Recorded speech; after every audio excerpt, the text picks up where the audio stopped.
I'll add it to the list of games so we are playing. Whichever is on that list at that point. So. And, oh boy! We still have a lot to get through. Like, oh boy! It was only just the beginning yesterday. Oh boy. But before we get into all this plot drama, earth-shattering nonsense, Alexa, tell us an interesting fact. Alexa, volume 10.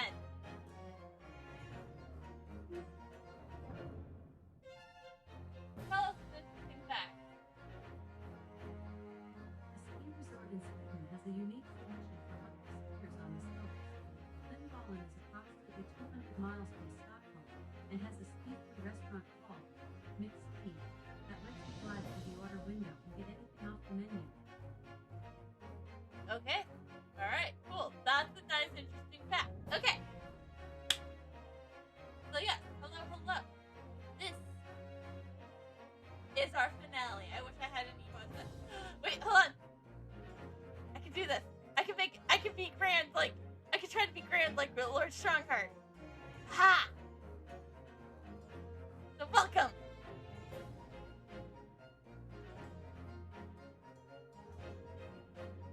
To the resolve!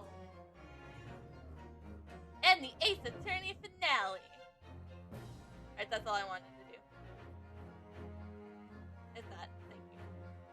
Thank you for letting me indulge in myself and being silly like that. But yeah, let's just get right into it. Continue.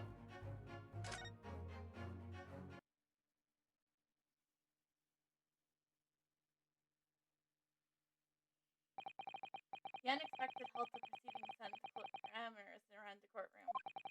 But outside the Bailey, where Londoners knew nothing of the secret trial within, it was a typically still night. Then, all a little past 8 o'clock that evening, Mr. Sholmes and his partner returned to the Baker Street. 3rd November, 8:07 p.m. We have returned, my dear fellows. Welcome back to Britain, and thank you for your timely help. Think nothing of it. I believe you had even more weary days in Makba night, no? You could say that.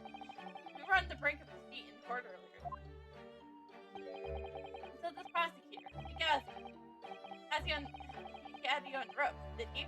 And he's your best friend. You knew all of this, Sholmes. Well, it's not really the man I knew in Japan anymore. That's must change. Mr. Hanado. I mean, it's incredible. I think that he's even entertained the idea of acting as the Reaper's assassin. Well, nevertheless, you must introduce me. After all, I only ever met the young man as a corpse. Objection! Unless the abscondies are not canon.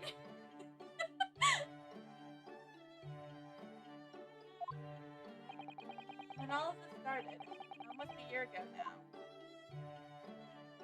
Mr. Sholmes still hasn't told us the truth about what really happened back then. About the motivation for what he himself described as a great detective's lie. Now then, I must say, it really is quite a journey all the way to France. Well, it is another country, Mr. Sholmes. So, quite a news of it appeared cool. We took him to Scotland Yard. The investigation detectives had a lot of questions. Poor Professor Makaba. This must be quite a shock for him. Ah, yes. I picked this up at the telegraph office on our way home. What is it? Surely you haven't forgotten already. I put upon you for the matter only yesterday. You put upon me. I had to fill out your telegram pan and foot the bill as well. Oh, you have replied already?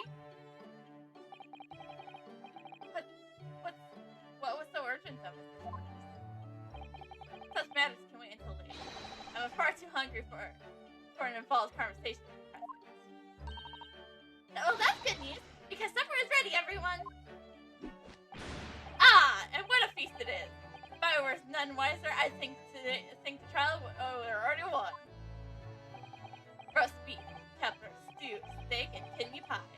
Yorkshire pudding. Tomorrow could be a very long day, so eat up! In that case, I think I'll seat myself just here. This place appears to be the only one set with the helping of pheasants as well. Oh, sorry, Hurley, not there. Why ever not? We are in set places. Yes, and that place is for Susie's daddy. For me?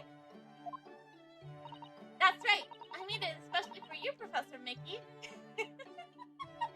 Professor Mickey.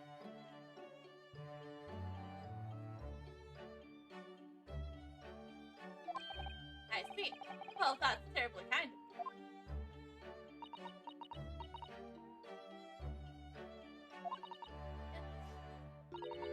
It's a shame, really. What do you mean? Oh, for a brief moment, I believed it. That Susie and I were half-sisters, I mean. She heard that? Oh!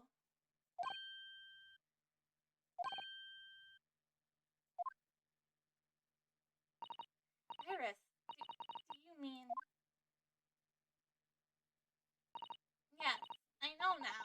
I overheard yesterday. I secretly listened into the conversation you had after I tricked you all into thinking I left. What? Iris. The misunderstanding arose with that officer report from 10 years ago. But actually, it turned out that neither Dr. Wilson nor Professor Mothba are Iris' father.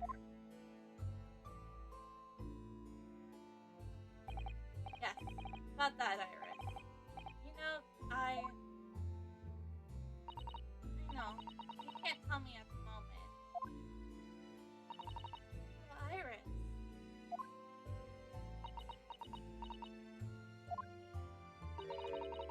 Essence is on the way of apology. I'm sorry for eavesdropping. Oh, no, that's quite alright. Then why don't I get apologetic presents? So just who is Iris' father? I suppose that's not something we'll be finding out today. So then, let us dine, while our largely pheasant-lit plates are still piping hot. A fine idea, Chef. It all looks absolutely delicious. That's the guy who actually got the pheasants. Eat as much as you like. There's always seconds.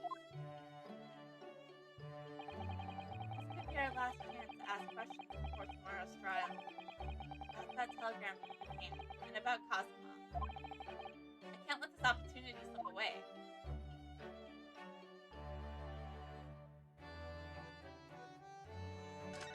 There's a couple things I must do. First things first, we gotta read her blackboard. This blackboard is where Iris scribbles down her latest ideas, isn't it? Let's see. Oh, she seems to have drawn a lot of little stick figures all lined up. Look. She put apples at the market.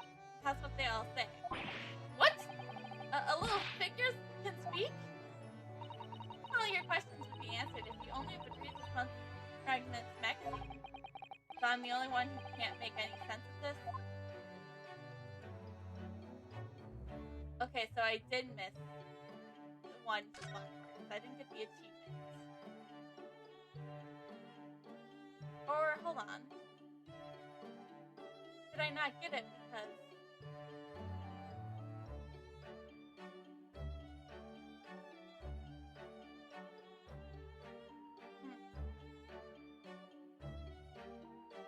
Well, no time of... Can we go upstairs to get the shovel? No, we can't. Shit.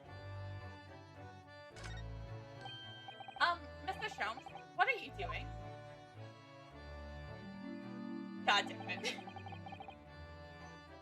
Surely it's abundantly clear. He's upset that he didn't get any pheasants. That I wasn't brooding over Makaba's refusal to share his pheasants with me. Nevertheless, I felt the need to withdraw from social circles for a while and look on the hungry eyes. Haha. Sorry, Hurley, but I cooked that pheasant especially for Susie's dad. Even though I played the role of father to you for longer. Mr. Jones, could I discuss some things with you?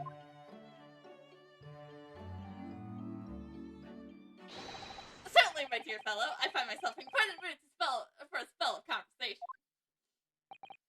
No doubt, you're hungry to learn more about my deep love of game. I can probably contain my curiosity on that one.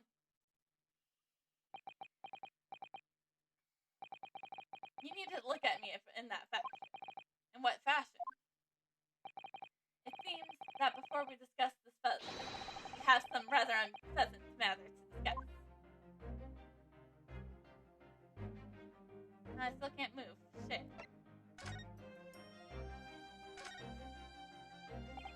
So, what was in that telegram you received back from Japan then? Ah, this. I think my lucky stars arrived in time. Records found as indicated. Duplicates as follows. Kei Agazi, Ashen Shin, Ted Gregson, J. Wilson. What? Those 4 names. We've come across those exact lists before. They came up in that unforgettable case last spring. What appeared to be a simple case of abrogated murder turned out to be a masking monumental intrigue, all involving the sale of British governmental secrets to foreign states, and exposing the means by which those secrets are being leaked. We deciphered the fragment of the message. These names. But we didn't find the names until the case was over. We never got to the bottom of the event. All we knew was that their information had been sent by someone in the British government to somebody in Japan. So, why are those names coming up again now? Yes! Where did the senders of your telegram discover them, Mr. Shelms? I have here the message I had wired yesterday. Allow me to read. Enter Judge Drukov's office undetected and investigate telegram except to find communication from Britain dated Aragon. List of 4 names needed by tomorrow. Not enough. It's sent by a detective I know who specializes in Clemson's name missions at the time. Is it Hoskina? You asked Inspector Hoskina to undertake such an unrest task for you. In my name. I wonder what asked the Yaps for this time. My dear fellows, it's a matter of great urgency. You understand. Anyways, the list of names is found in Jishirito's office at Strom Predictor. So you mean that mysterious collections of names that sent from Britain to Japan was sent to Judge Girto. He was the intended recipient. I don't believe it. But that doesn't answer the questions of what the list actually signifies.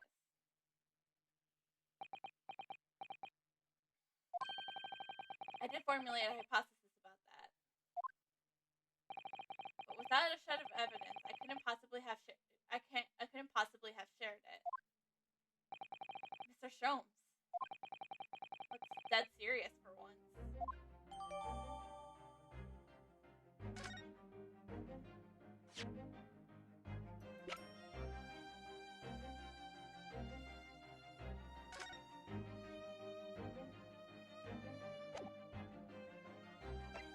I don't think I ever examined this.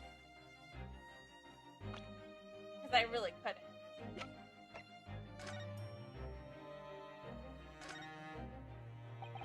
You see the little things just that are all over the place. You see little things all over the place, don't you? The part on the top of a pocket watch that you twist to set the time, is it? It's called the crown, I believe. A watch would be considered useless without the crown. Like what sits upon the monarch's head? That's a very grand name for such a tiny part. But actually, yes, Mr. Nadado, it's a crown. I have a feeling I might have seen a monarch around here that somewhere with bare hands. If by monarch you mean pocket watch, I'm sure you have. So then what if... Yes!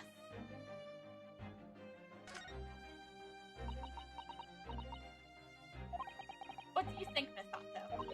I feel sure I know exactly what will fit. Really?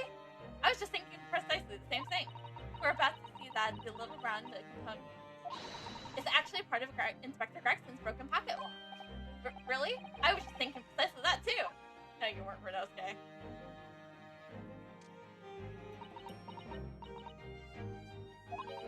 A perfect fit. I knew it. All right. Perhaps you knew it. I'll make a note of this new information. Thank you.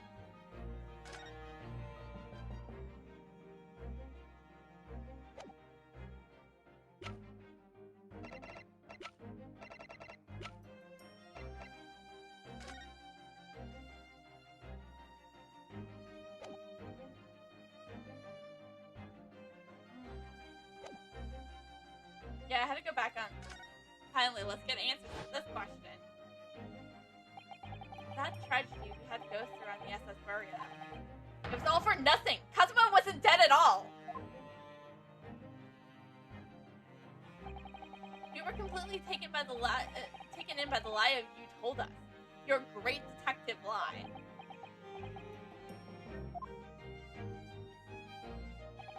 I took no pleasure in deceiving you. However, at the time,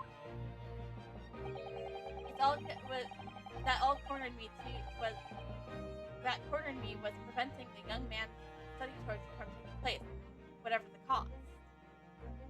Because you knew exactly this would be happening. What? I capitalized on the events that transpired to see that he was sent back to Japan. His remains, you mean? Precisely, Miss Otto. And then, I made sure that somebody else was sent to Britain in his stead. Oh my! You mean... The arrangement between our two countries was already in place. One university student lawyer and one judicial assistant to be accommodated on the study. In other words, by arranging for someone else to fill in the place originally intended for Mr. Gauzy, I would successfully prevent the man from arriving on our shores for several years. Wait, do you mean to say that it was all in aid of stopping Kazuma coming to Britain? That's why you... Think back, Mr. Nadado. Was there not somebody who else casually urged you to continue on the voyage to England? It was you! The terms of the study tour were negotiated by the Departments of Justice in both Great Britain and Japan. In the light of Mr. Gauzy's unfortunate death, I'm afraid the study tour can no longer go ahead.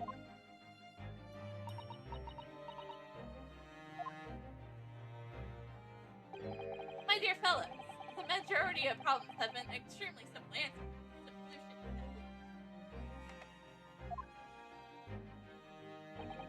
All you require is one lawyer and one in the study tour can continue, surely. But there's no one else with that necessary qualifications, Mr. Jones. We know of no other lawyer.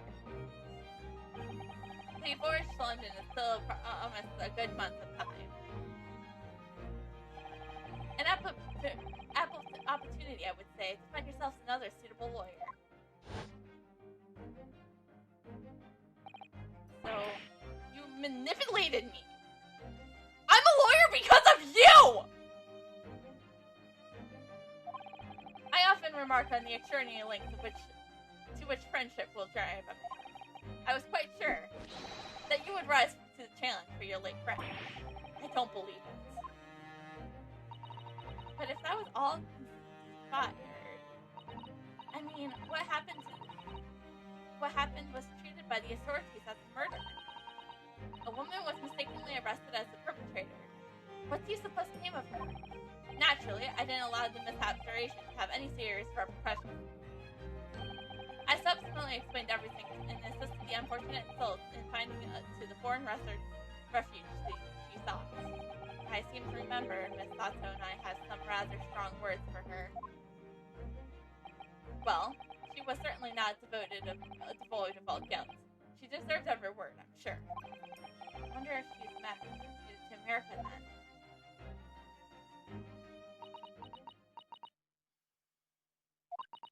I'm afraid I simply cannot comprehend it. Why would you go to such lengths, Mr. Sholmes? Why were you determined to stop Kazuma-san from reaching Britain? So that this wouldn't be happening. The truth is, 12 months ago,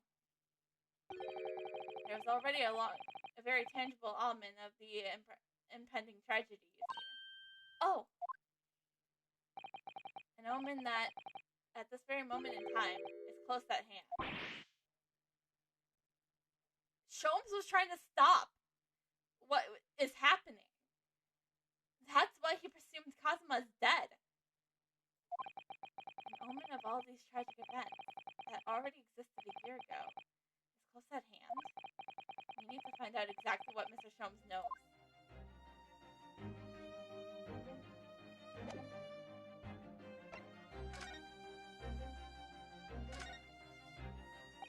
Mr. Sholmes, would you mind looking at this?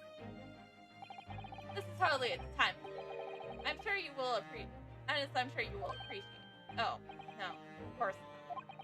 My attention is entirely drawn to one single matter. The pheasants.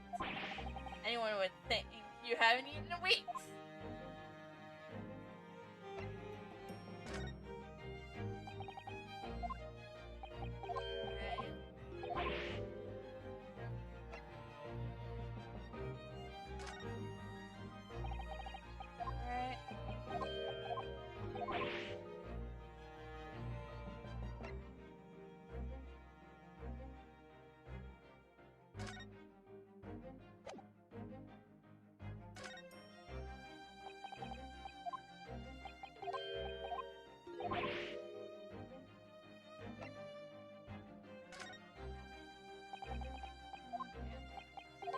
I really don't know what I'm doing, so we're shoving everything in John's face.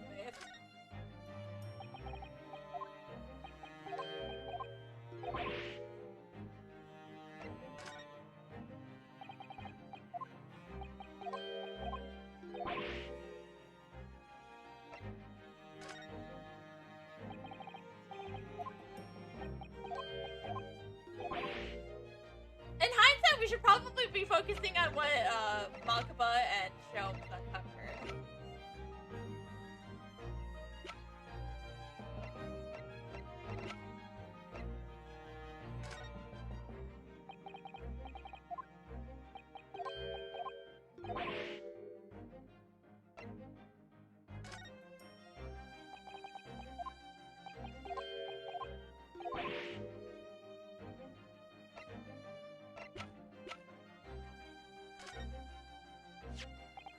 There was no room for doubt with your instructions in this telegram, Mr. Sholmes. You were very clear that the Judge Yurko's office should be searched, so you obviously knew that this is where the list of names would be found. Leah Asian, T. Gregson, J. Wilson. But we only learned of those 4 names just over 6 months ago now, and only because they appeared as part of the top secret government communications that were leaked. That's true, yes. But at the time, you were unaware of the background. You see, those 4 names were wired to Japan. Around 6 months before that, approximately this time last year, in fact, when you were both still in Japan.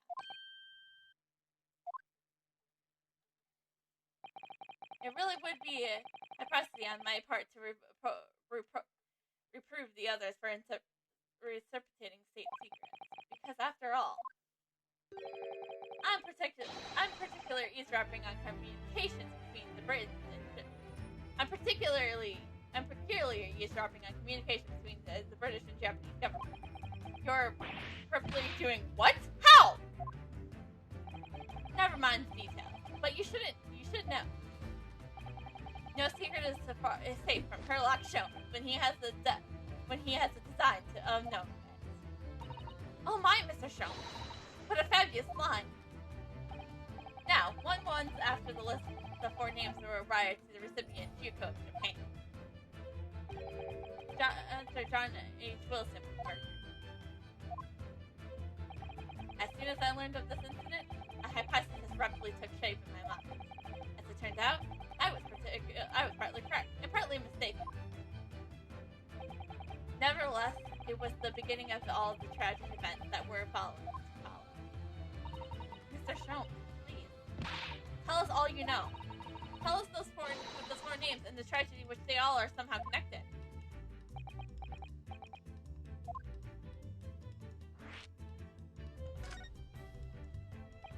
As I said, when I learned of Dr. Wilson's murder in Japan, my mind immediately turned to those 4 names. Because, you see, there was someone else on that list, who I believe to be recently deceased. What? Who? As Shin, as transcribed in the Japanese script. In actual fact, Miss Asha Shin. That was a familiar name to me. She was a professional killer, well known among London's unsavory classes. Oh, see. But she had completely vanished from existence several months before Wilson's murder. So I came to the logical conclusion that she had herself been killed. And accordingly, I became fearful of the lives that remained in the 2 people first list. Ah! Keiga, Cosma, and Gregson. Owing our proximity, I decided to take measures to protect Gregson myself. But I determined that it would be safest the young Gauzy would stay away from Britain. Ah, so that's why you went to such lengths to study from going ahead. Exactly. So, you already knew who Cosmo-san was, Mr. Sholmes. Oh yes, Sholmes and I have exchanged correspondence for years. I recounted the many tales about the Gauzy to him in my letters, and the news of Dr. Wilson's death, of course. So, Dr. Wilson's death then? I didn't know. Because we didn't tell you, Iris! Oh, Iris. I know he wasn't my daddy, but still. That's very sad. I'm so sorry, Iris. We knew the significance of the name, obviously, but we just couldn't bring ourselves to tell you. Oh. But what you just told us, Mr. Sholmes, doesn't completely tie with the fact. There's only one hole in your hypothesis.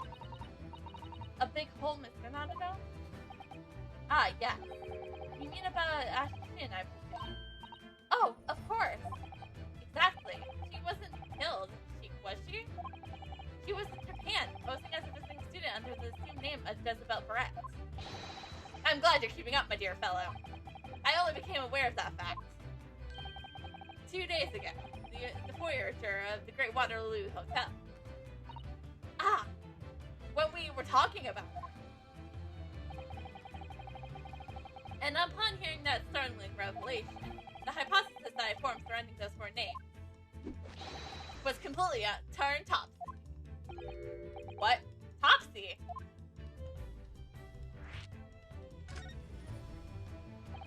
What do you mean when you say that your hypothesis was turned topsy, Mr. Sholmes? I believe that all 4 names on the list to be a victim. However, I was mistaken. Very much so. Ashin was a killer. So this telegram is a list of both victims and killers, is it? Indeed. And it would seem that Miss Shin was dispatched from Britain with the sole intentions of dispatching Dr. Wilson. Her visiting student then became merely a friend. Ah! Which would of course explain why no motive could be determined for her actions. So the real reason Dr. Wilson was killed by Ashin is because he was the target of assassination? As the forearm of that knowledge, fresh consideration of the telegram puts the list in a very different perspective. What do you mean? Well, doesn't it strike you that there's another among the four who subsequently became a visiting student?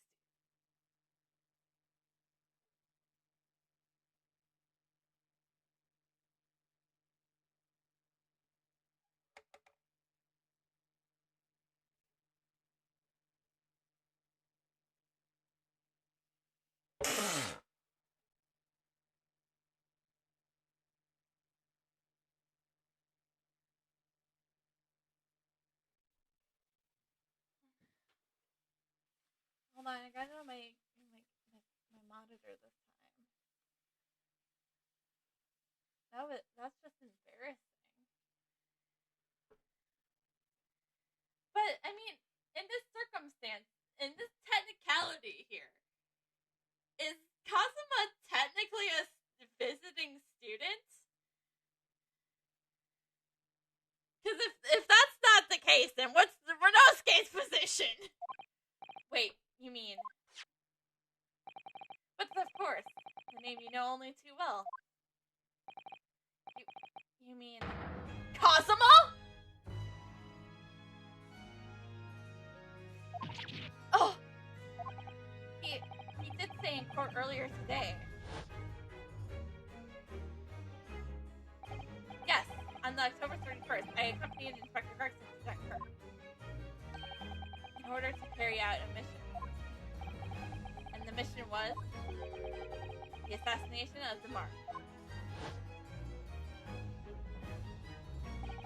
Young Mr. Agasi accepted that mission a year ago. Surely not. In conclusion, this document, it was a contract of sorts. An international agreement, once might say, detailing an assassin exchange. An assassin exchange? How could Kazuma possibly have got involved in something like that?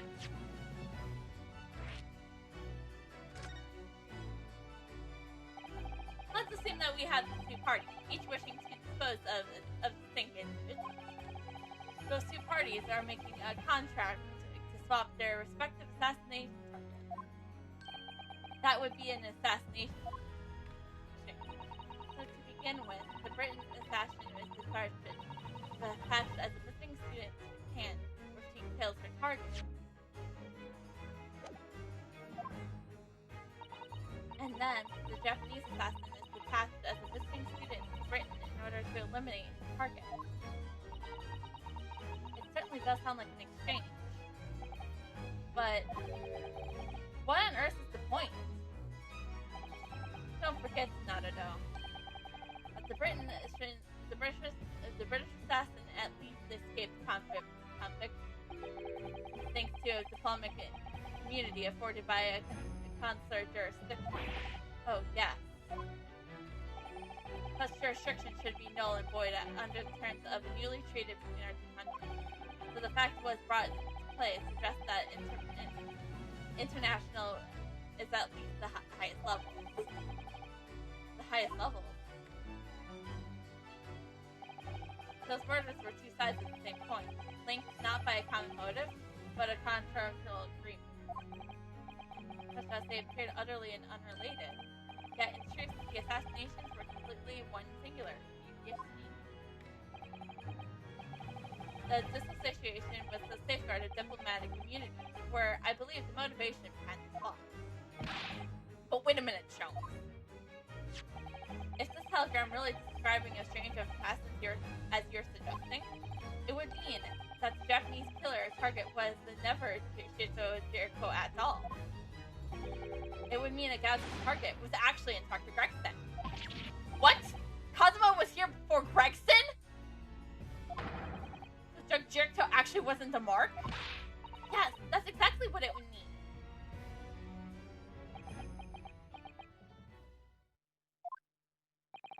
I hold myself personally responsible for failing to keep the inspector safe. Mr. Sholmes, told him of my fears and employed him to seek out a transfer in an overseas position. Obviously, with the young pickpocketer in tow. Yes, Gina. Come to think of it, Inspector Gregson did mention that to us at the Great Expedition, that he'd been transferred to Paris police and taking Gina with him.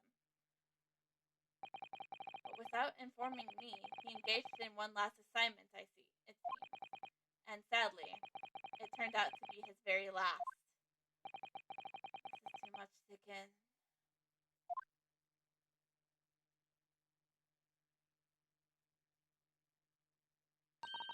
Alright, everyone, that's quite enough of all the serious talk for one day. Isn't it, Hurley? I mean, look at the time! Ah, quite right, Iris. We must conclude our preparations for tomorrow. What preparation? Well, I think I shall make my way back to my hotel room. This certainly has been a night to remember. It is. A little bit sad, though. I mean, I like the idea of you being my daddy. Because then, Susie would have been my big sister. I'm sorry, Iris.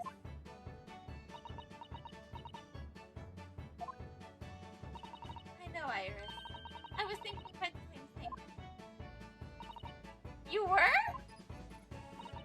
But if somebody like me would be worthy, I'd still be delighted to become your sister. What? Really? Oh yes, without question.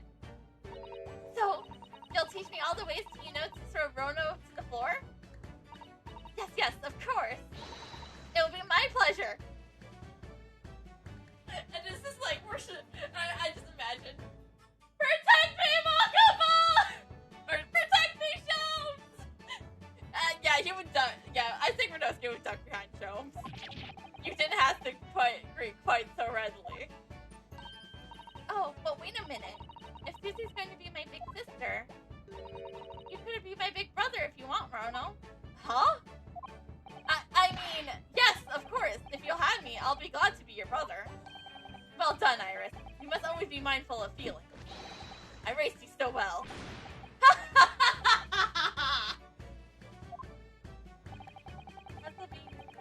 Sensitive is your strong suit, naturally. They kind of felt like kind of a family, Right. I'll go work extra hard for tomorrow now, because it's for my big brother and sister. What is all this talk about preparing for tomorrow? Preparing for what? Shiro just has to wait and see. No. Good luck in court. I'll be expecting a sterling performance. I'll do my very best, of course.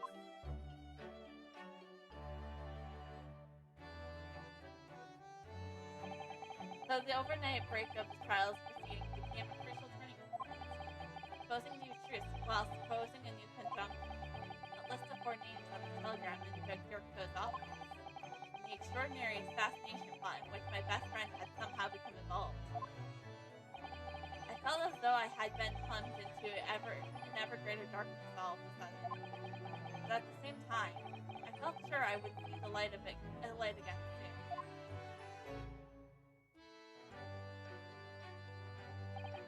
Because I was lucky enough to have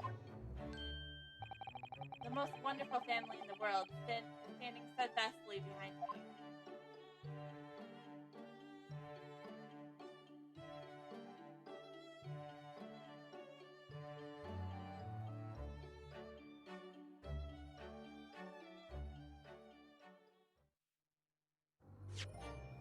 Oh yeah, we're safe.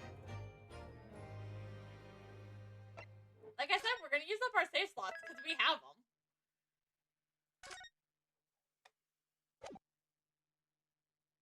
But I do have to make a quick run to the bathroom, so we're gonna get the music real quick. November 4th, 9:30 a.m. The Old Bailey courtroom.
Before we begin today, I have a brief announcement.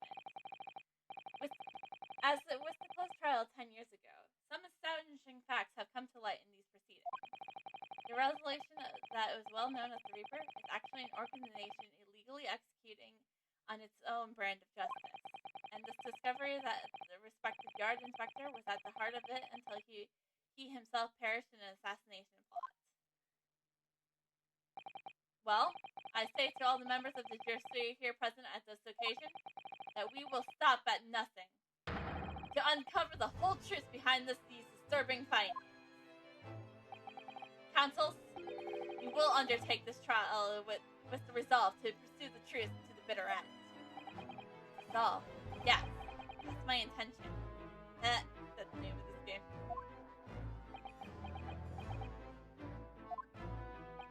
My lord, if I may inquire, the defendant may speak. On what grounds is Cosmo Gauzy permitted to continue his role as prosecutor? He has admitted to concluding the victim in a plot to assassinate an innocent man. He shouldn't be enjoying the privilege of freedom, let alone being led to a prosecution. I submitted a written petition to Lord Strickland, requesting that judgment of my transgressions be delayed for one day. You did what? In today's proceedings, I intend to expose everything. My whole life for the last 10 years has all been leading up to this one day. Cosmo. Whatever the outcome of this trial, I will give my word that I will accept whatever punishment is deemed appropriate. However, sir, severe. And I suggest you prepare yourself for the same, Reaper.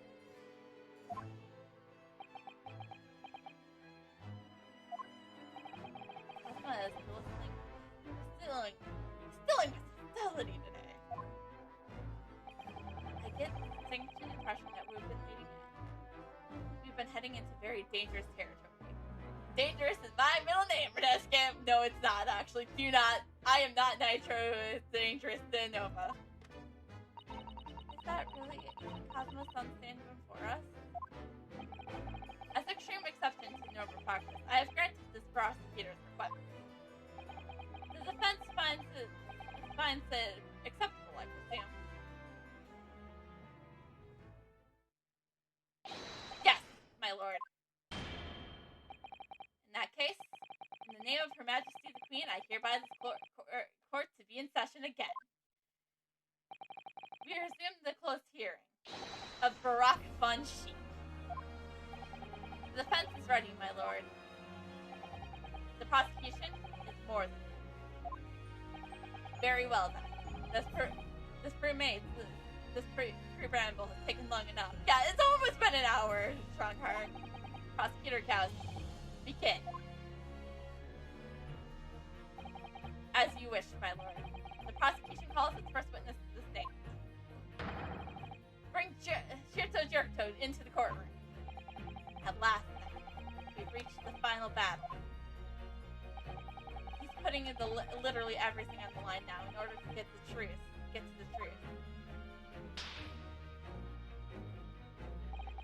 Come on, Renosuke. It's time for that steely resolve. Because it's going to be the test to the limit. Test it to the limit.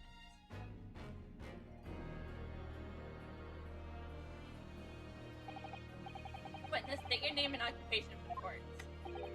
Ha! So it was you who issued this, wasn't it? You're Saporna. I did what was necessary. Well, looking at the young man, look what the young man has done. I didn't think today you'd taken that tone with me, I must say. The witness will ensure his responses are affirmative to the question asked.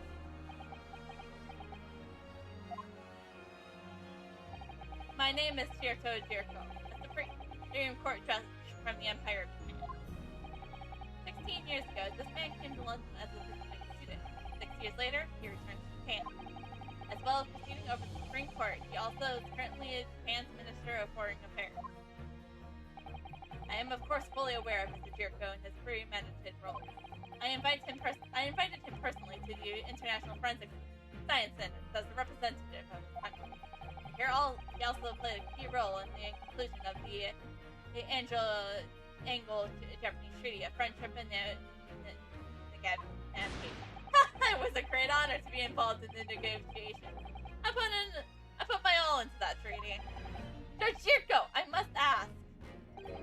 Well, I never fancy the young murdering student turning up in all places. You acquitted me yourself. Now I'm a practicing defense lawyer because of shows. I can't say it because of Cosmo anymore, because we became one because of Sean and Cosmo. Okay, let's just say both of them. We became a prosecutor. We became a defense lawyer because of both of them. Yes, and full self-importance, like yourself, friend across the corner. You came here to London by invitation to the International Forensic Science Center. But then, without informing anyone you planned, took flight to France. I had to object on that turn of phrase. Then explain yourself. What exactly were the circumstances? Well, I was somewhat expecting this. And I'm sorry to say. To comment. What? Leaving the country prematurely when I was invited as a guest, but maybe questionable etiquette. But my decision was unrelated to this case. I can't be bound to testify. Unrelated, you say?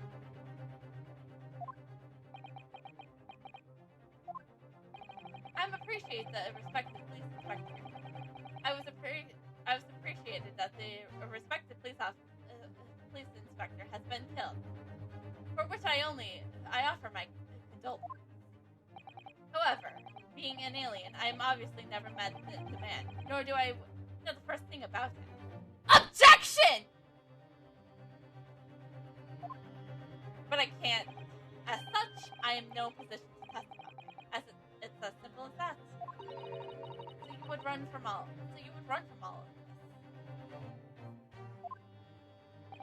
I beg your pardon? This case is more far-reaching than the murder of Inspector Gregson. It has ties to another murder, a case that was tried in Japan almost a year ago now. The murder of John H. Wilson. That's right. And you, Judge Jericho, are at the heart of both cases. The defense has evidence to prove it. Well, Renosuke, I see from looking in your eyes that you resolve to carry this through to the very end, too.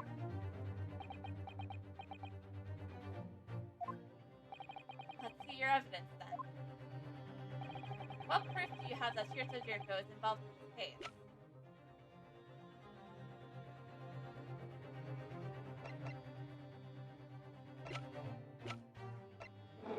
Let me read this again. Okay, so it is the telegram. Take that! This telegram detailing a communication sent between Britain and Japan approximately 1 year ago. The communication contained 4 names: Kei Gazi, Kazuma Gazi, Asha Shin, Tobias Gregson, and John Olsen. You little... Okay, please. Please don't break the witness stand again. Where did you get that? In Tokyo. From your office, Judge Jericho. What? How on earth did you? What is all this about? Why is my name on that list? This list of 4 names follows a certain pattern. Tobias Gregson and John Wilson were the names of victims. Kazuma Gazi and Asha Shin are names of assassins. No. A year ago in Tokyo, Dr. John H. Wilson life was taken in a Western-style restaurant in the capital. The culprit was found to be a visiting student who went by the name of Isabel Barrett. But her real name was Asha Shin, a professional killer sent on a mission to kill from Great Britain.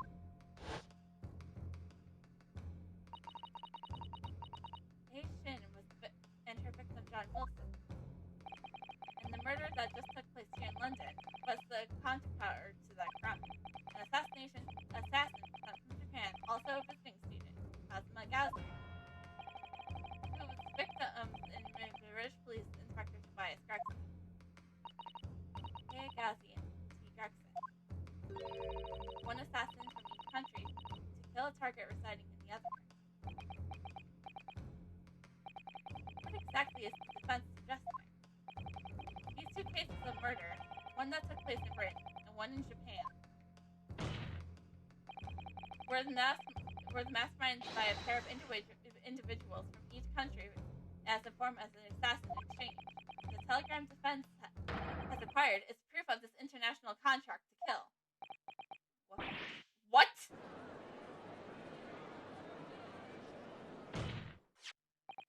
The telegram was found in your office, Judge Jirko. In other words, the mastermind in Japan was you.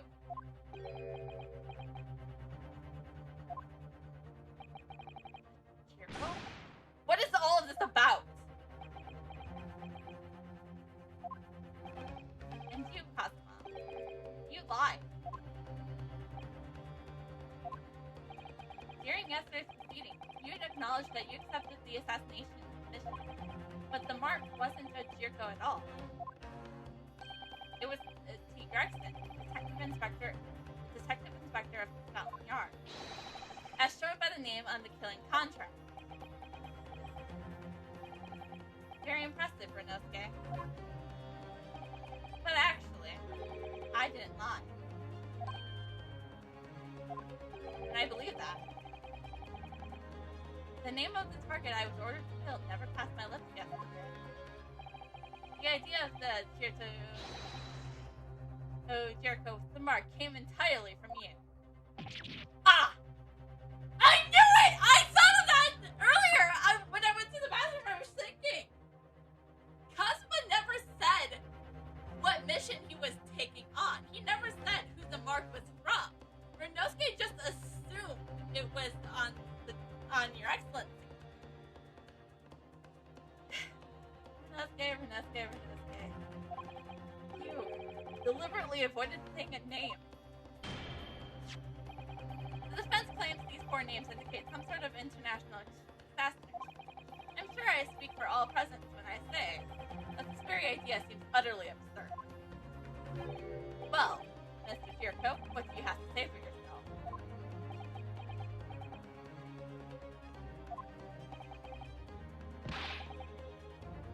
His silence only goes to prove his guilt. There's another very important point in this new development that brings to light. There's now a distinct possibility that the scene of the Inspector Gregson's actual murder was the witness's cabin on the aboard the SS Grouse. Judge Jirko, you have to testify now. To refuse would put you in contempt of court.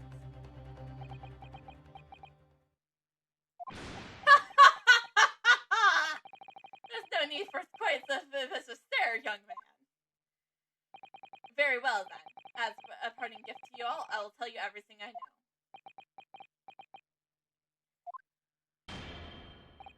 It seems that this Japanese gentleman has information that the court must hear about the alleged assassination exchange and the events of the night on October 31st. Is that all your formal testimony now? As you wish, my lord. Our first testimony from Your Excellency. I've been waiting for this.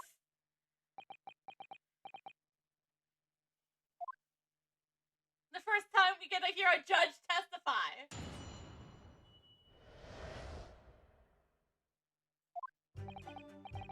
It's true that Kazuma Gauzy was assigned the assassination mission 1 year ago. The target was Inspector Gregson. It was conditioned that the British study. However, in the end of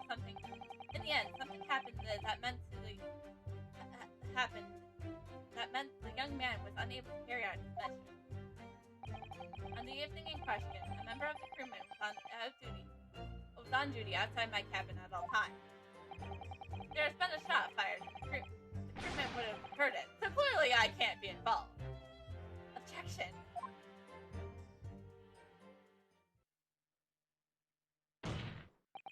So you admitted then. As the communication suggests, there was a really assassination exchange arrangement between Britain and Japan. A political endeavor at the highest level. Not something I can discuss here. To use such a worthy practice as a foreign study to coerce somebody to commit murder. That's the most appalling thing I've ever heard. Appalling. Well, it is easy to judge. Get it? Because he's a judge. Pardon? Ghazi had a reason for taking his sword to that British inspector. What? Gregson, what did he do? Which is why he accepted the mission in the first place. Is that right, Counsel?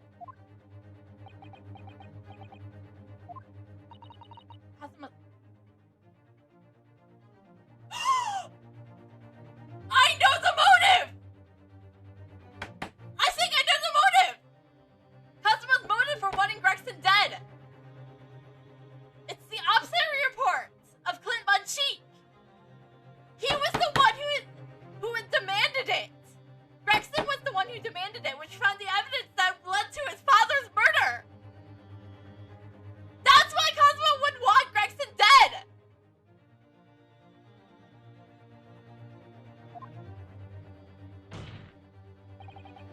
Jericho, if you're the mastermind behind this operation in Japan, then tell the court the identity of your counterpart in Britain. I am not obliged to divulge that information. As I said yesterday, I killed nobody. I freely admit that I accepted the mission, but on the night the plan was to be executed, I backed out. In short, this assassination exchange that the defense has identified is unrelated to the events of this case. The crucial point is this. Your police inspector could not have perished aboard the steamship in Dunkirk. As if he is been shot in the cabin, it's inconceivable that a member of the crew wouldn't have heard of it. That's right. Gregson was killed after returning to London. The room was on Fresno Street. That's where his body was found. And the perpetrator of the crime was the reaper, Rock Von Cheek. The prosecution's assertions remain unchanged. You think that seemingly innocent foreign exchange program was a facade for such a magic detailing. Clearly, it's a plot only a government minister and high-ranking judge, such as the witness, could have hoped to execute. Well, I seem to recall that was someone in the British side who controlled everything. Be that it may, it is not the place for this court to pursue this villainous assassination plot. Are you sure, Strongheart? Because the table is still on the table of you being Gregson's murderer. Because if Cosmo backed out of murdering Gregson, who murdered Gregson? We are concerned only with the tangible events portraying to the murder of Inspector Gregson. Is that the defense clear on that point, counsel? Yes, my lord. Yes, my lord. I'll keep that in mind as I cross-examine the witness. But before we get to that, Vernosuke, we gotta stop the move for cross-examination. For the one last time.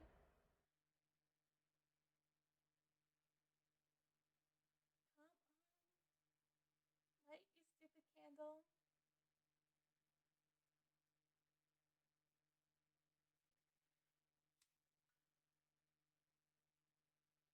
Okay, my candle's lit. Okay, the candle's lit. We can cross-examine the witness now.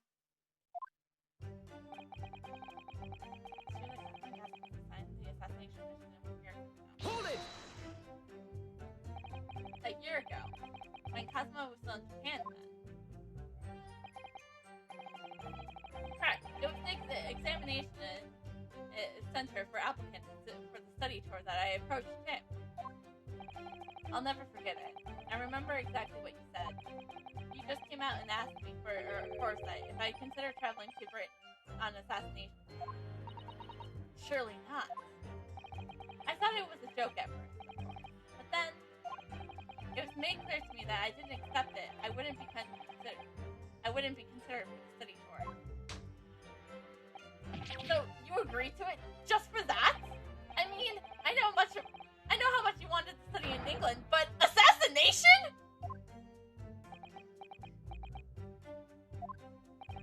The Empire of Japan has accepted a proposal from the British Empire at this time.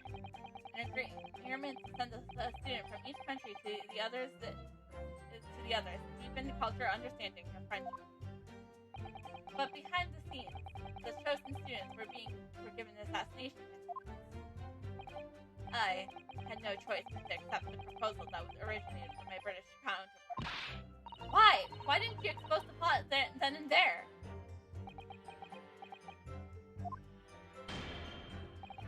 Britain acknowledged no part in these alleged misbegotten deals. I advise you not to make suspicious allegations, Foreign Minister Jirko. As a witness, I am bound to tell the truth, my lord. Anyways, I picked a galaxy and explained the details of the plan.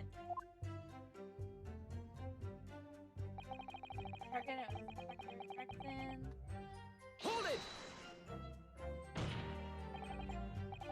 Why Cosmo? Why did you pick him as the assassin?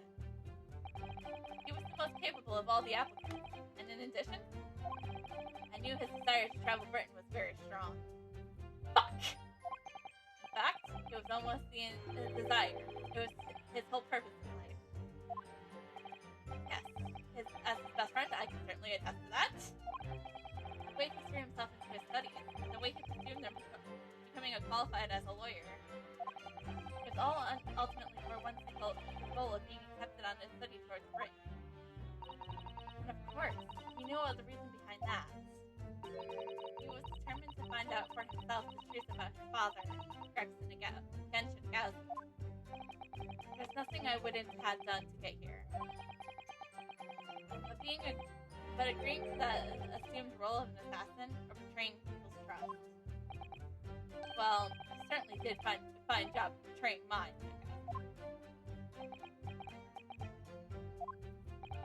But why was Inspector Gregson the target? I had no idea. Those were the orders from Britain. I have no position to question them.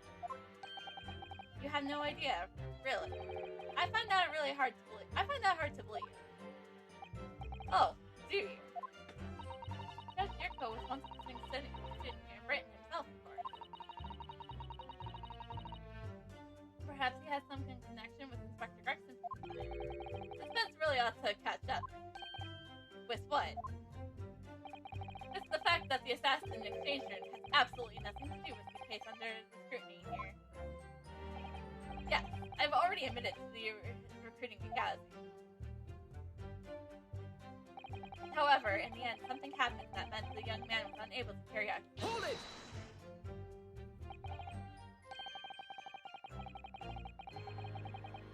I presume you're referring to the incident that occurred during Cosmo's passage to Britain in January.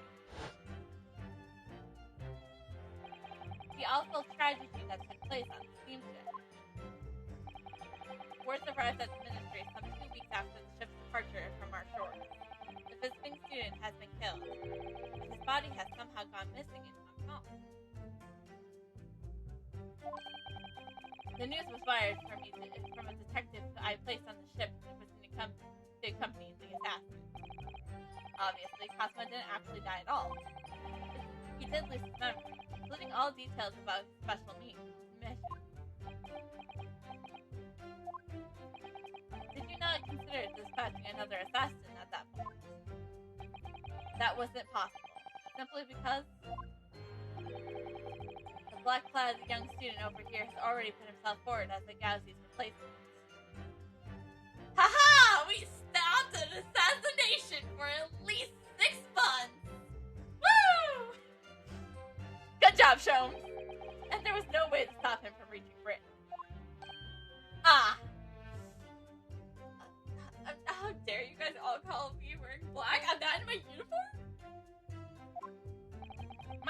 were completely tied. So Mr. Shrimp's strategy worked perfectly. He predicted everything that would happen. Months later, my memory returned, but I never intended to go through with the assassination mission anyways. So you were playing with me right from the outset, were you? Is that it? I'd sooner be guilty of that crime than taking someone else's life. I was prepared to do whatever I had to in order to get myself here to break. This line of questioning has gone on long enough. All the court should be concerned about in his testimony is given by the witness are details relating to his relationship with Inspector Garcia, the victim's murder. In that case, as I've already made it perfectly clear, I have no connection to the man or his stats, and you have some means of subordinating this plea. On the evening in question, a member of the crew was on duty outside my cabin at all times. Hold it!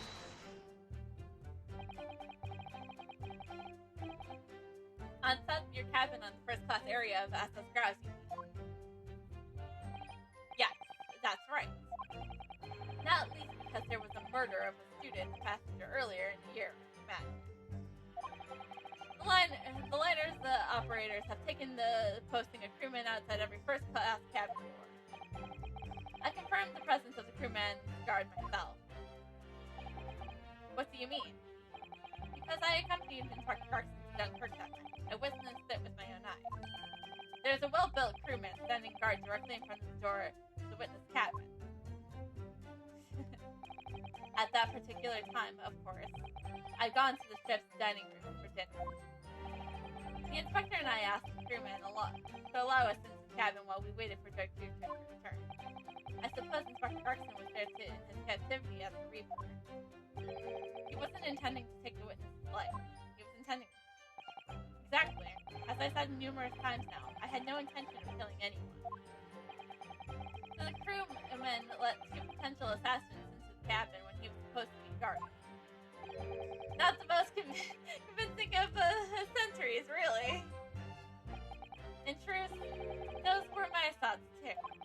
But anyway, I stayed to talk with Inspector Clarkson for a short while, and then I left him there and made my way off the ship alone. Was the guard still at the door when you went? Yes. He glared at me as I walked past. You see, that proves it. If there's been a shot fired and the crewman would have heard it, clearly I can't be involved. Hold it! The crewman who was standing directly outside your cabin door. That's right. A muscular man with a permanent grim expression on his face. He didn't move once from that spot. To be honest, I thought he was a miserable fellow. But as it happened, he's a vital witness now. There's no doubt that Gregson was killed by a gunshot, and it's inconceivable the crewman just standing outside the cabin door would have heard it. But wait, what about the ship's enormous steam engine? The noise of them could have drowned out the sound of a gun being fired. Sadly, young judicial assistant, that won't wash. Oh. You will recall my cabin was the first-class area of the ship, which also, of course, is the quietest. Don't imagine for a moment that's anything like a steering where judicial assistants go. I didn't mean. But a hole like that made by a bullet was found in your cabin in Judge Yurko. That's compelling evidence that the gun was fired in there. What's that? A bullet hole? Oh yes, you're talking about what the detective uncovered on the wall yesterday. That was obviously a rotten panel eaten out by wormhole. No doubt he didn't find an actual bullet. Ugh. That's the hole in this argument. Sadly, I was unable to arrange for the crewmen to be brought back to Britain. But obviously, if a gun has been fired in my cabin on the night in question, as this incident, I would have been arrested on the spot and would have never made it to Britain in the first place. Very true. This witness logic is sound. He is a judge after all, Strongheart, so... It's just, yeah, it is. It's very logical. I mean, he is a judge, so he is being, judgely. I mean, to be fair, he might be the smartest of our judges. No offense, Strongheart. Since no gunshot was heard from the witness's cabin on the night in question, we must assume that the witness is telling the truth. I'm glad you've seen sense. You're seeing sense, my lord. I know Cosmo's already admitted to being on this incredible assassination plot, and so, hearing it confirmed by someone else is a real shock. It's unforgivable. Using Cosmo's feeling to manipulate him into agreeing to such a reciprocal plan. It's not so we were manipulated into this. Well, I was. But I think Cosmo was manipulated Judge Yurko too. He completely double-crossed him. Oh dear. It's hard not to see that stroke of brilliance on Cosmo-san's part. One way or another, though, Gregson ended up dead. I really think this murder must have happened aboard that steamship. So you mean Judge Yurko must be lying? I know I shouldn't let my emotions cloud my judgment. But you must destroy him, Mr. Nadado.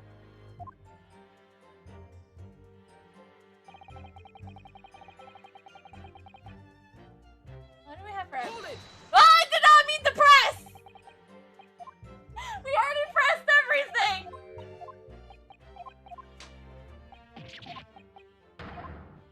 I wanted to look at the court records!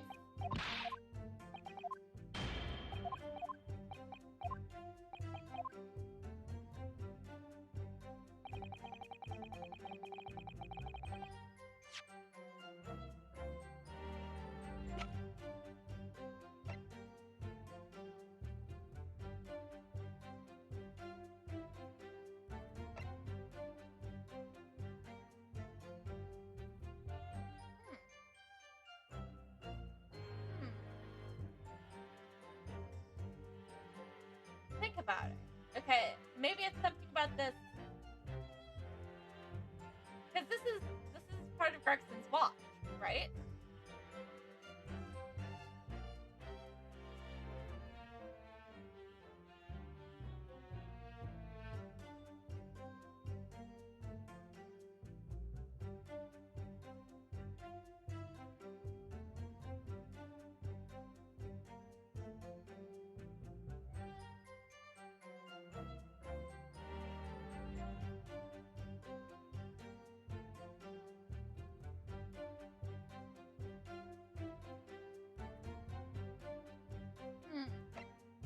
Let me read this again. Objection!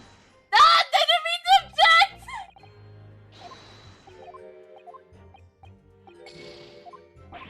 I get it, Smarter! I'll take the penalty because I pressed the wrong button!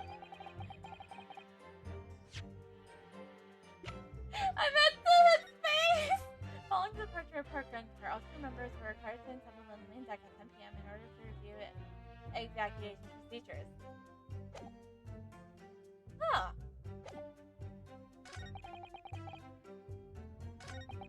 In the evening in question, members of the members at all times, Your Excellency, at all times. Yes, the court has heard there was a crewman posted outside Judge Yurko's cabin. However, we can be sure of that, contrary to the witness's claim. The guard wasn't there at all times. What? I have here a notice of a particular event that was scheduled to take place on board the steamship on the 31st. What? Where did you get that?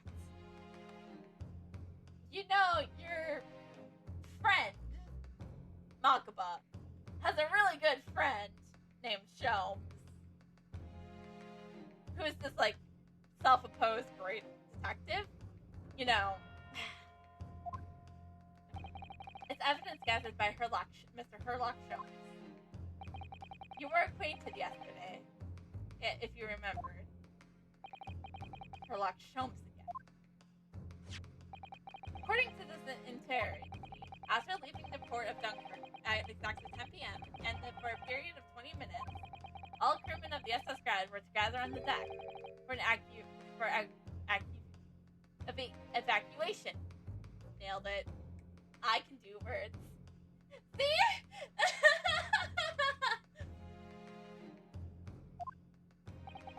All crewmen were away from their posts, and during that 20-minute interval, of course, any gunshot emanating from your cabin would have been heard by no one.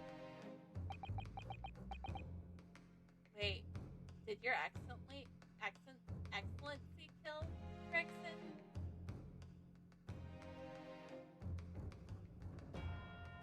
He does. In summary, Judge Yuto, you had an ample opportunity to commit the crime. Ugh. Objection! A 20-minute window of opportunity. That's an excellent find, Reneske. But it amounts to nothing. Why? Because the witness clearly stated in his testimony that no incident occurred in his cabin, unless you have some decisive evidence that can show his testimony to be false. Your accusation will be more than a conjure. Very well, counsel.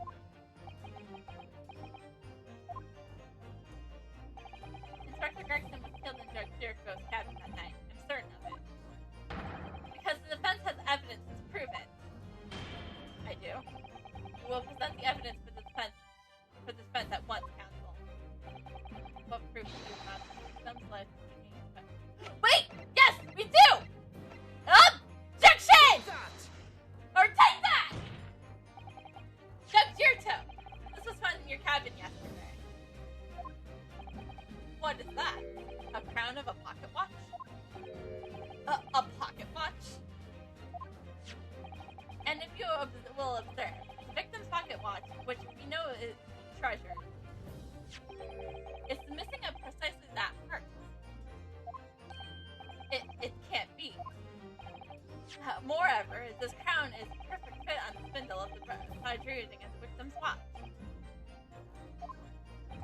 Now, the fact is that this was retrieved from Jericho's cabin. Tell us that the victim's watch was most certainly broken there.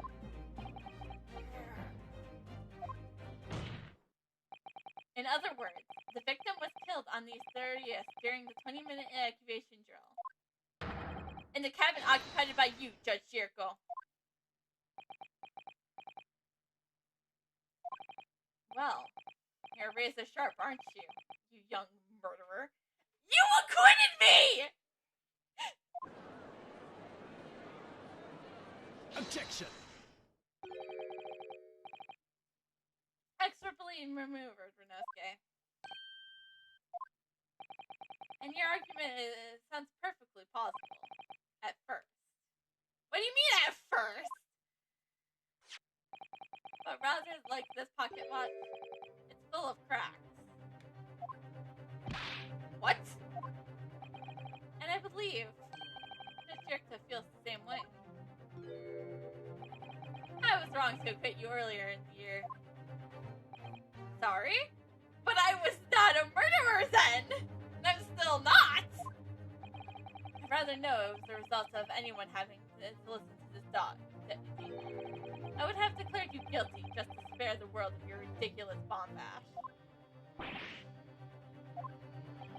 I think it's clear. The witness will have to give further testimony. Where you heard that actually happened in my cabin that night, you will notice the pitfall when you will stumble. Prior to you renew your testimony, I would like to clarify one point. The fact that the part the victim watch was discovered in your cabin means that you acknowledge that he was there, I presume. Yes, I do. Very well then. You may proceed to give your formal testimony about exactly what happened on your quarter on the ship on the evening of October 31st. Of course. As a man of the law, I had no intention of obstructing justice. I mean, you've already lied.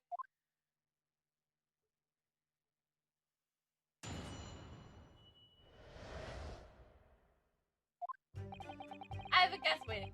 I had a guest waiting for me when I returned to my cabin after finishing my evening meal. Then, when I walked through the door, a mustachioed Englishman was there, foolishly waving a gun at me. I soon took care of him and an Appleseo's throw, though he couldn't wait to run away after that. I imagined his watch was broken when I threw him over my shoulder. It had nothing to do with his murder. The inspector was clearly killed, having returned to the brig. His body was found in London.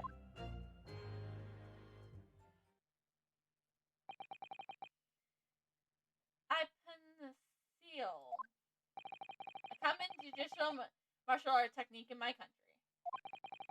I was careful not to use it too much, of course, but the man obviously landed too heavily for his watch to take. Sovernoske nodded out.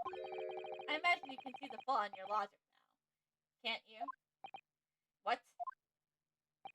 The fact that the pocket watch was broken in the witness's cabin is no way proves that the victim's murder took place there. Ah! I have no doubt the inspector intended to kill me, but he didn't manage to pull the trigger. Yes, because he was merely a tactician, not the reaper's hand of death. Well, the testimony appears to make perfect sense as far as I can tell. Let me express my deep gratitude for your understanding. If this testimony holds, the Spirito will be deemed to have no involvement in the case. Well, counsel, I see really no reason for wasting precious short time here on a cross-examination. Sorry, my lord. The defense has the right to cross-examine, and I don't intend to squander this. You're an embarrassment to your country. Not knowing when you're... Shut up! I don't know the meaning of the word beat. In that case, proceed, Mr. Nadado. Run away, my lord! I'm sorry, your excellency is doing this.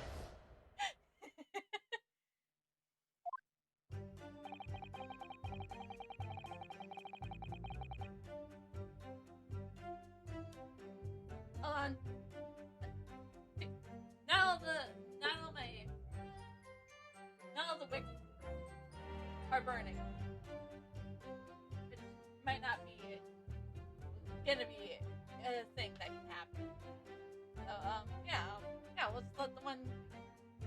Hold it! Because the so-called guard posted at your cabin door just had to let your killer pass. Apparently, Jackson told the crewman that he was a policeman, which was the truth, of course. He wouldn't have had hesitation with him. He had his trench coat and mustache, not to mention the bag of chips. I imagine the crewmen were convinced. But the man accompanying him wouldn't have two swords slung around his waist. Which apparently on those cruise ships isn't, not allowed! You mean me? Who else? Yes, that's true. You wouldn't have hoped the sight of a few swords. You would hope that the sight of a few swords might set off the alarm bells in the guard's head. The point is, I left the cabin before the occupant returned. I immediately disembarked the ship. Certainly. All I can tell you is that the only inspector was waiting for me when I arrived back to my cabin. And you entered without any inkling of suspicion. That's right. None whatsoever. When I walked through that door, a mustached Englishman was foolishly waving a gun at me. Hold it! Obviously, you're talking about Inspector Gregson. Yes. So at the time, I didn't know the man's name, and there was no time for introduction. I valued my life over the man. By which you mean that the inspector was there to assassinate you, I suppose. That is certainly the impression given by the gun pointing in my direction. But I never seen the muzzle of a revolver shake about it so much in all my life. Anyone would think the man has never shot anybody before. Believe it or not, most of us haven't. Anyways, There was no time to call for help of the crewman at the door, so I dealt with the man myself.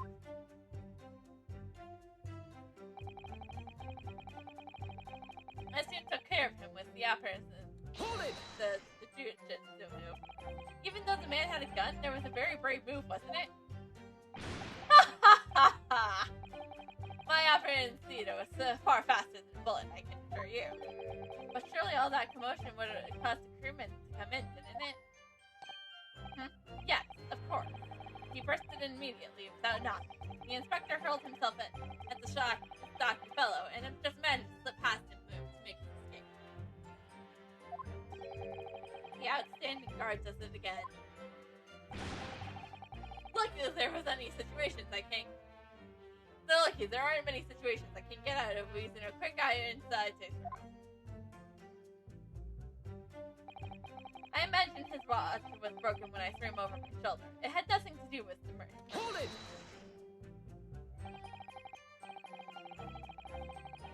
The crown snapped off, and the glass covering the face of the watch was cracked.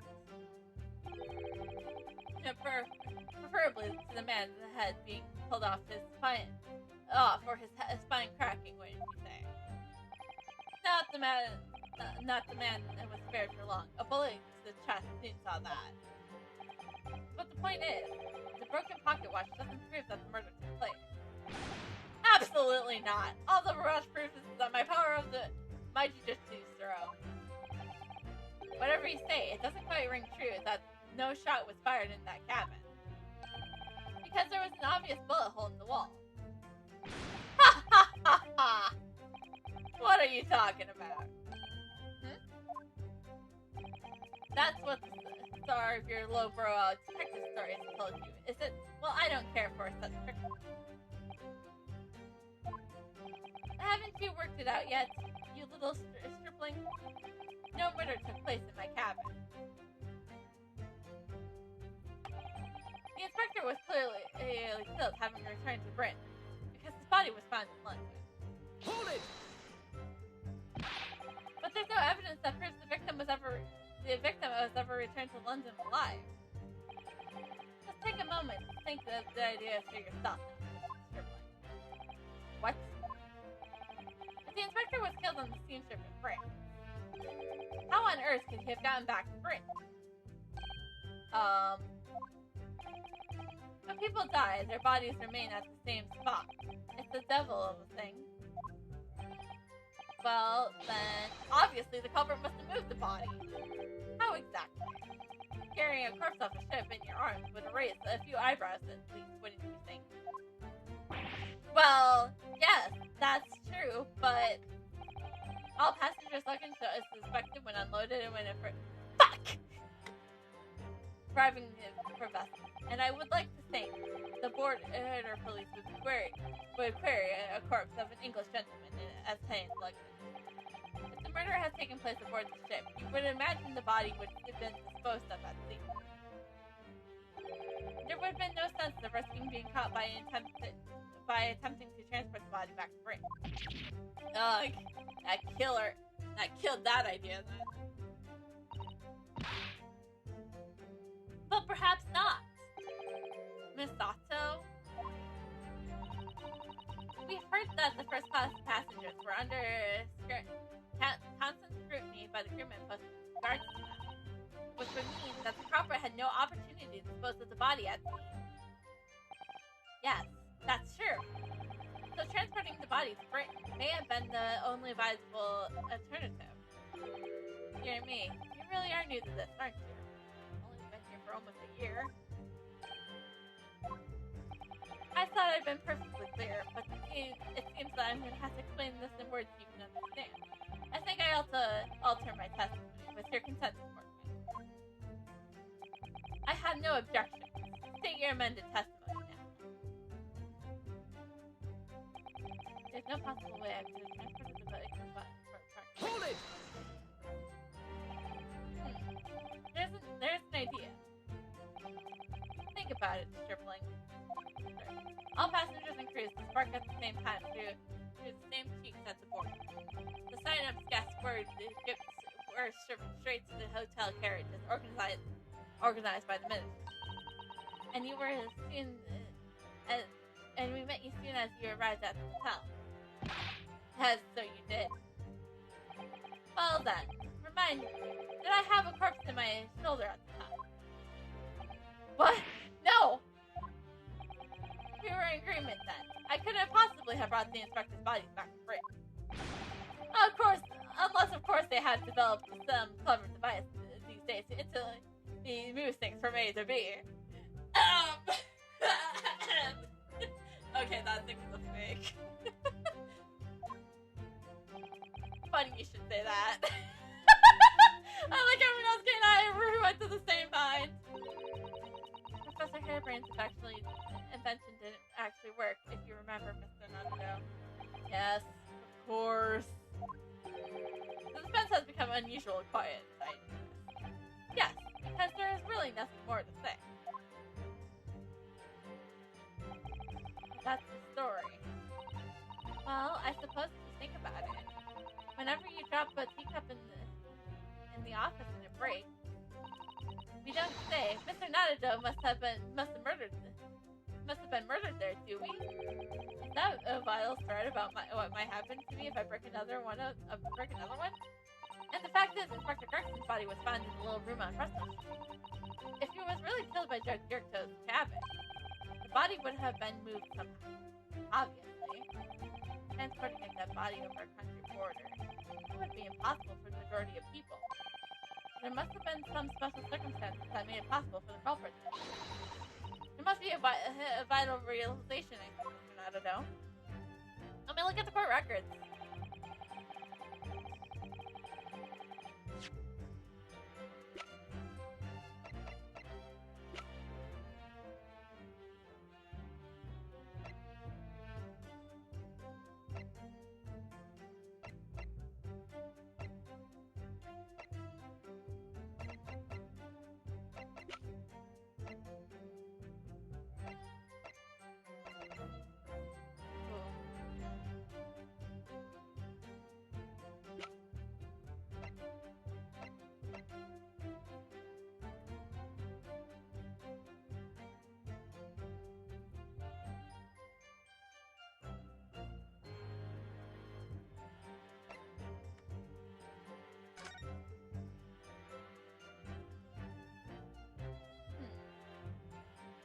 Never thought I would use this. I never thought I would use this as evidence.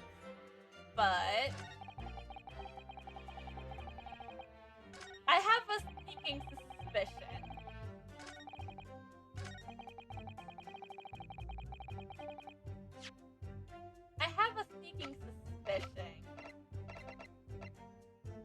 Objection! Oh? There's no possible way you could have moved Inspector Garkson's body, you say? I would say the opposite is true. And what's that supposed to mean? Far from being impossible for you to do. The transporting of Inspector Garkson's body back to Britain is only something you could have done, could do. What are you talking about, Renosuke? Well, as being a judge, as far as being a judge, Mr. Gyurto is also Japan's Minister of Foreign Affairs. Which means he's exempt from having his luggage searched when he enters the country. We learned that when we first met you upon your arrival in London.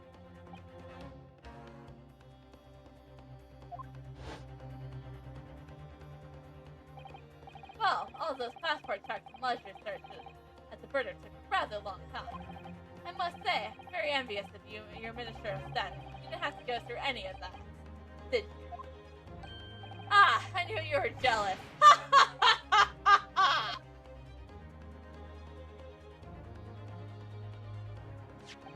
I presume you recall this, Judge Yurko. Renosuke looking very serious. Judge Yurto is also looking pretty serious. I never noticed that, but it stands out for Renosuke being very serious. As the court will note, you will have with you your large travel trunk. Large enough, in fact, to have a corpse inside. Mr. Naruto, surely you're not suggesting. I'm afraid that I am, yes. 3 days ago, when we were chatting innocently the new arrival from Japan and in the hotel. The body of Inspector Gregson was just a meters away inside Judge Girto's trunk.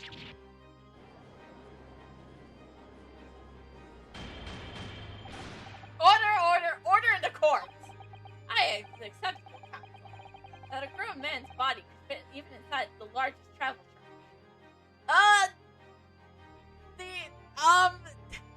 Lord Strongheart, the prosecution can attest to that. The defense can testify because he was in a travel trunk. The prosecution can attest to that because he was the one who put me in the trunk.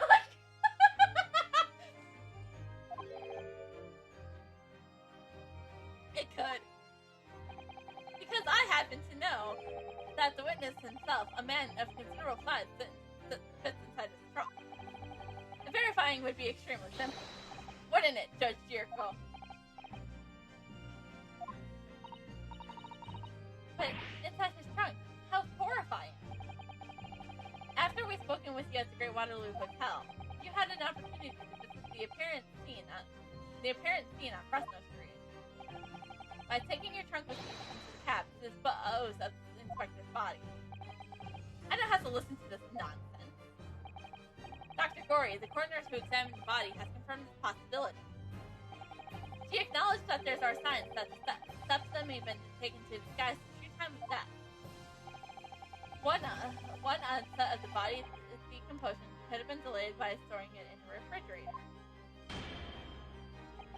Counsel, as I remember explaining yesterday, refrigerators of requestable size are few and far between. Yes, I'm sure they are, but one place they are certainly found is on large ocean liners.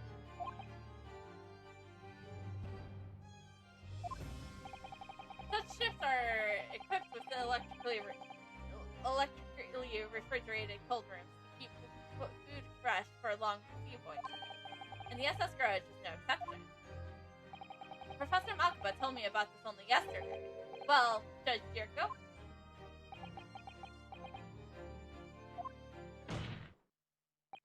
However much long you along this debate, you can't eliminate the truth. All evidence points to you being the killer.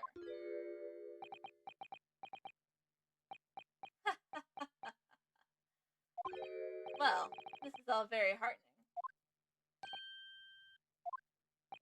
I can't see it was a wise move, letting Agazi and you embark on this study tour. What are you talking about now? Logical reasoning, of course. All court proceedings will be built on logical reasoning in the new century. And I can see that you have both laid a firm foundation for that already. Judge Jericho, please, stop diverting the attention from the issue at hand. The defense has made an accusation against you. How do you respond? Respond? There's really no need for me to respond, is there? Why ever not? Because before you can even begin to answer your question of when the victim was killed, you must first establish one key fact. Where the victim was killed. It's quite logical. The actual scene of the crime. The prosecution stance is unaltered. The killing took place on Fresno Street when the gunshot was heard. As the accused, the Barack von Sheik shot the victim at point-blank range.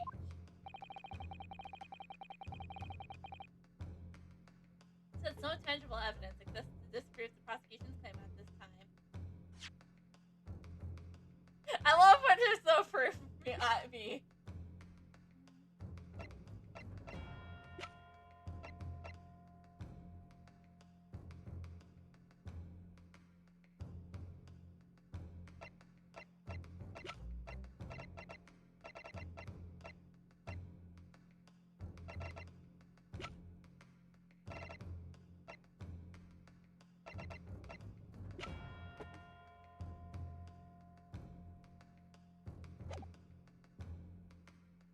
Disproves the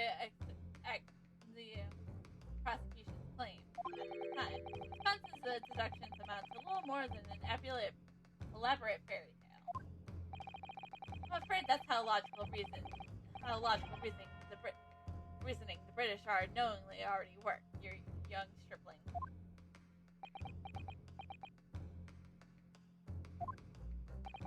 The victim was shot in that little room on Fresno Street and died instantly.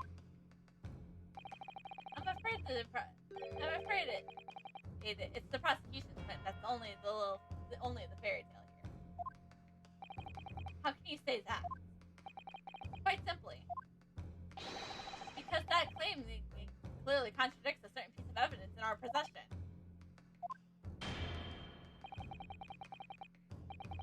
Very intelligent, counsel. I think you better explain yourself to court, do you? The prosecution claims that Inspector Gregson died instantly where he was shot at the scene on Fresno Street. But the evidence clearly contradicts that.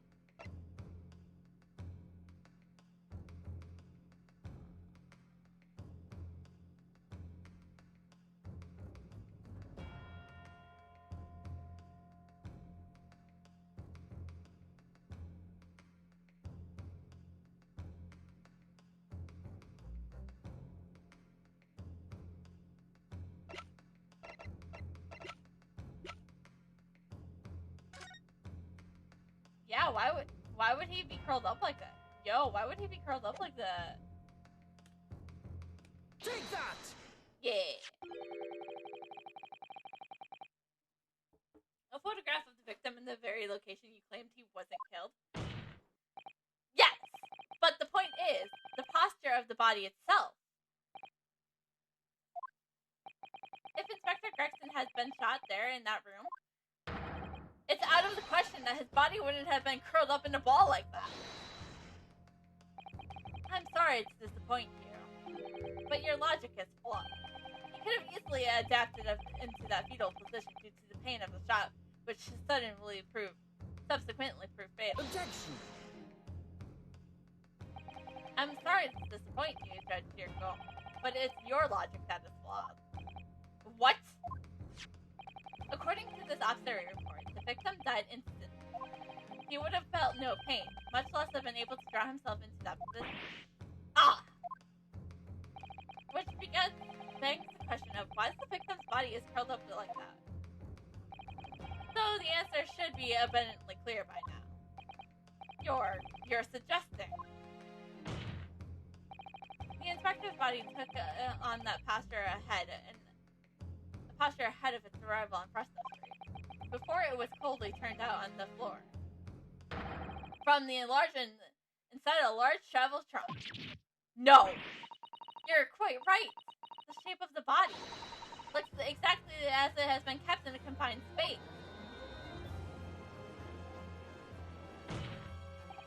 Judge Circo, present your trunk for examination. I believe it's very possible that it will contain traces of the victim's blood. Ah!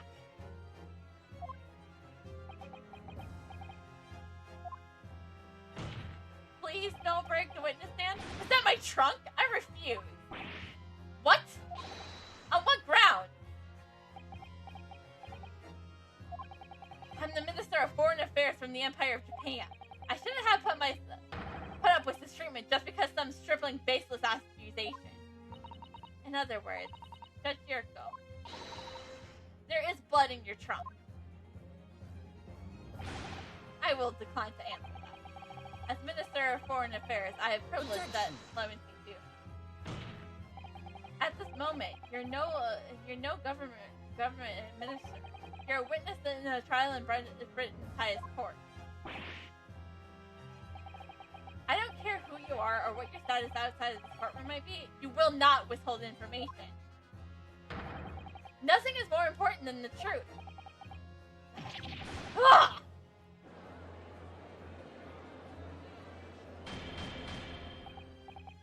Order in the court. Well, Mr. Circo, what will it be?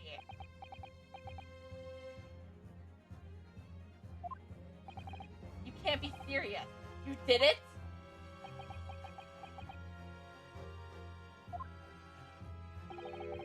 Have you no shame at all, Cosma Gauzy? What?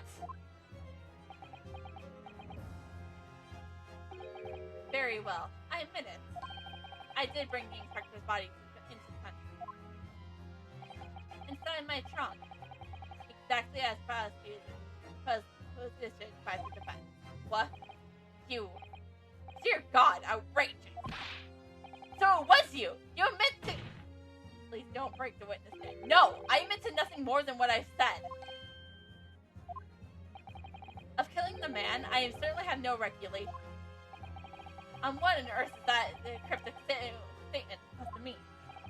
I merely disposed of the inspector's body, which was left in my cabin, in order to avoid unwanted attention. As the judicial assistant over there pointed out, I had no chance to throw it into the ocean. So, I decided on my own only option was to bring it into Britain with me and dispose of it somewhere else.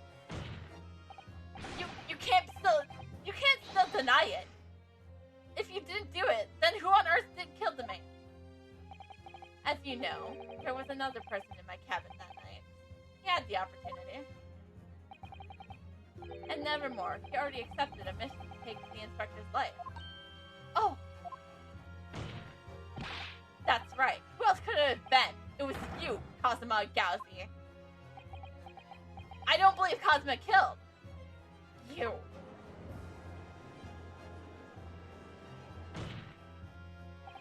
I never thought you'd stoop to this, Shirto Jirko. Jirko, taking the words straight out of my mouth. Prosecutor Cosima Gauzy. I thought about leaving the body in my cabin. You could pin the crime on me, did you? Well, the prosecution counsel has already admitted to visiting the witness cabin on the night in question. Yes, on an assassination mission, no less. You wouldn't! So, what do you make of that, young stripling? You have heard my testimony, and that's all I have to say on the matter. I admit to nothing more. I don't believe this. I don't either, Sato. Counsel for the defense. What is your position now? The court awaits your response to the witness's assertion. The assertion over the night in question. The victim's assailant was in fact Mr. Cosima Gauzy. This is the dead end it seems to be. The answer is right in front of me. It comes down to Jirko or Cosima. Most of them had the opportunity to kill Gregson, but only one of them did it. And I'm just a step away from proving who. Very well. The defense is ready to respond to the assertion forward by Judge Jirko. The idea that the victim was murdered could have been committed by Prosecutor Gauzy. It's impossible! Judge Jirko, let me remind you of something I said a few minutes ago. You claim that logic reasoning is the future of judicial process. It is, no question. Well, logical reasoning can prove something here. Namely, that it would have been impossible for a prosecutor Gauzy to commit the crime. What? The court will only accept an argument that's supported by compelling evidence. So present what you have, counsel.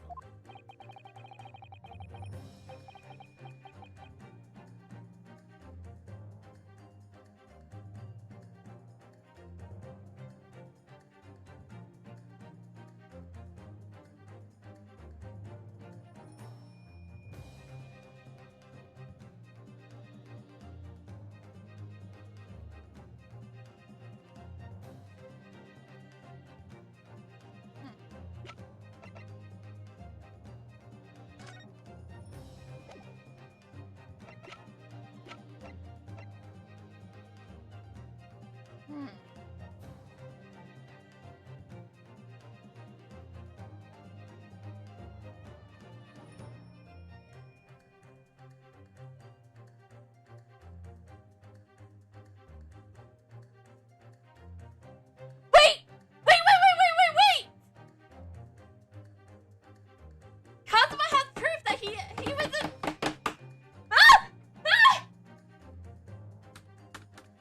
Oh, I'm not tapped in. Hold on.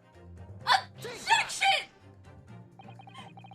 A literally crewman for the member of the SS Grade, my lord. My lord, is considered proof.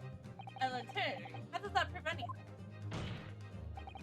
Judge Jirko, the moment you acknowledged that you found the victim's body in your cabin, this itinerary suddenly became much more significant. What? Why? In the night of question, as always, the crewman's sedentary was on the guard outside your cabin door. As long as he was there, nobody could have fired a shot inside the cabin. Absolutely. Because of that inconceivable, the guard wouldn't have heard it come in and investigate. So that tells us that the crime must have taken place when the guard was somewhere else. And that narrows it down to 20 minutes just after the clock, as indicated on the itinerary. Yes, I see no flaw in your reasoning so far. But the crucial point is this. When the evacuation drill took place, the steamship had already set sail from the port to Dunkirk. Oh! Now, clearly the murder could only have been committed by someone who was on board the vessel at the time. But Prosecutor Gowsey stated in yesterday's proceeding, I didn't come to Great Britain to take anyone's life, so I left Gregson and embarked on the ship. I spent that night at a boarding house in town, and then returned to England the following morning. Which I am sure the court will agree is conclusive proof that Cosmo Gowsey couldn't possibly carry out the killing. Yeah!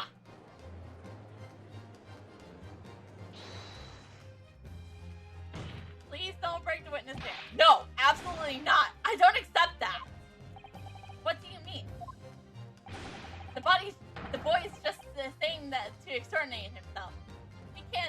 We can't trust that he really disembarked the vessel. Obviously, after he left the cabin, he hid himself somewhere nearby on the ship. Waiting for his chance to come back and finish up. No, that's out of the question. Isn't it, Cosmo? As the defense is rightly recalled, I did embark the vessel and spent the night in a boarding house in Dunkirk. And as I said yesterday, I signed my name in the accommodation register. All extremely easy to verify and undeniable proof. Ah! No! There's no escape this time. You can't forget that you're a judge or a governor or minister. It's time you give the court an honest answer, as a common man. Grrr. Oh God, please don't break the witness stand! You killed Inspector Tobias Gregson and transported his corpse back to Britain.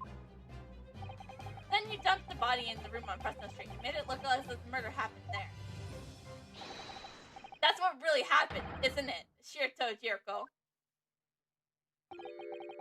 That damned trial 10 years ago. That's when this all began.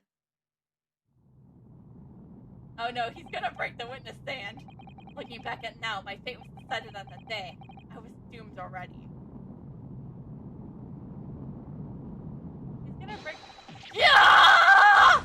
You broke the witness stand! I told him not to do it!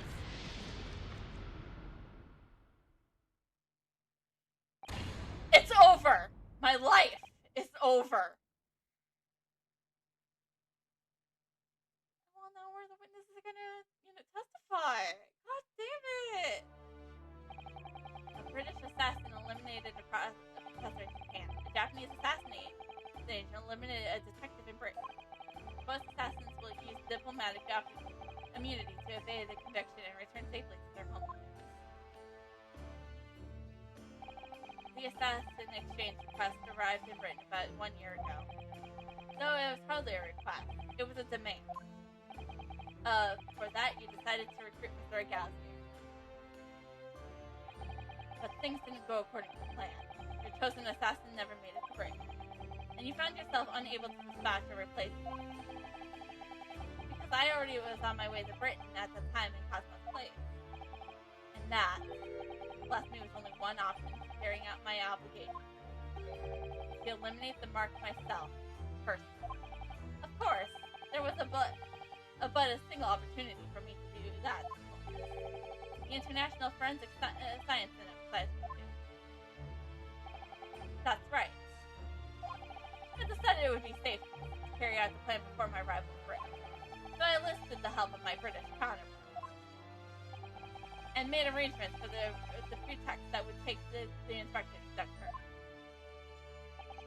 To lure the man in, he was given a sham mission by the Reaper. What? The Reaper? But there's only one person who could have done that.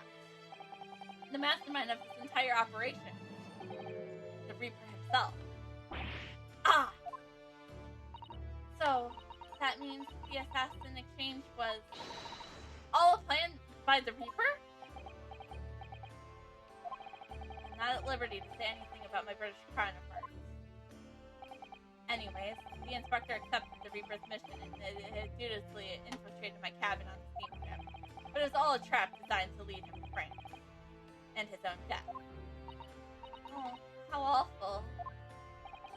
It was past 9 o'clock when I returned to my cabin from the dining hall that evening. I didn't give him a time to attack me. I choked him until he lost consciousness. But there was a guard just outside the door, so I left it at that for the time being.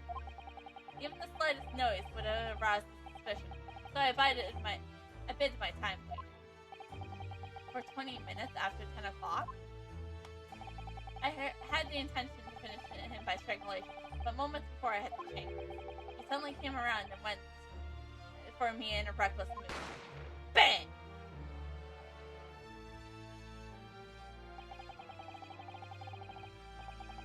I received the British-issued gun 16 years earlier. Being a member of the Justicery as a visiting student, I never imagined I would have to use it for something like that. So the revolver belongs to you, doesn't it?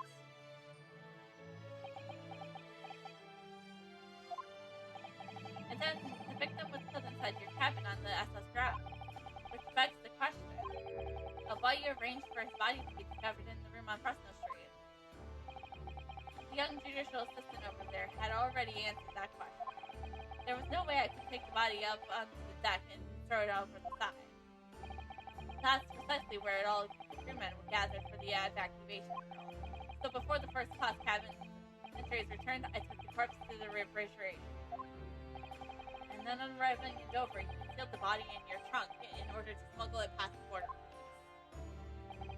I knew I needed to take steps if the police were to convince my body were not London. In that case, you must have known. You must have known the details of Inspector Garkson's intimate schedule. Yes, my British counterpart sent me everything I needed to know. The inspector was due at Fresno Street at 5 o'clock that afternoon, in order to meet a man by the name of Hugh Bone, from whom he would take back his police identification. Ah!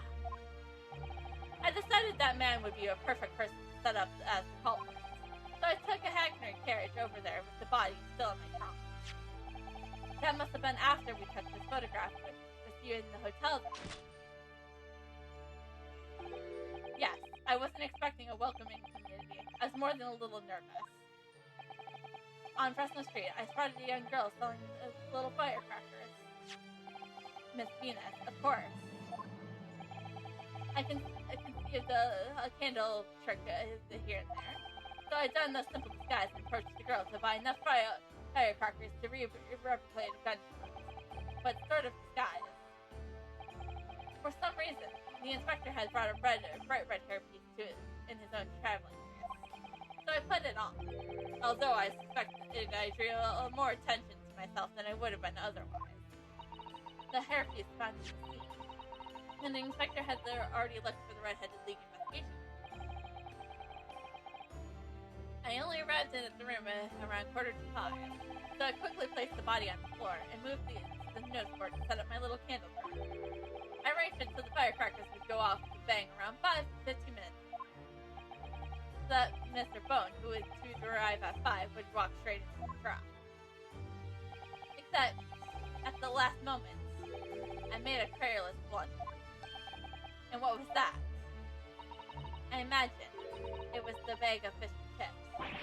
Ah! I didn't notice that it was falling out of his overcoat pocket when I moved his body into the refrigeration room. I put it back into his pocket the following morning, but, well, it seems that the warmth of the heated cabin has accelerated the decay of the fish. Anyways, that's everything. All the subject details of what I did.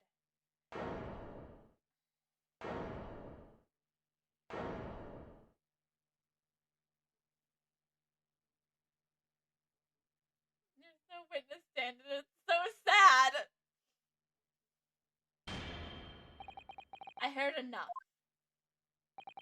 We arrived at the truth about the murder of one of the country's most capable and respected police inspectors. The witness will be tried in the coming days. For a crime such as vile of nature, you can expect the most severe penalties.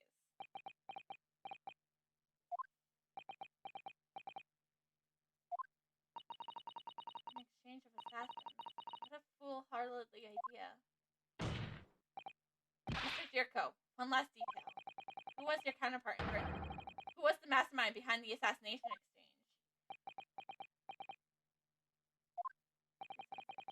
Nothing you can say makes it matters any worse for you. Just tell us. Enough!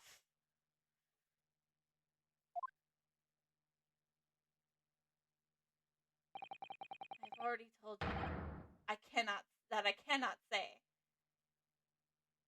He's not saying that because he wants to protect his counterpart. He actually doesn't know who his counterpart is. That's what it is! So, we need to figure out who the Reaper is. Who's the Reaper? Who is the Reaper? Now, I know it's not Von Cheek. Or Strongheart could be...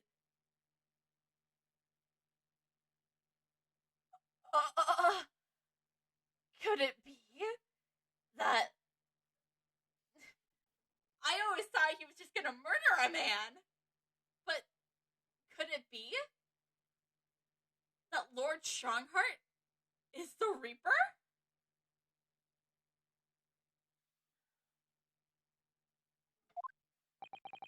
Even though as things stand,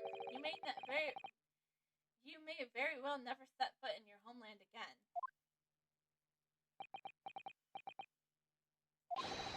What are you waiting for? Can't we get this over with now? It's finished. All of it.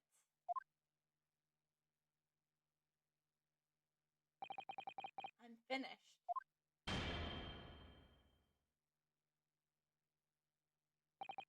Then, in the name of Her Majesty the Queen, I now pronounce the finding of this court. This man before us has admitted to the willful murder of Tobias Gregson.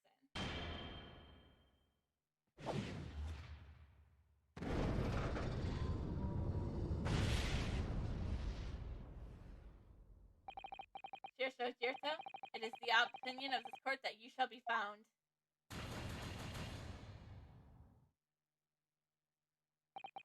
And may I remind all those present of the strict confidentiality demanded by this closed court.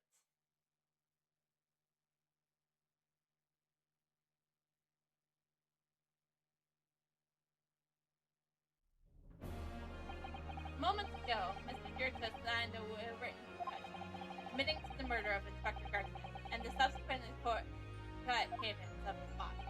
In short, the defendant is innocent and has therefore been established by beyond a doubt. Wow, they fixed the witness stand. That was quick. Oh, wonderful. Well done, Mr. Nadado. Yes, thank you. Is something wrong? I'm just a little troubled by his silence.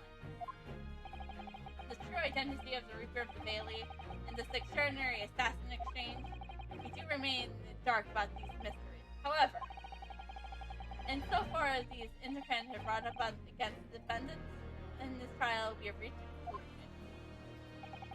I have for every intention of pursuing both mysteries. As a prosecutor. As you wish. Now, for the formal jurisdiction. I hereby declare the defendant, Barak Von Cheek, Objection!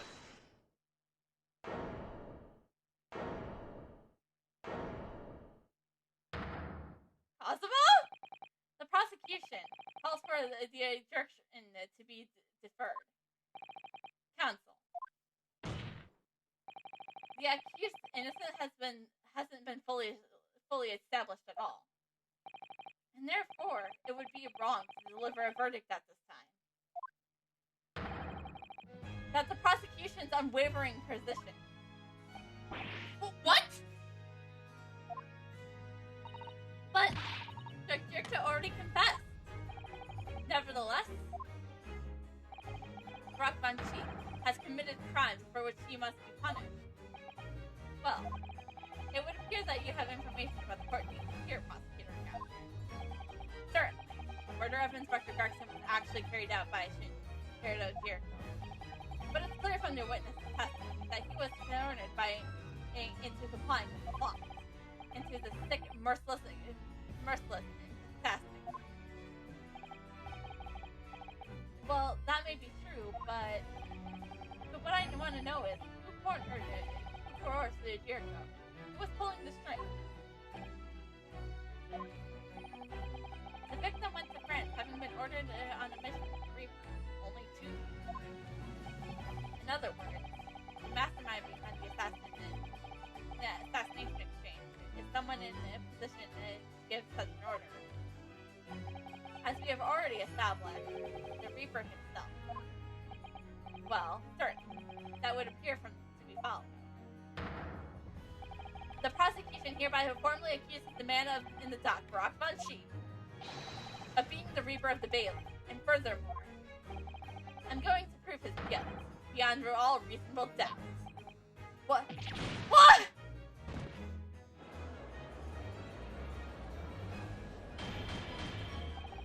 Order! The Reaper of the Bailey, a long-standing mystery. Are you suggesting you have some new information in which to build a case? Scotland Yard has already investigated Lord Von Sheep very thoroughly in that regard. They found no evidence whatsoever to corroborate the claim that he is the Reaper. Perhaps, but circumstances have now changed. What do you mean? It's already been established that the assassination exchange was negotiated with Jericho by the Reaper himself, which means we now have a new line of questioning by which to differently define the man's identity. That is the prosecution's intention. I must say I'm surprised by quite how interesting you appear to want to preserve my name. You're guilty of an unforgivable crime, Lord Von Sheep. And I will bring you to justice for it, whatever it takes. That explains Cosmo's silence. Not that nothing finished what Lord Von Sheep unwittingly started 10 years ago. Very well. Whilst it's extremely irregular, I will on this occasion grant the prosecution's further opportunity for the witness testimony. The defendant will disclose any and all involvements he had with the Reaper and the assassin exchange. I thank you, my lord, for guiding the court so wisely. I hereby declare this court to be in session for a supplementary hearing.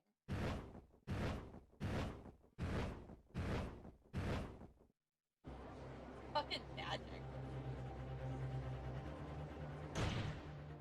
Wow. Pray turn a blind eye to this discouragement as I verify that this vile and unremitted accusation has it soured the contents of my hallowed chalice. Lord Von Sheep! I first had to suffer the sign-up of the Reaper 10 years ago now. And ever since that time, I've endured the weight of the implied guilt of what has gone with it. So I welcome the chance to testify and crush those allegations once and for all. Good. Then let justice decide, Lord. The prosecution seeks to begin to build its case by calling the accused to the stand as a primary witness in order that he may answer the accusation brought by the prosecution that he is the Reaper of the Bailey. And what says the defense? Putting the defendant in the witness stand can be extremely dangerous. Kazuma's-san is so emotional at the moment. He's not thinking logically. You're right. He's not himself. But I knew it'd be like this. And I came here today determined to face him through whatever what might rise. As a lawyer. And as his friend. That's what we must do. The defense has no objections, my lord. Very well. The defendant, you will take the witness stand and give formal testimony on the subject of your involvement with the Reaper and the assassination exchange. As you wish, my lord.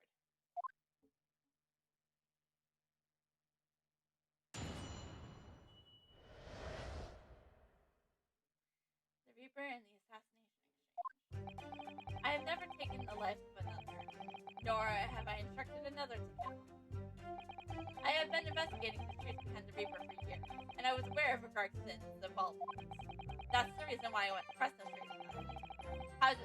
How I came to discover the body? The point is, no common thread exists between myself, Garkson, and Dr. Wilson. Clearly, therefore, there's no reason to suspect me of it being behind the assassination. So you deny all accusations by the prosecution. Boast that you're the Reaper of the Bailey, and that you mastermind the assassination exchange. I acknowledge that the public at large believes me to be the Reaper. However, that is a fallacy which I alone am in a position to force the error. Naturally, the prosecution believes the testimony just now given by the accused to be untrue. Rinosuke Naruto. Yes? Let me ask you, why are you here? What really brings you to this courtroom? Well, you. A desire to uncover the truth. Hello!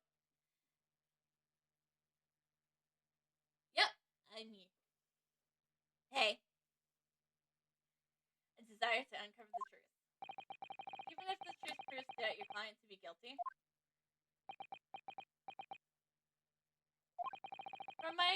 In all my experience in this courtroom, I've come to realize something. The truth can't be hidden. Sooner or later, it will come out. I'm good. So it always is my intention to work with my clients in the pursuits of the truth. I want you to remember what you just said.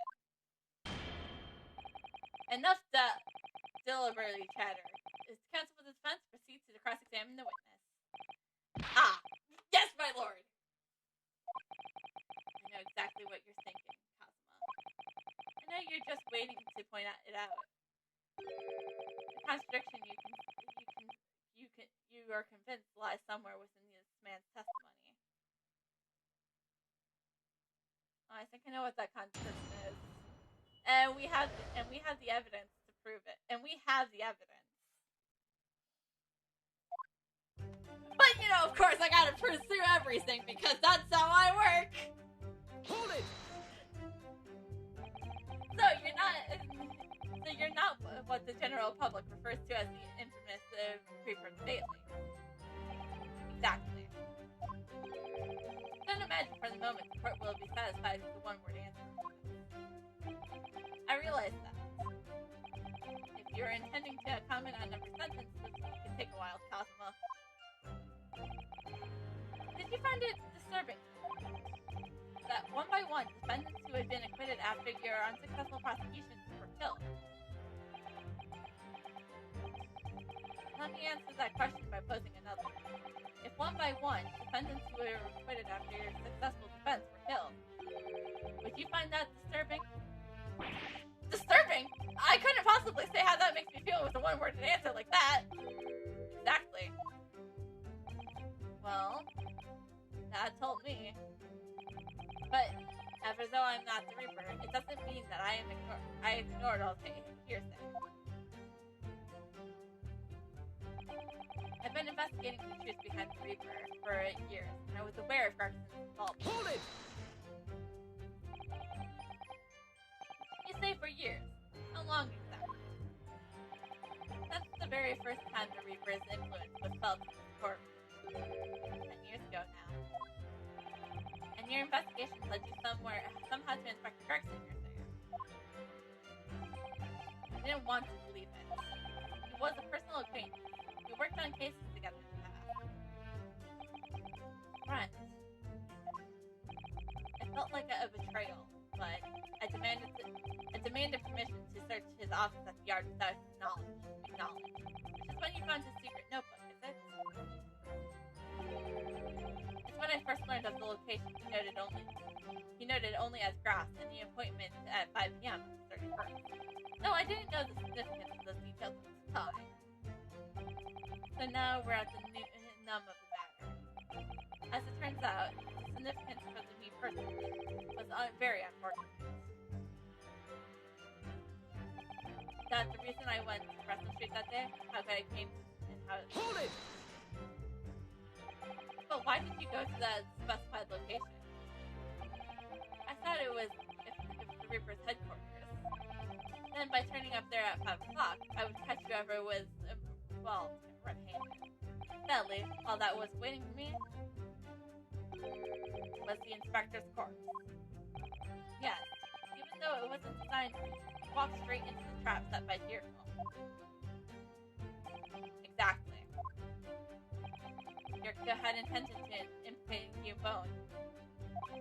But unhappily for me, I arrived at the scene first. Ha! A ridiculous, careless blunder.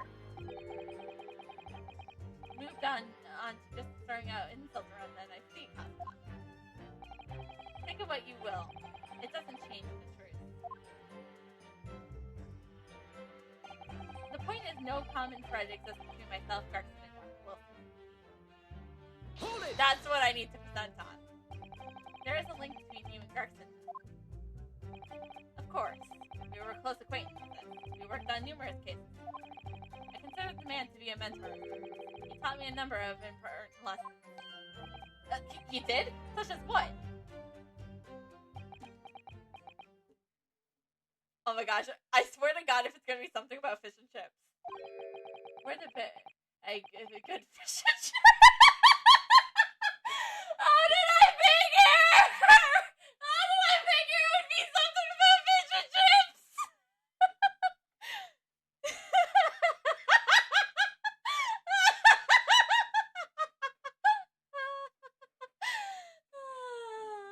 That's good. Well, that was convincing. Convenient. Dr. Wilson was a coroner, of course, but that was some time in the past. And in any case, I understand it was several years ago that he was invited to work at a Japanese university. That's right. He was a visiting professor at the Imperial University in Tokyo. It should be curious clear that no link between myself and him. Objection! In other words, I had no motive for sending some assassin to cross the ocean to kill them. Sounds plausible enough, and I want to believe it. But something about that just doesn't quite sit right with me. But we're gonna press the last statement regardless. Clearly, therefore, there's no reason to suspect me of being handy excessive. Hold it!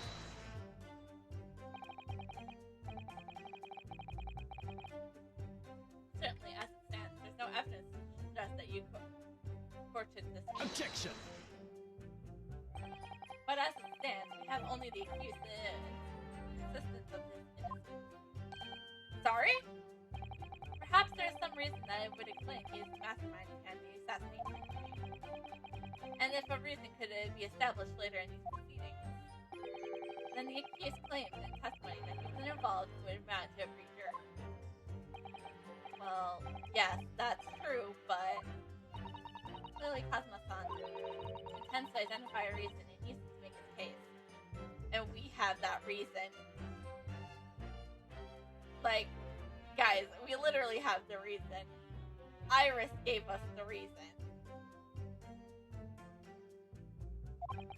So if we don't identify something first, it will gain the advantage. This could be dangerous.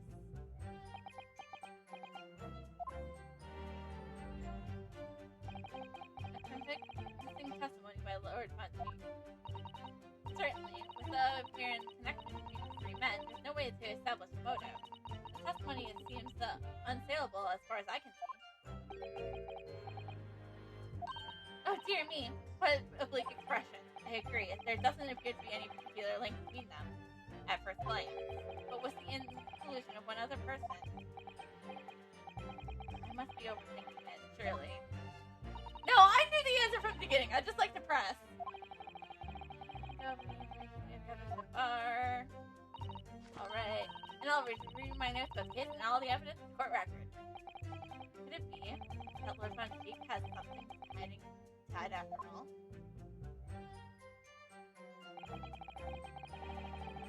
He's not hiding it because he knows it's missing.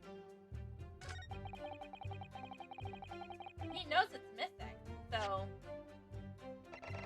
he could say this because, like I said, he knows that this was missing. What is this? Another observatory report? An observatory report? Wait, this is 10 years old. From the observatory of Lord Clint Von Cheek. What? My brother's observatory report? I'm pleased to see that suspense doesn't intend to run from the undeniable truth. Husband knew it was missing.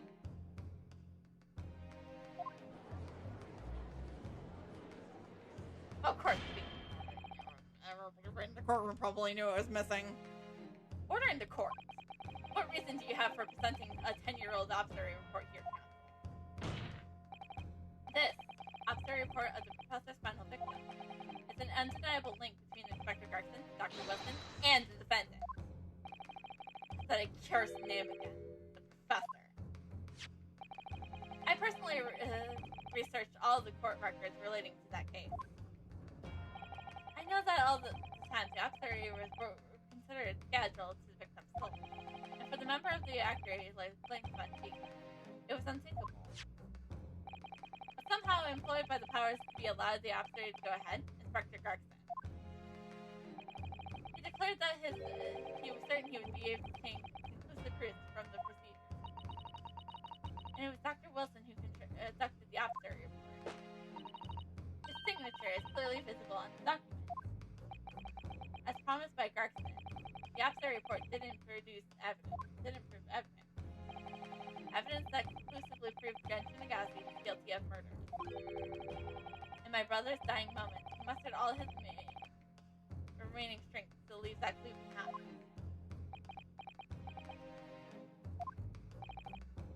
Indeed.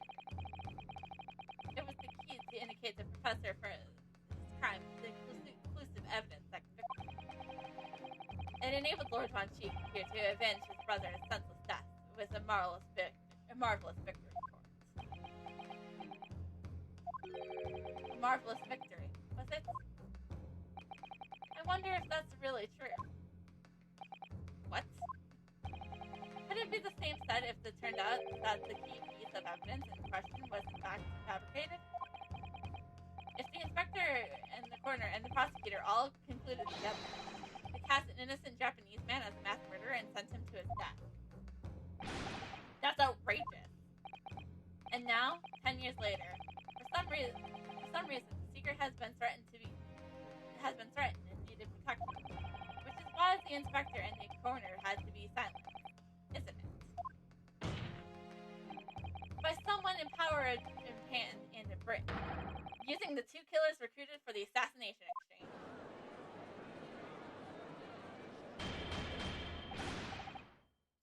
Order at once!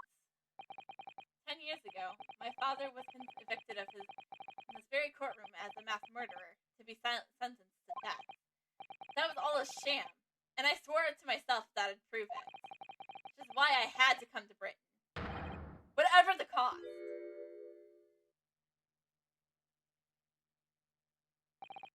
You'll have to forgive me if I feel compelled to toast this vengeful Nicotine's tendencies of purpose here. However, he who fails to quash his emotions in the courtroom has failed as a lawyer. Come on, Cosmo, you know this won't wash. You claiming that your father was misrepresented in a trial that took place a whole decade ago? You must see without evidence that there's nothing more than a wild accusation. As it happens, I have evidence. What? As the court has heard, I crossed the channel to France with Garson on the 31st. I went with him on the pretext of being the assassin recruited to kill Hirzo, but my true intentions were to make of these inspectors and tell me the truth. What truth? The truth about the evidence. And he acknowledged what I already deduced. There was a closely guarded secret about what went on in that observatory 10 years ago. What? A secret? I know nothing of any secrets. While I waited for my supposed mark in Yurka's cabin, I drew my client's instruction, the Lucius sword and chroma before the inspector's eyes. He very quickly understood what my true motives were. Right, I see. You're that Agassi's young lad, are you? And what? You're going to cut me down with that thing? Is that it? That will very much depend on the answers you give me to my questions. I want to know what really happened 10 years ago. The truth, that's all. Before we get into it, let me make one thing. I still believe your father was the felon. There's no doubt in my mind. But unfortunately, back then, we didn't have the evidence we needed to make the crime stick. So, you admit it then. The evidence used in my father's trial was fabricated?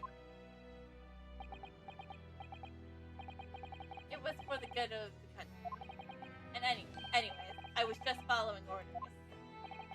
Orders? What exactly did you do? Speak! I'm not saying another word. Even if your life depends on it? That's right. Even then.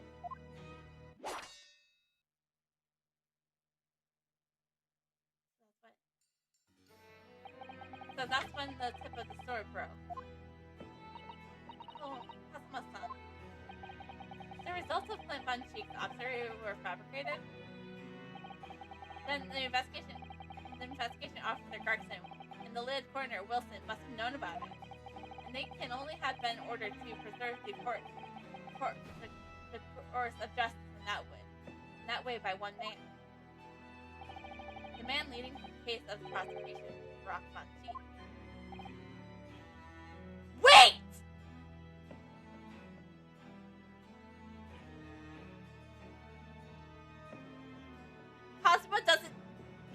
Does Kazuma know?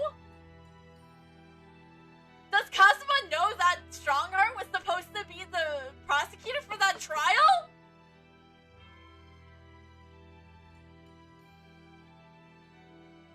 I don't think Kazuma knows that Strongheart was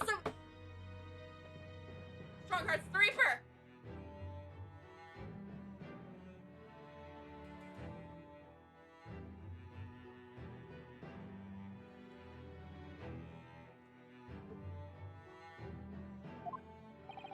In other words, the defendant did have a cause to organize this exchange of assassins. Exactly. It was established earlier.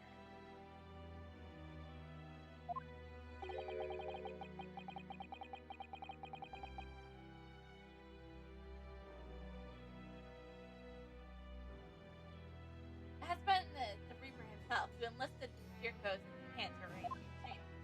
Ah! So it follows that the Reaper's true identity can only have been that of the man who stands accused in this courtroom today, Barack Von Cheek.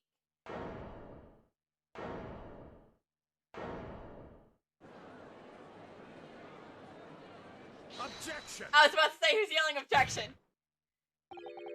Kazuma Agassiz. what you just told the court, are you absolutely certain of your facts? Did Gregson really fabricate evidence for that trial 10 years ago?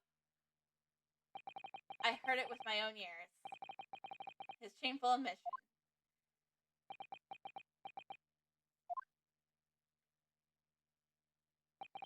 In that case, I know. The name of the Reaper. I figured it out too, Munchique! What? What?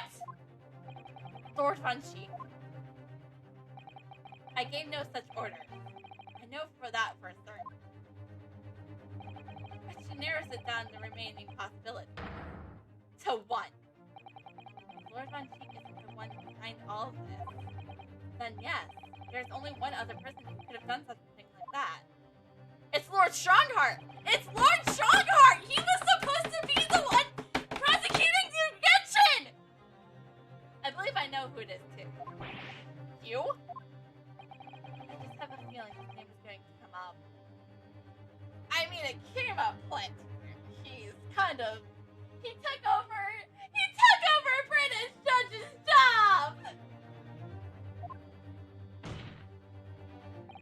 The true identity of the infamous Reaper of the Bailey is... Mel Strongheart. Take that! The only person who could have arranged for the assassin exchange and manipulated the Obster report is the Lord Chief Justice himself. Lord Mel Strongheart. What? Lord Strongheart? Oh, yes, it's true that 10 years ago the defendant handled the prosecution in the precedent court, but he only took over the case after his brother, Lord Clint Von Sheik, has been killed.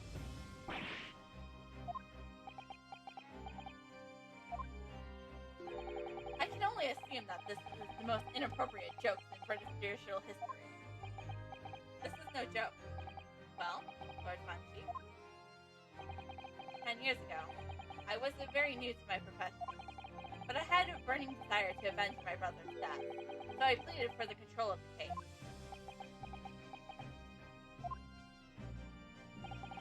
The investigation to that point, the supplication of the Lord to allow my brother's corpse to be examined, all the evidence I was given, the obstery report, it all came from you. I spent my life since then believing that I was in your debt the way you stood aside and let me handle that trial. But I see now. I was very much mistaken. With the hugely influential by force that caused the inspector and the coroner to break the law 10 years ago, and the same force that was still felt a decade later on the other side of the world by Shito Jirko, by Lord Strongheart. Everything falls into place when we recognize that you are the Reaper of the Bailey.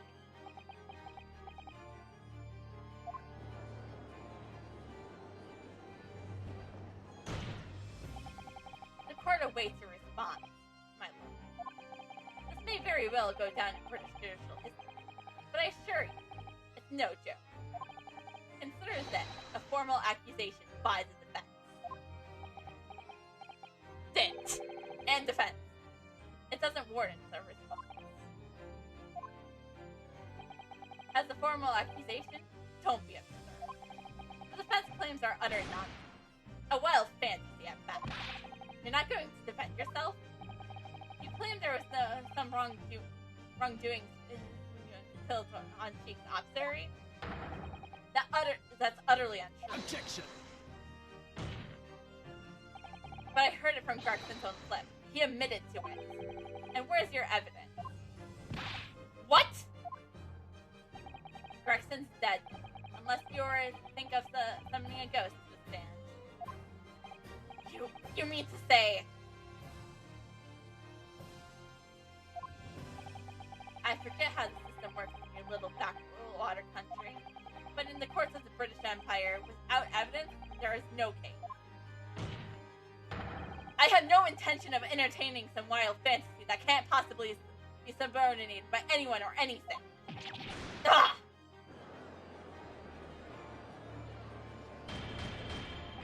Order! Order in the court! Following Inspector Gregson's murder and the light of Dr. Wilson's death as well, there's really no one left to testify about the events 10 years ago. Is there? So that's what the real purpose of this assassination exchange. This court has no business breaking over the cores of the case that was concluded a decade ago. The accusation brought by the prosecution and the defense are categorically denied. I take it there is no objection. Cosmo. He more or less waited this whole life for this moment. Is there really nothing else we can do now? Is there no other venue we can go down and pursue the streets of what really happened all the... Makaba! There is a link! There is someone who can testify! Professor Ewan Makaba!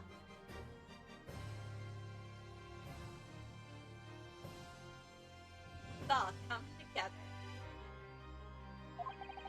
If only there was someone who could testify about Clint Von Peak's officer. There is someone! He's going to extraordinary lengths to cover his tracks, even so far as dispatching a assailant all the way from Japan to ensure Dr. Wilson's fight. Dr. Side won't say anything to get stronger. But there's still one ray of hope. Objection!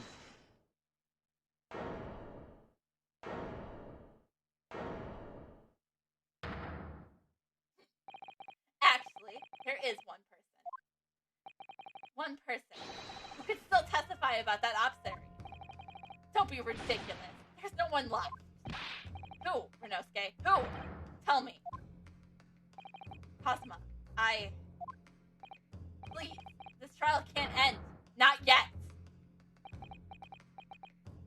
I'm not doing this for you. I'm doing it for the truth. The person whose defense would like to call to the stand to testify about the observatory of Lord Lankint is Yujin Makaba. Take that! Heaven help us. Another Japanese? An expert of forensics medicine, my lord. Professor Yushin Makaba. 16 years ago, he came to London with Shirko and Genshin Tagazi as a visiting student. And what could his testimony possibly tell us? Professor Makaba was the primary assistant during the observatory in question. He was also the person who actually penned the report. Incorrect. The observatory was carried out by the coroner, Dr. Wilson. The report carries his signature. It was the primary's assistant's duty to keep a written record of the coroner's work during the procedure. In actual fact, the coroner merely overread the report at the end and signed it. In other words, Professor Makaba witnessed the entire observatory from start to finish. The defense demands that Professor Makaba be summoned as a witness as a matter of urgency. Whatever really happened in that observatory laboratory 10 years ago is something only he could tell us. The defense demand is denied. You're definitely hiding What? But Professor Makaba is in London at this moment. We could summon him to the stand in minutes. No, of course he's not going to agree to it. Strongheart has no intention of summoning anyone who knows. He's too concerned about protecting himself. Prosecutor Gaz, let me refresh your memory as you seem to have forgotten the prosecution's name. Only minutes ago, you accused the defendant of being the reaper of the mastermind of the assassination exchange. I did, yes.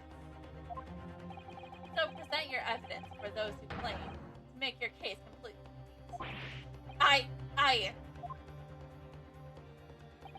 At this time, I don't have the requisite evidence. But that's exactly what we needed to witness testimony. The professor case is closed. There's no clues about the distant past that will bolster your argument today. I'm afraid to say, Prosecutor Gauzy, that you would appear to be possessed by the spirit of your late homicidal father.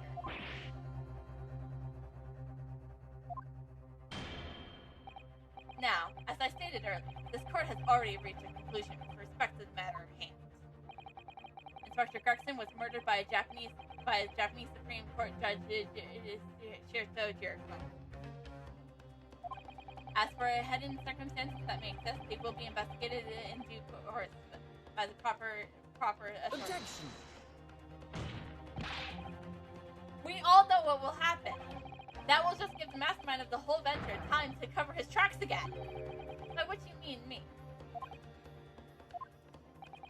Your punishment for this compiled behavior will be decided at a later date.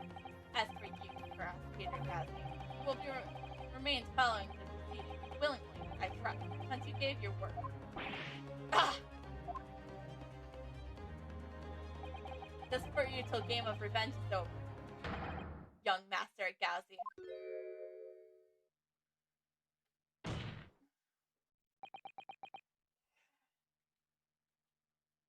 No! Wrong button!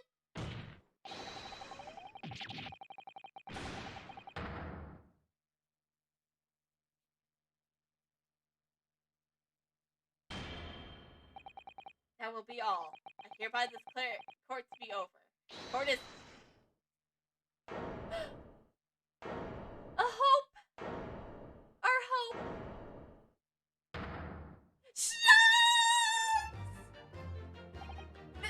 Mr. Sholmes?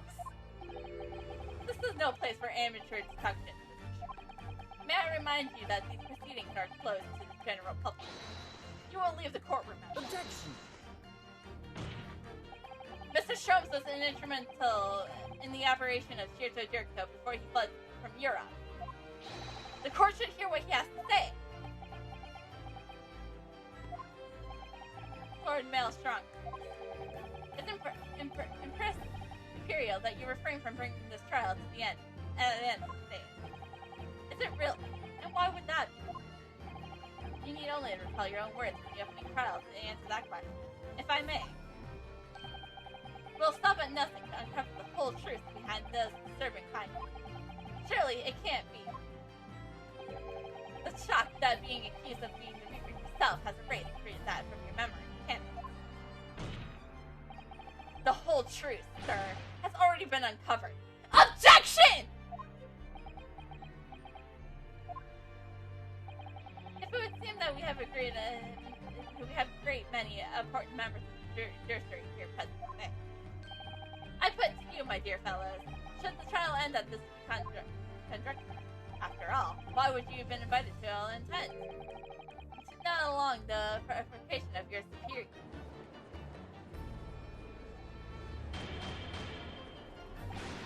Order! Order in the court! It seems to me that we are standing before a door that leads to a new era of legal practice. The door is ajar. Let us emerge from the shallows of the Reaper's decade-long summer. As for you alone, my dear fellows, have the power to push this door open now. The auditors of the gallery have no right to express an opinion in this court proceeding. Silence! He's right! The judge has absolute authority to rise here. Yes! He calls for the trial to end, it must end. But what will they really do it? I sense a dark thing occurring behind the scenes. Dark thing. There's a single person here who can be honestly say it. What? What? The trial should go on. Summon the witness. That's right. We need to clear up that before the young Japanese fellows remain in custody.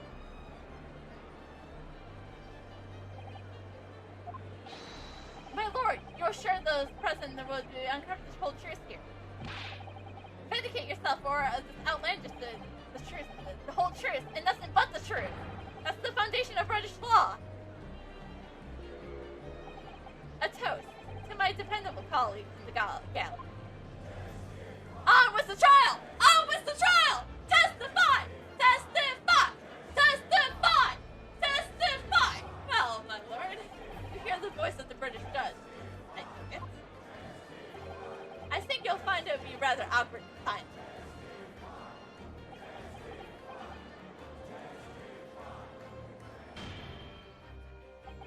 The court will recess briefly.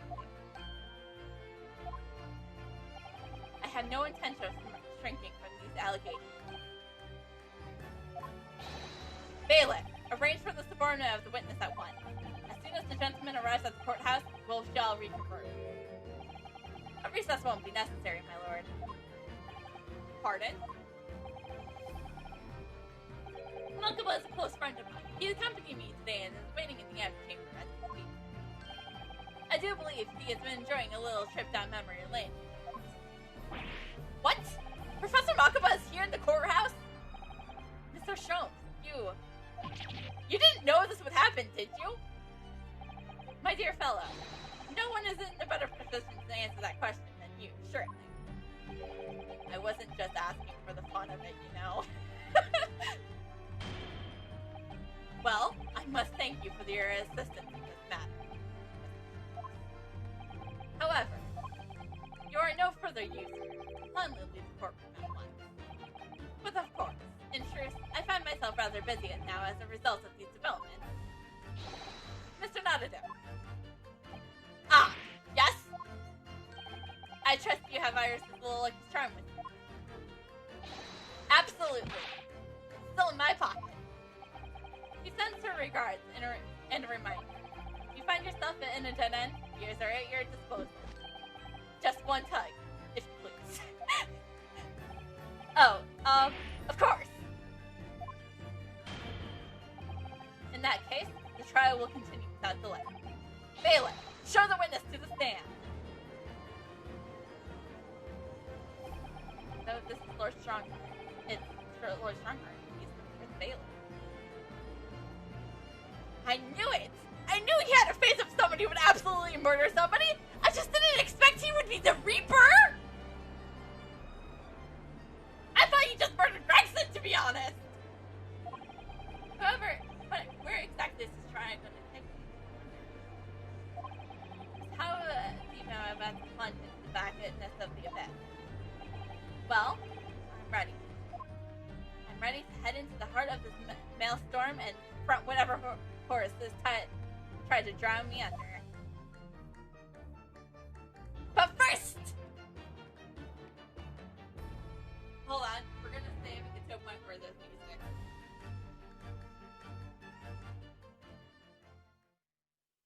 Because, my voice is kind of getting down and...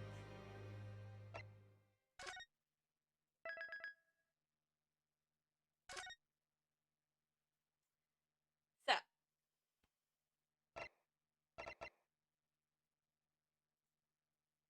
We're gonna take a little, like I said, we're gonna take a little break. You know, we're gonna get to a point where I have music.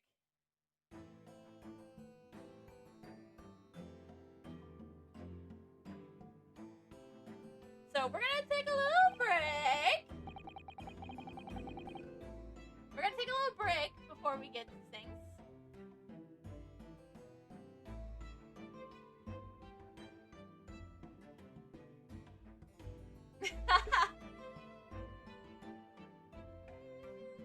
We'll be right back. We'll be right back. Glad to see you, Dingus. But like I said, I need to be right back. I have to, go to the bathroom and get some more water. And figure out what my whole candle situation, because my candle went out and I'm not in the mood to cross-examine any witnesses right now.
Yushin Makba, lecturer in forensics and medicine at the Imperial University in Tokyo, Japan.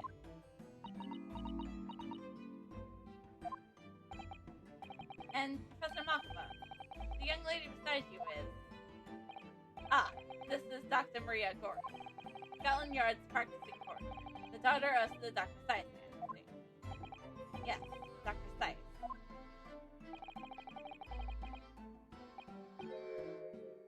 I'm afraid I can't tell you why she's here, though. She just appeared.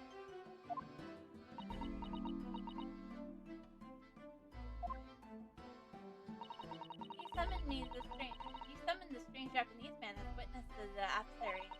But you didn't summon Mama. That makes no sense. She was there too. That's about the size of it. I had her eyes boring into the side of my cheek constantly, while I was in the antechamber too. Poor man.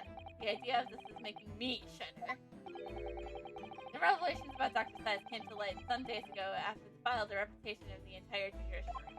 He was therefore deemed unfit to appear as a witness in today's proceeding. The Ministry of Justice decisions on that is final. Well, we wouldn't want any more free juries to be committed, would we?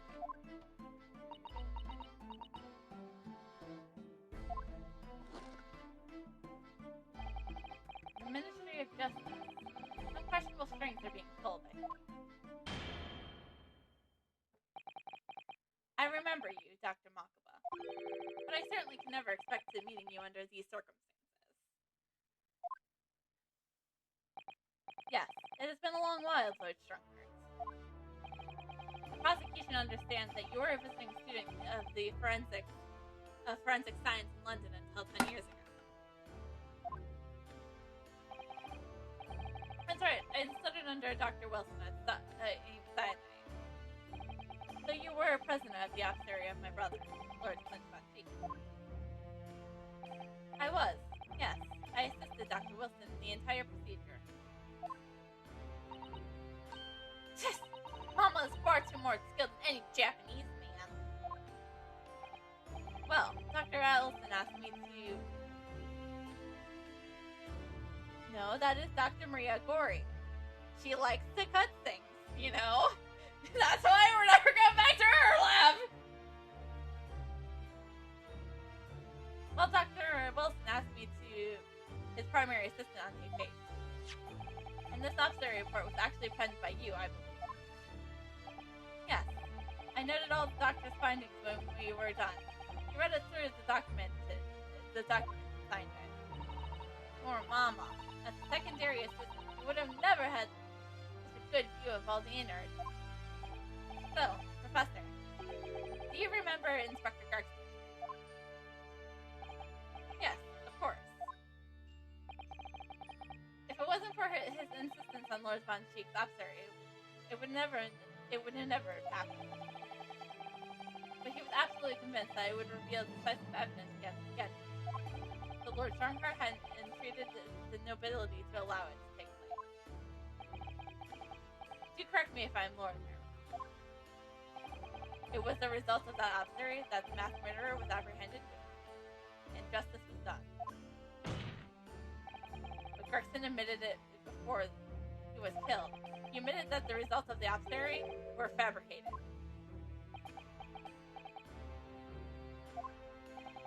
You were there at the time, so you must testify. You have an obligation to tell the truth about what really went on. Absolutely. That's precisely why I'm here. And that's why I'm here too. Very well then. You will give your formal testimony now, witness. But before you begin, a word of warning. Oh. You will state truthfully and accurately what you saw and what you heard at the time. I wouldn't dream of doing otherwise, my lord. The moment your testimony verges on suspicion, I will expel you from my courtroom.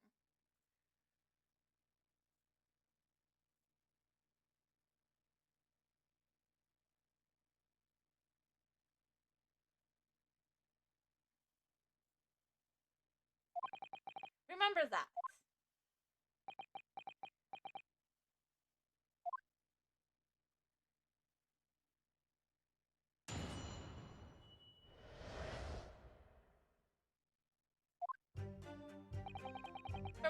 observations, I couldn't say there was any indication of the officer report having been fabricated.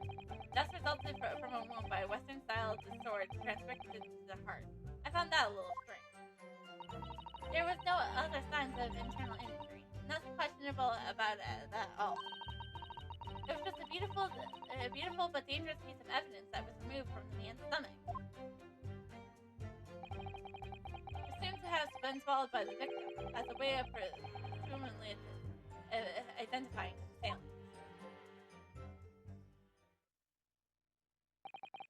No indication? Nothing to suggest fabrication? Professor Makaba, are you certain about that? Well, nothing that I could possibly identify as such. As much less swear to it. Ah!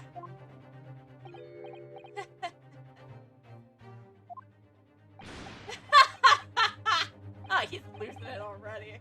That man is absolutely 100% a Reaper.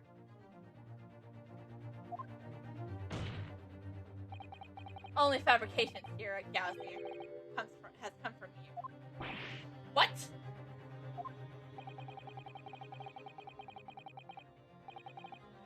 You claim the inspector just confessed before his death, but that is the fabrication. No, you really acknowledged it. I swear he did. Really. The tip of a sword at his throat. The man was clearly out of his wits' end.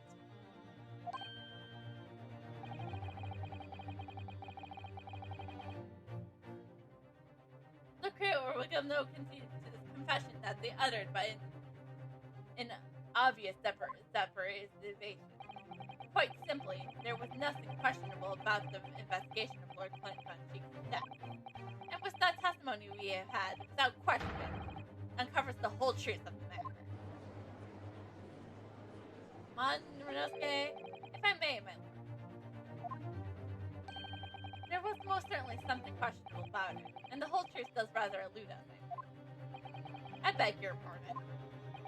Well, if you're obviously aware of the facts of the case, all four of the professor's previous victims died when an enormous beast was set upon them that ripped out their throats.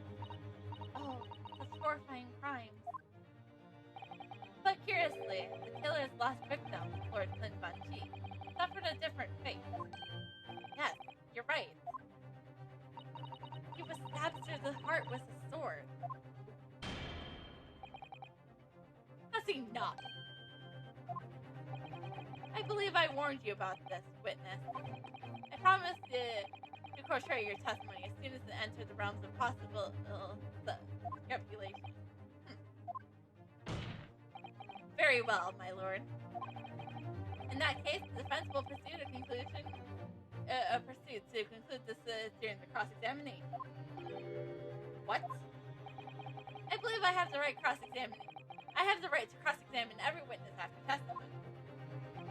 And I fully intend to exercise that right. Renosuke. I'm afraid even the presiding judge has no authority to convey the letter of the law. As I'm sure every member of the judiciary present in the gallery would agree.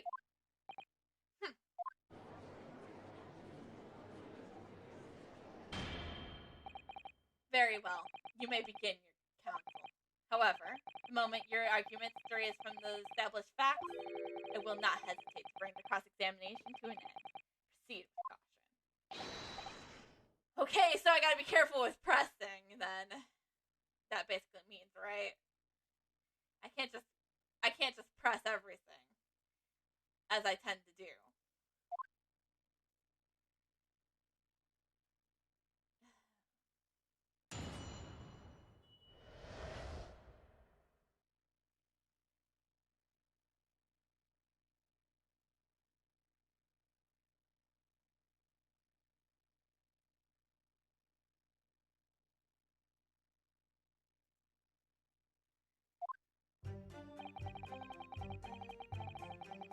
I'm gonna not proceed with caution. I'll take the penalties. Hold it! You couldn't say. No, I said sadly not. But then you couldn't have said there was any indication either, could you? No, true, I couldn't. I was Dr. Wilson's at Dr. Wilson's side as he performed the procedure according to what he did. But at the time, of course, he instructed me to fetch implements and such. While I was away from the operating table, obviously I couldn't have missed something. And those times, it was the secondary assistant who did it. Following this Japanese man's orders just to lightning or pass his implement. But that doesn't mean Mama was a vital part of the team. Quite, yes. So you would kindly refrain from staring at my cheek like that. Professor Makaba, think. Was there nothing at all that seemed out of place to you? Well, yes, there was, as a matter of fact. Dust resulting from a move made by a Western-style sword penetrating in the heart. I found that a little strange. In all the previous 4 killings attributed to the professor, the victims were killed by an enormous dog, I believe. Their throats were, well, vault. Correct. And yet Lord Von Sheik was stabbed. Ah, do you mean to say that you think Clint Von Sheik may have not been the one that the professor's victims? There's no bias in which that finds the infection carried out at the time. But Genshin Agashi confessed to all of his crimes upon his arrest. He admitted having taken the lives of all 5 members of the actuary. Ugh! Yet the beast was used to carry out the killings was never identified. No evidence was found to suggest that Genshin have ever kept a dog. A true hound of hell.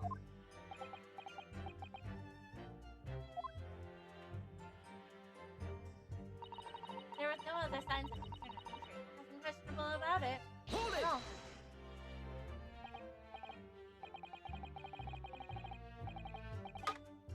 But, you weren't actually present at the observatory yourself, were you, Dr. Corey? Does that matter? Well, I just wonder how useful your testimony can be in that case, really. I mean, it would just be different if your mother, Dr. Sias, were in the stand, but I read all the paperwork about the case, and Mama told me the story countless times. The statement is just made exactly what's written in the observatory report. I did confirm that myself at the time. It's true. Besides the stab wound, there's no other significant signs of internal trauma. I see. Mama told me all about it. Oh. She said there was nothing of note internally. But they didn't find an amazing piece of evidence. It's something unbelievable. Unbelievable? What do you mean? Come on, Dr. Corey. What is it?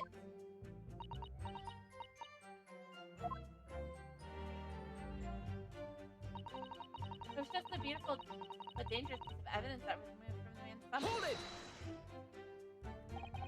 What exactly was it, though? What does the beautiful but dangerous mean?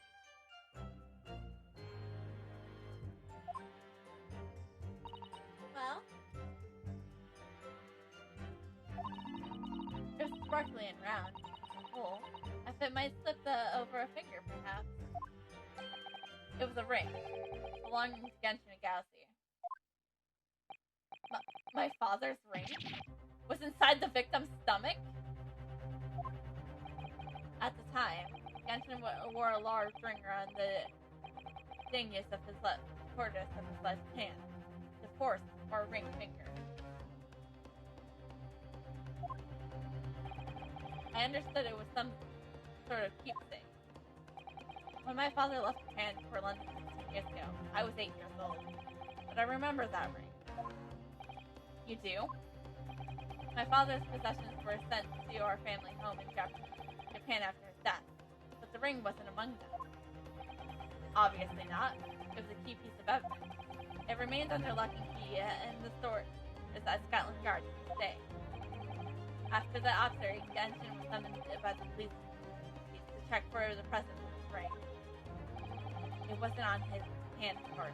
Moreover, there were deep aspirations on his finger where it has been pulled off.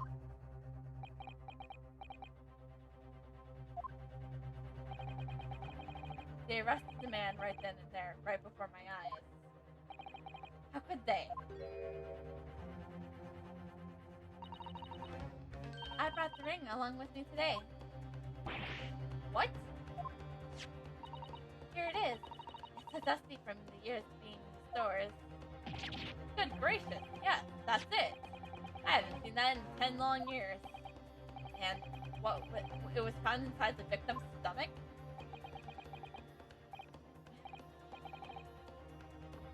Yes, I'm afraid so. You hesitated there, Professor Makaba. Could we read something into that? Ah, well, it's just that thinking back now. I didn't actually witness the moment that it was extracted from the victim's body.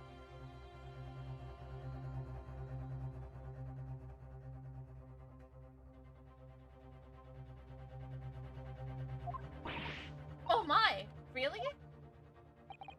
At that precise moment, Dr. Wilson had asked me to press towards the scaffold. Dr. Gory. The removal of historic evidence from storage requires my consent, does it not?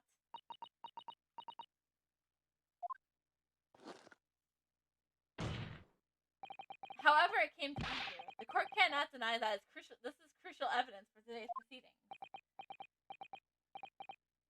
Very well, you may submit it.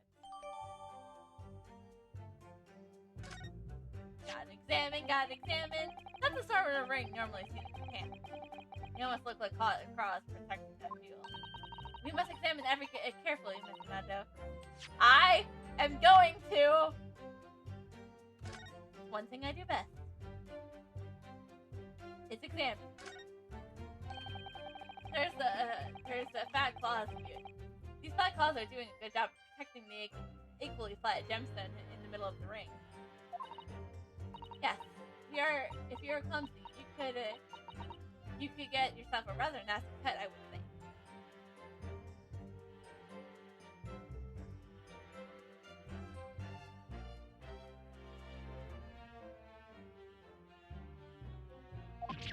Ow!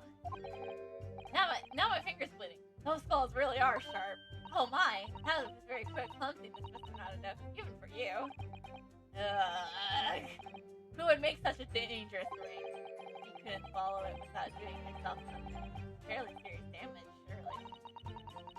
A sticky maka bomb about that size would go down much better, with some red bean paste in the middle. Somebody as clumsy as me would probably manage to choke on that somehow.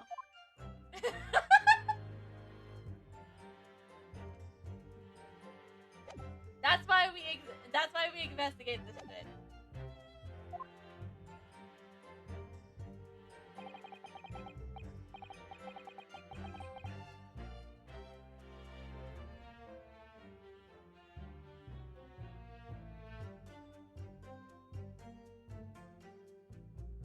No, I have no time. I don't want to. I'm sorry, but I do not need to press everything. I know what to do. I don't want to have to deal with pressing.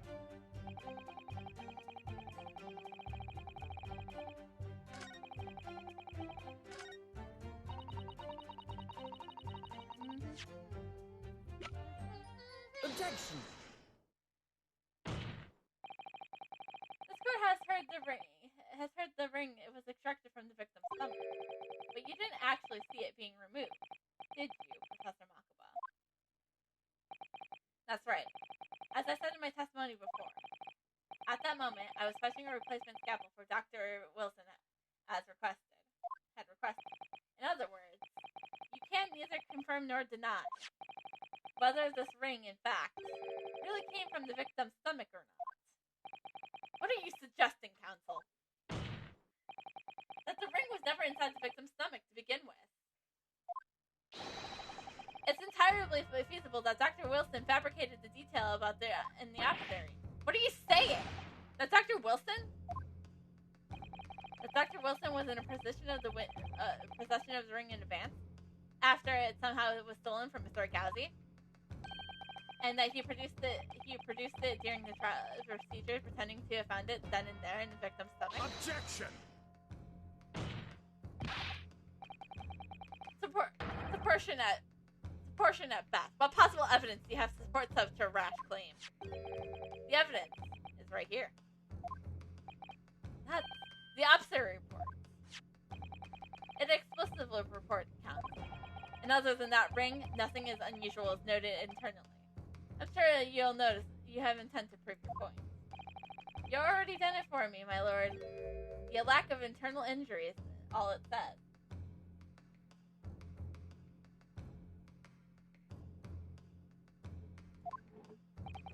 What? To swallow a ring of this size would require considerable effort and determination. In addition to its size, there's a sharp claw around the gemstone with content with it. My brother was a determined man. The brink of death, more so, I'm sure.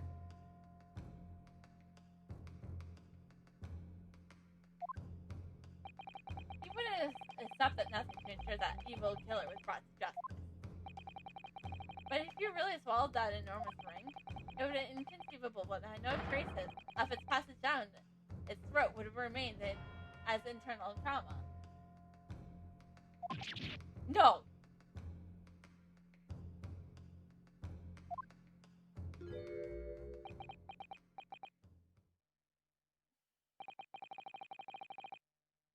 And there you arrive at the sticking point. That's precisely why I had my doubts about my findings myself 10 years ago. Why didn't you say something at the time? I did. I still remember the conversation I had with Dr. Wilson in the laboratory that day. Look at this! Now this is a very curious thing to find in a man's stomach, wouldn't you say? But isn't that rather peculiar, Dr. Wilson? What is it now, Makaba?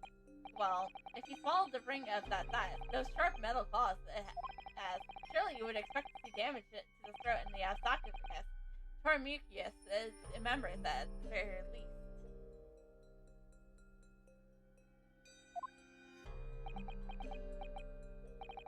Dr. Makaba, may I remind you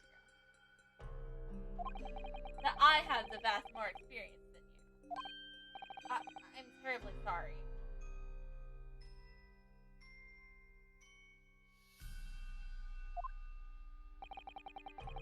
I can think of plenty of ways to explain why no injuries have been. No, let's say this. The victim would appear to have ingested the evidence, as evidence to identify his assailant.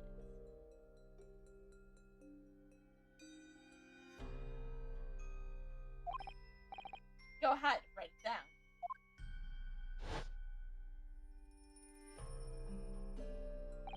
So I was right. Dr. Wilson deliberately fabricated the results of the autopsy to implicate my father.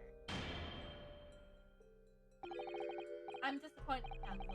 The argument is nothing more than speculation. What? Dr. Wilson was a leading authority in forensic science and the observatory.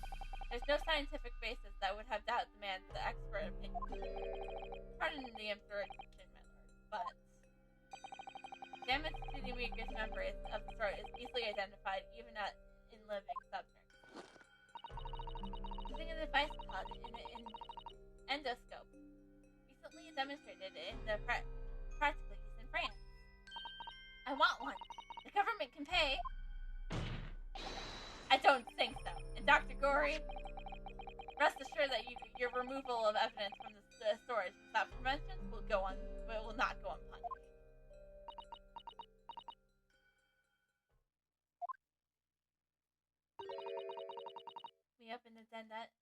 We opened the dead to find the truth. I beg your pardon. But Mama, she chose to stitch her corpses up with all her secrets inside.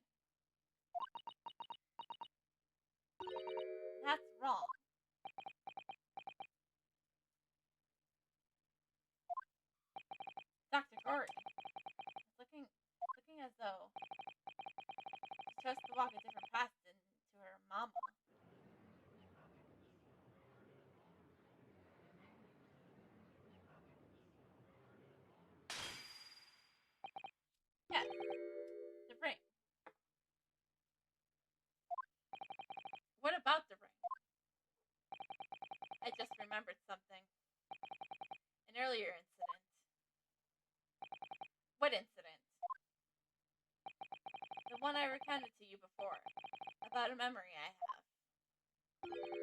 of Genshin Agasi saving my life. What? My father saved your life? It was 10 years ago, on the foggy night.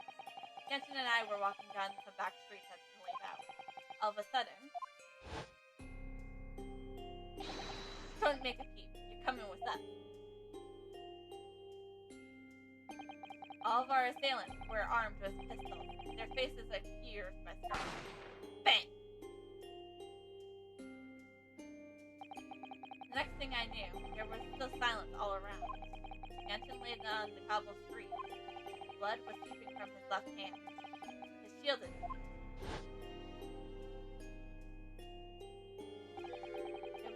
It was the ring on his finger of his left hand he used to wear that. Ah! Are you saying that I always believed those thugs were after me? But now, I'm starting to question that perhaps I wasn't the intended target after all. Wait, but Genshin was arrested 2 days after that attack, and in that short interval, decisive evidence needed to indicate him was miraculously found. You mean the ring was stolen from him? You think that was those thugs that were after that night? Objection! I was about to say he's getting yell objection. You pathetic coward. You expect me to believe that you weren't involved?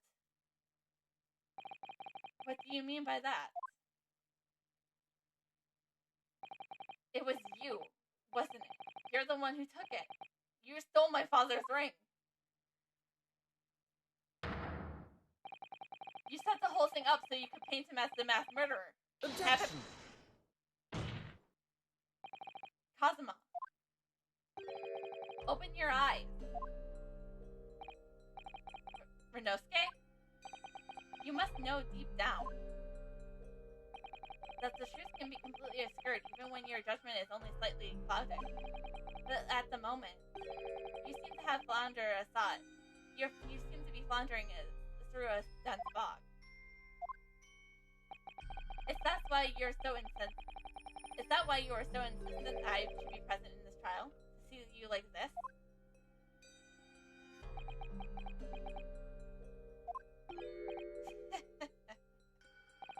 Well, this is an amusing spectacle.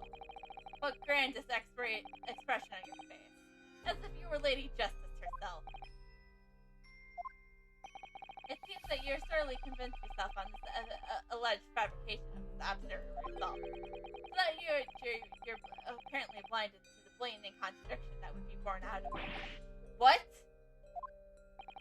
Though it's extremely hard to believe, let us imagine that there was some conduct during the observatory. If that was the case, why would Agasi not have disputed the findings in his trial? Oh! In the closed court hearing 10 years ago, the defendant never once denied the claims against him. Isn't that right, Lord Manchu? Yes, that's indeed correct. Upon hearing the verdict of guilty, he merely closed his eyes, quite accepting the judgment. The action of a man who accepted responsibility for his deeds and is resigned to his fate. But then... Oh my, that's very strange. Mr. Agasi did nothing to oppose the charges against him, then... That would surely mean that there was no fabricated evidence. An obvious conclusion that which you should have arrived at many minutes ago, Prosecutor Agasi. Your twisted loyalty and clouded judgment are hampering your ability of logical thought.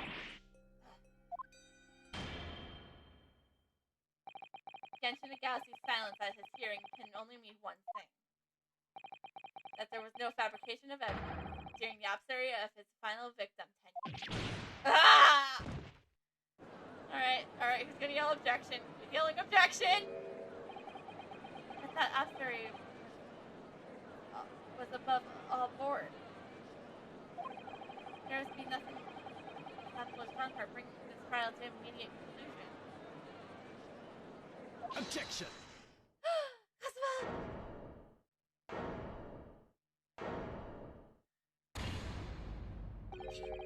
Thank you, Renesque. If it wasn't for your frank words just now, this trial very well may end it prematurely. Cosmo?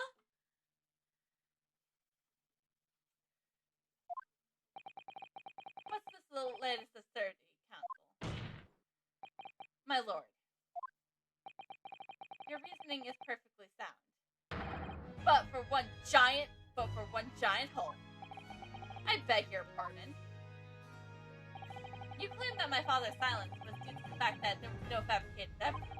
But there's another possible explanation. You overlooked the possibility that he had a reason for maintaining that silence. Objection! Silence that would lead him to being convicted and sent to his death. Does obstinate result with an invitation? There's no conceivable reason why the man would keep it. Would have been protest. Objection! Oh, those results are an invitation, alright. There's no question of that. Or are you forgetting that two people are with connection to the adversary have been assassinated? If I forget the grievance if I focus the grievance I feel from my mind, I start to feel you in a very different light. I think perhaps it's you who's been living in delusion. Me? Cosmo's son has created one last chance for us here just not ago. If we can only show there was a reason for his father's silence in the trial. Reason why the man would have said nothing more than innocent. Could it have been some sort of negotiation, perhaps? His final weapon! The Gauzy papers!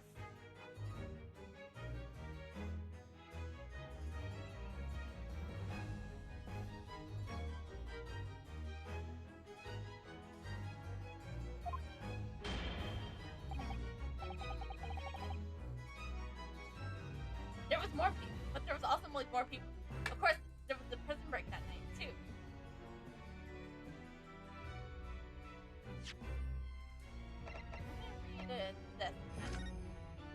Chief Wonder earlier received this post, but immediately affects having violated clause now for residency code of conduct for prison. All residencies to pay for financial benefits and full responsible. Aiding the abetting escape of prisoner and convict just prior to his execution. Because of the escape are still being investigated. For cooperation with inquiries are expected. Governor barely kind. Additional note, indication that the British was conceived prior to the convict's incarceration. It was believed that the engaged of some sort of negotiation with the prison staff in order to secure assistance. Full disclosure of the information regarding the negotiations will be granted. I have evidence, my lord. What proof do you have that could possibly explain the Gauzy silence in court? Take that! Haha!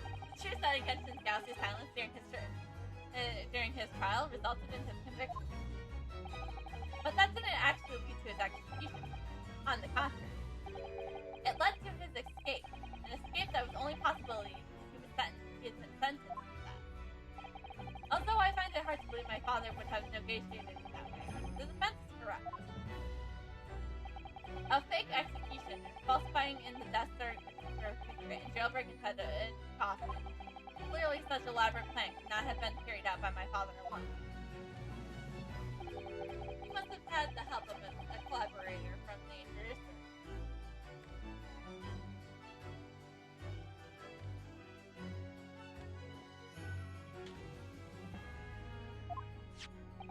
I have here the dismissal note of a chief wanderer who was working as president. The note reads that there's indications that the jailbreak was planning prior to the investigation. In other words, there was suggestions of some sort of negotiation between Mr. Gauzy and the British government. In exchange for his silence in court, he was given an assurance that he would be broken out of prison. Yes, that's what sort of the planned agreement in place. I would imagine what he would have kept very quiet. I would go further to say that, and I would say that the elaborate jailbreak of Mr. Gasly can be explained in no other way.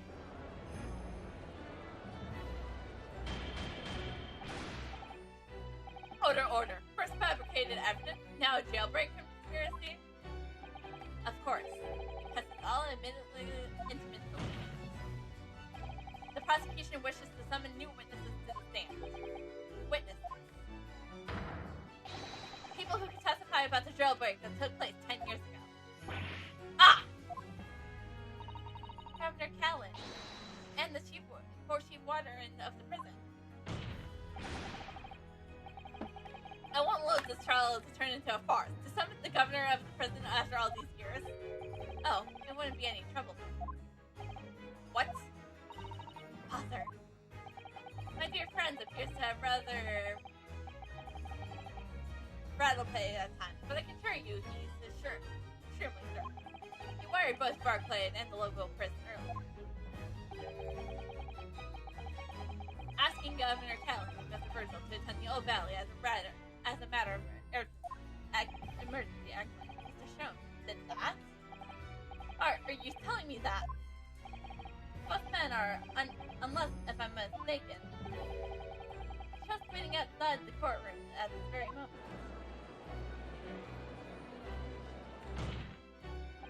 My lord, you must permit this trial to proceed as you declare at the outset. You promised that we would stop at nothing to uncover the whole truth behind these disturbing findings.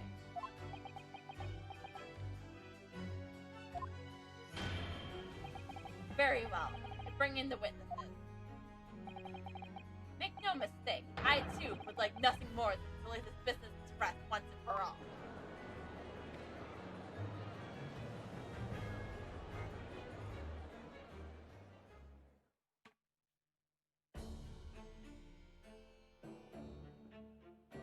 I like how Lord Munching is just always there. But the new witnesses state their name and occupation for the court. I, Bear Aaron Cabot, Governor of Barracur Prison. Everyone calls me Gossip. I sell Johnsy tidbits as possible. Your other persona, if you don't mind. Oh, I do beg your pardon. Of course.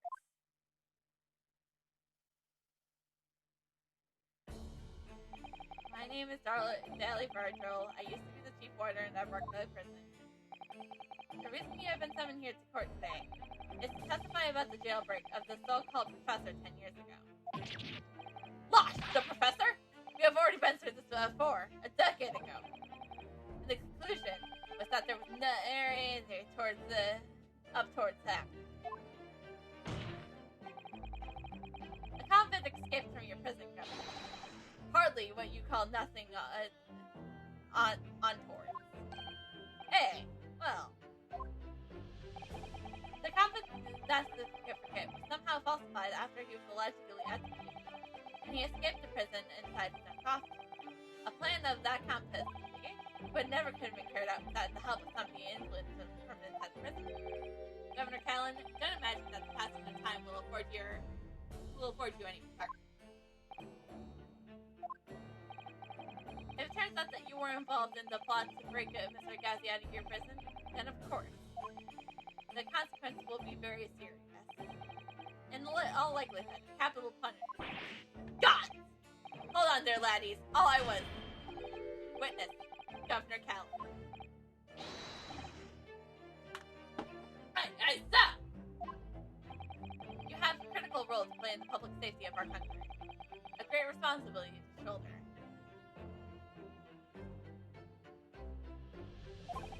The significance of your testimony cannot be understated. Therefore, think carefully before you speak. And the prosecutor, Gauzy, if you threaten the witness again, you will be held in contempt. My apologies, my lord. There's no disturbing fact that they could jailbreak the plot in the case 10 years ago.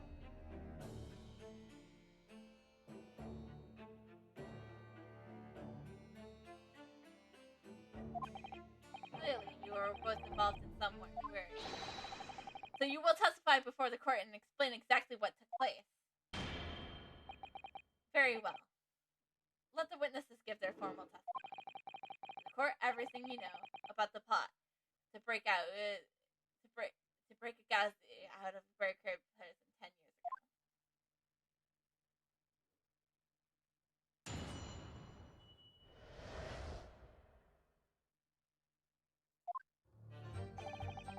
And Japan.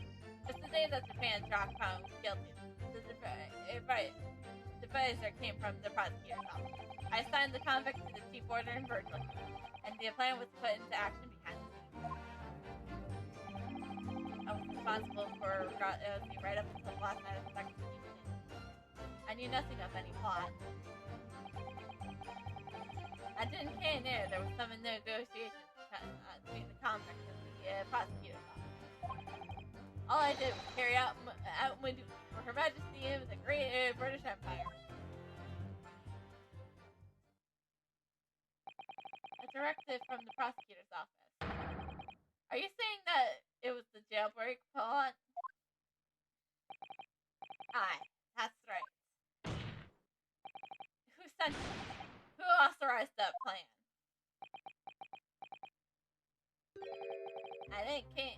I don't know that. Are you saying you don't know? Listen, that wasn't there about that puzzle case. That was unusual in some way. I didn't ask any questions. There wasn't told in due. More than that, I couldn't tell you. See, but the jailbreak claim originated from the prosecutor's office. Then one thing is very clear. As suspected, there was a kind of stealing going on with Mr. Ghazi in that office. The jailbreak was promised in exchange for Mr. Ghazi's admitting to a crime that he didn't commit.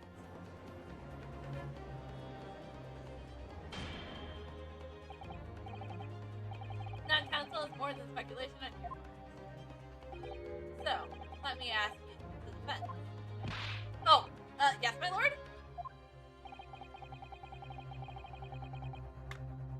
I fail to see how the witnesses have any more important information.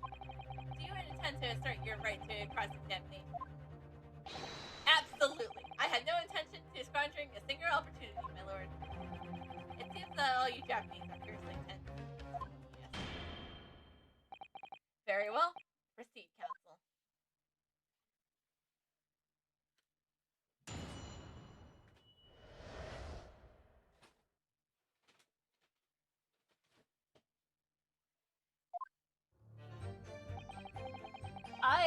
I'm getting too tired to press everything.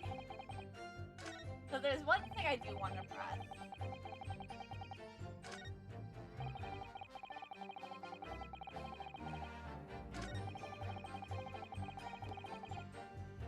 Hold it!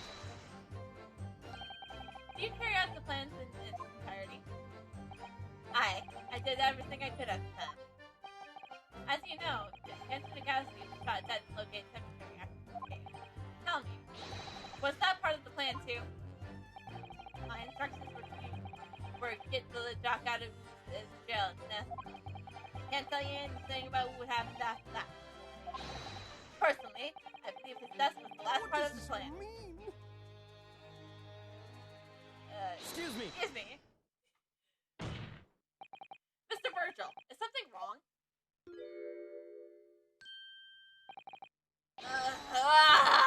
Yes, sir! What can I do for you, sir? He's saluting now? What is it? Some sort of Barclay convention? Conversion? What Governor Callan just said seemed to upset you. Did it bring out something to mind, perhaps?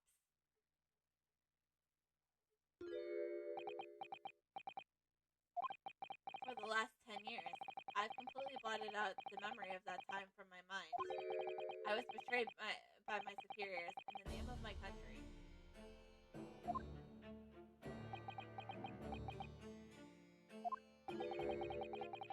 Just as my father was betrayed, it seems.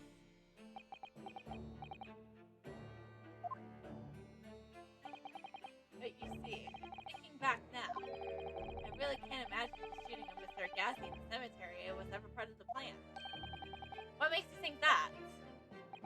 Well, it just doesn't make sense, does it? To make the man admit to crimes he didn't commit was the promise of jailbreak, only to kill him in the end. The treachery of the worst kind. The point is, even if the intention was always to betray him, why would there be any need for all those shenanigans of escape? Ah! Yes! That's quite true! If it was ever negotiated with the guys who never intend to keep his or her hand up in bargain, it would appear that it's far simpler than just let the man be executed in the prison as indicated by his sentence. It all happened in the vast chamber of secrets that Barclay is behind the high prison wall. I suppose nobody knows what really went on in the execution room.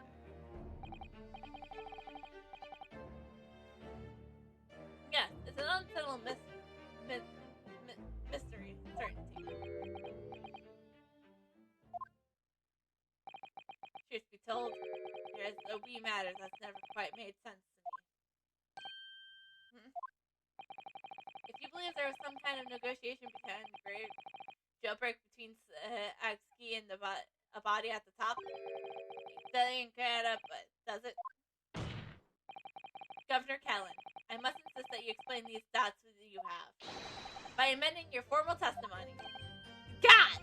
Hey, go on then.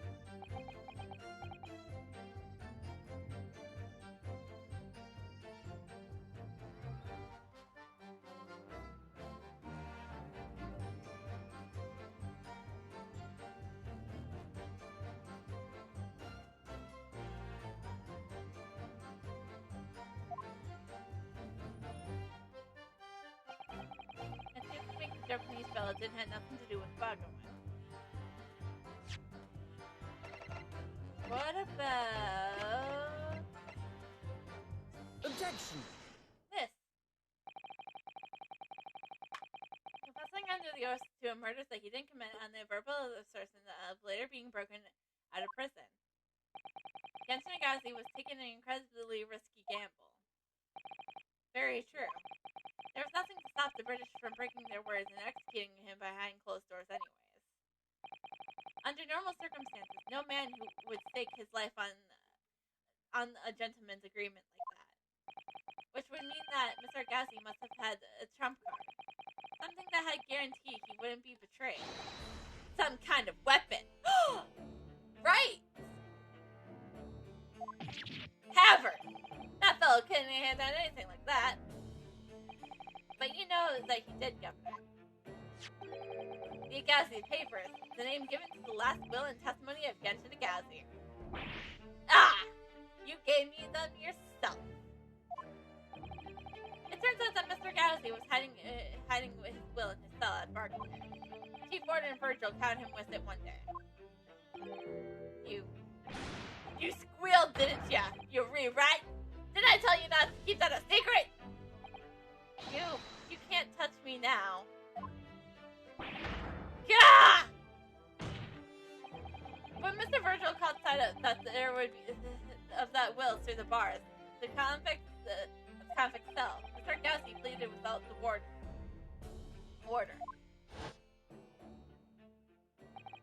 All right then, but what's on the paper? Alas, will and testament. This will is the only weapon I have left now.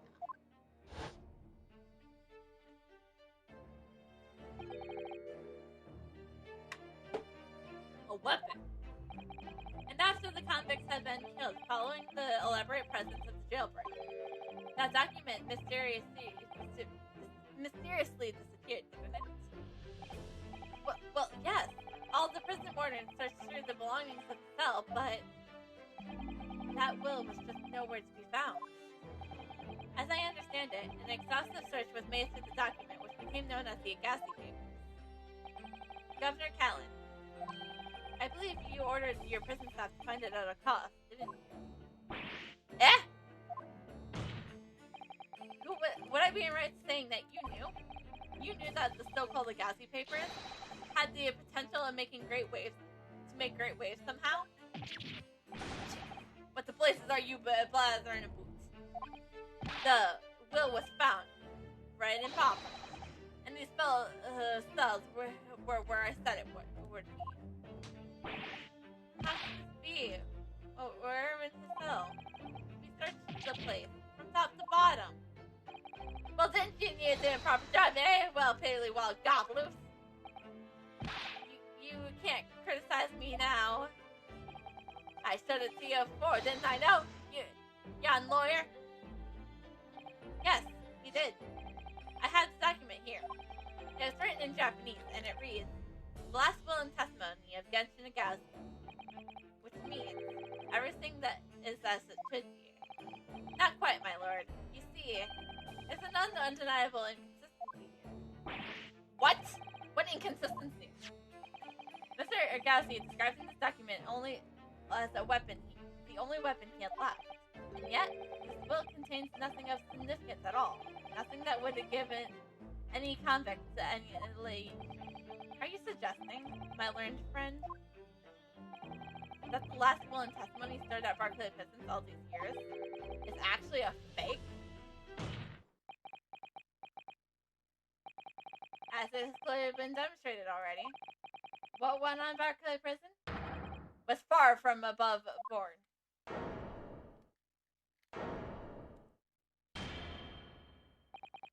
That's last vilification by the defense was an upfrontmost in the entire British legal system.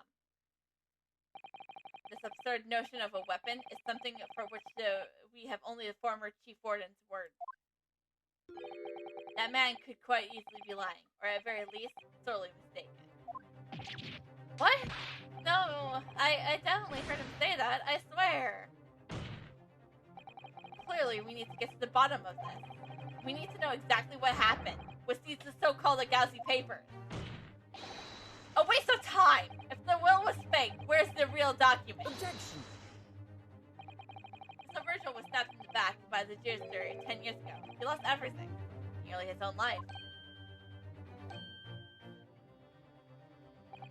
And now you're going to do it again. You're ready to bribe him a liar and turn your back on him without even letting him defend himself?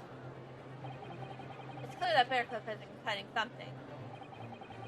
It's clear that the jailbreak was the mastermind of somebody by it's your lordship is going to boss it over these, what did you say? We should hear more from the chief warden. Testify! Testify! Testify! It would seem that a vocal few here are utterly blind to the truth. Very well then. Let the witness testify again. Tell the court precisely what you think you saw the convict's last will and testimony. Yes, sir.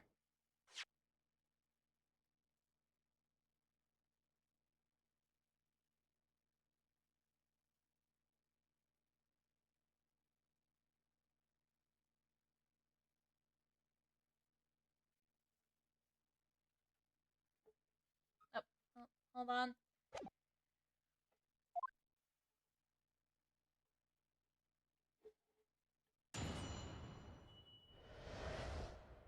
Gassie's papers.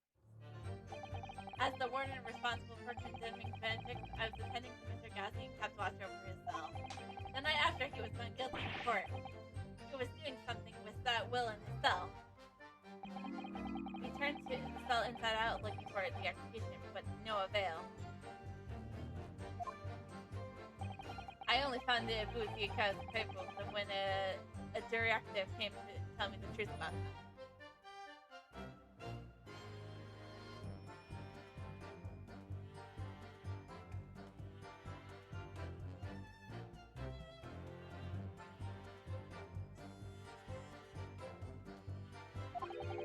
The documents in the folder fell robe with Nifel himself. A kimono, I think it's called. In his kimono? That's a lie! We searched every inch of the man's cell. We looked through all his clothes. That can't be true! Were you no satisfied with calling me a liar once, eh? We will figuring. Ha! There's nothing you can do about it now. You don't have any hold over me anymore. Other than the hold you take on my caveats, of course. That's what you're gonna do, is it? Are you gonna give me a good shake again? Are you too scared? Yeah! Little and large. What a double act. Well, we comply. It was the Gauzy's will as far as the way it was possible. As his personal effects were delivered to his family and home in Japan. As courtesy to the homeland of the most notorious killer of our country even has seen. And we are much obliged. I can confirm that all my father's belongings arrived safely. Aye, and you can deny that it's written in is that if your old man, eh? Yes, there's no mistaking that's my father's brush. Really? And this last will and testament was the man's last weapon, was it? I think we can safely assume that the convict was merely paddling. You know that his end was not.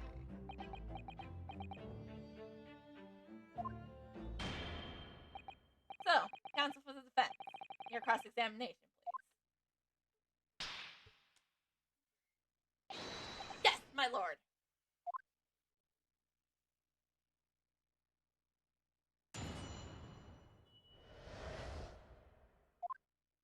Again, I don't have time, but there's some things that stood out to me.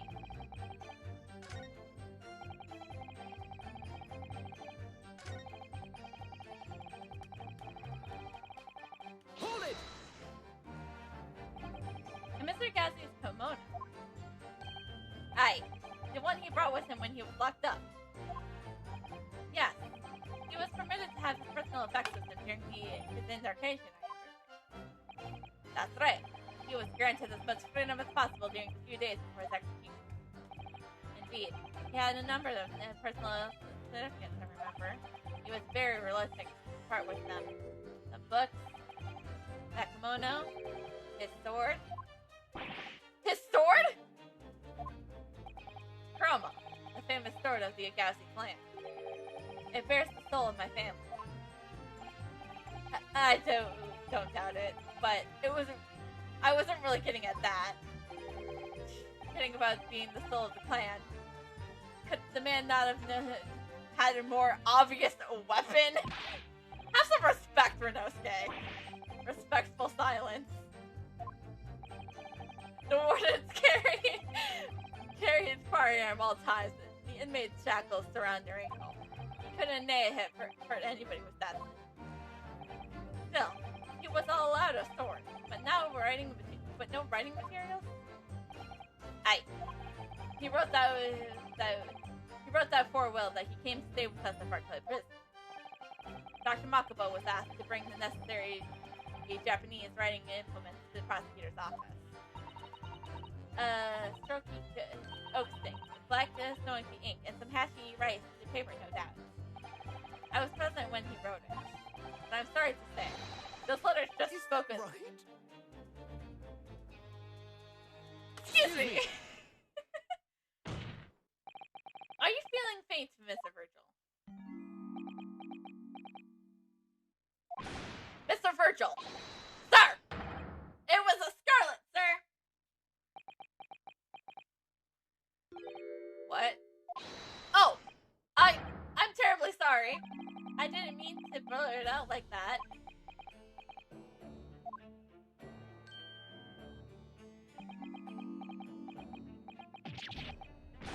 Less swaying, more explaining would be helpful.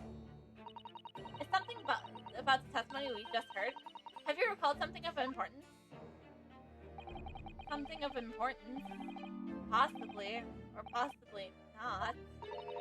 I'm unable to tell which way he's leaning, I'm afraid.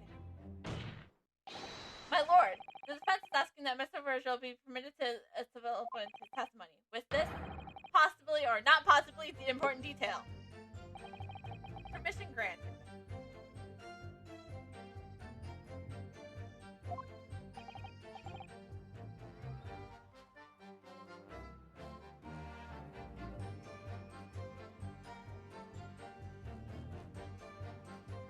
Go ahead, Mr. Virgil.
writing, as you said, though you saw Mr. Virgil.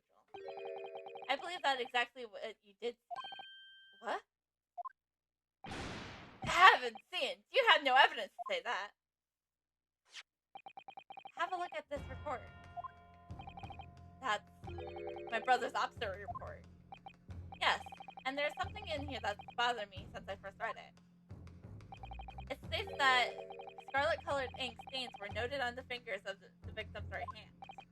Yes, so it does. The scarlet ink? Now, I'm not familiar with the habits of British aristocracies. I'm fairly amused, but I would hazardly guess that they don't all go around with stink inks on their fingertips, do they?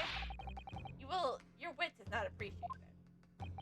My brother was a well-bred and facetious man.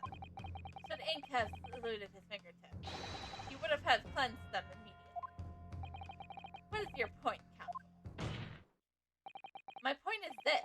Whatever Lord Clint von Cheek was writing in that unusually colored ink must have been directly before his death, because he died before he had the opportunity to clean his hands. What? I remember something troubled me at the time. At the scene, the lid of my brother's inkwell was open. But Clint was punctilious about little such things. It seemed unusual.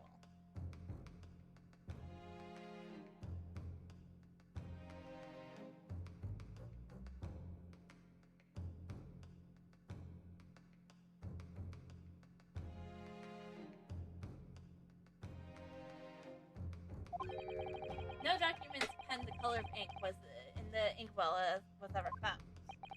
So the document has disappeared. Are you suggesting that the document my father had in his hand that night in his cell was the same document that Clint von Cheek was writing in the moments before his death? Then it was... If Mr. Virgil's testimony is to be believed, it can only mean that, yes, Mr. Virgil, sir! When you spotted Mr. Agassi with the document in his cell, his precise words were as follows, were they not? Alright then, but what's on the paper? A last will and testament. This will is the only weapon I have left now. He never...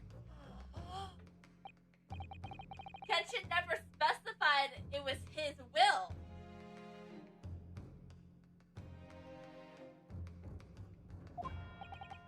Ah. If the conversation did really go as Mr. Virgil said, then what we now know completely changes the meaning of what Mr. Agassi said. You really think that your brother is the professor? Yes. Mr. Virgil did indeed see the convict with a will, but it wasn't that of Genshin Agassi's. It was that last will and document of Lord Clint von Cheek. No! What? Objection! This is madness. My brother's last will and testament? That would mean he had chosen to die. That is what would it mean, yes. No, impossible. That's utterly out of the question. Lord von Cheek. Clint was pursuing the professor. It consumed him day and night. Whatever happened, he would have never abandoned his investigation before its conclusion. Never. He wouldn't rest until the job was done. Until the killer was caught. The idea that he would willingly accept his own death is obscene. Objection! And yet, we can be sure that he was writing his will moments before his death. And that Genshin Agassi came in possession of that document. So what could the will possibly have contained? Clearly something that could be made public. That couldn't be made public under any circumstances whatsoever. Because armed with that document, my father was able to negotiate with the judiciary for his life. It was something so damning that it prompted the powers that be enacted the jarring shift. the daring jailbreak plot. Yes, there can be no question that the will contains the information of utmost secrecy. Information of the utmost secrecy. Ah! No, it couldn't be. He's yelling it. I was about to say, he was yelling objection. I heard enough. More than enough. Considering this notion of phantom wills, nobody can attest to, it has been seriously put possibility of no purpose. Objection! Oh, there it is. No, my lord. That's unacceptable. What did you say, counsel? The last will and testimony of that against Nagazi had in his possession that of Lord Clint Von Cheek. All the testimony and evidence presented to this court has logically led us to that as a possibility. We have a duty to pursue that line of reasoning to its conclusion. But with no possible means of knowing the contents of that document, there's no line of reasoning.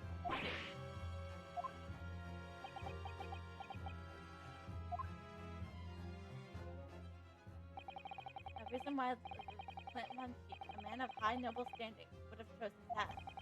Information so secret, people in the jury would have been willing to negotiate the jailbreak of a condemned killer. The only explanation is that fits those facts.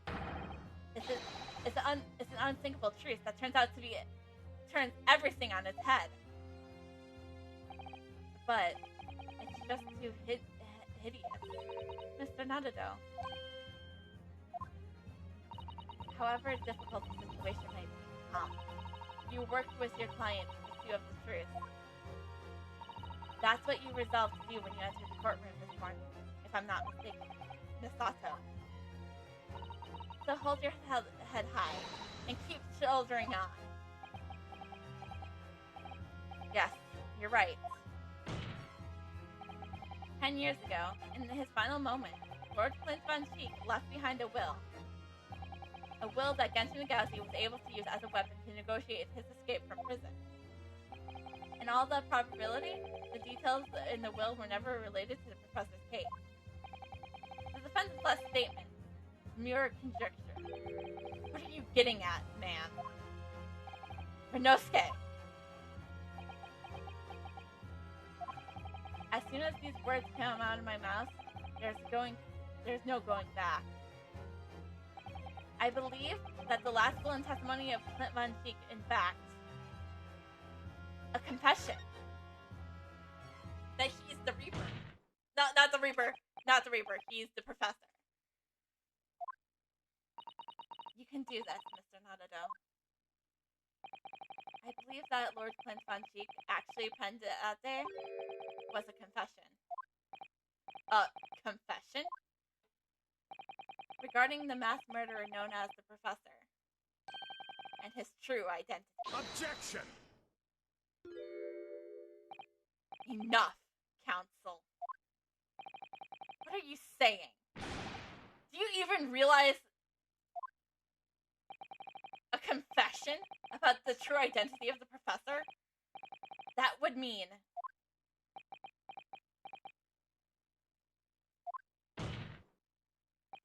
Lord Von Cheek, I appreciate this must be hard.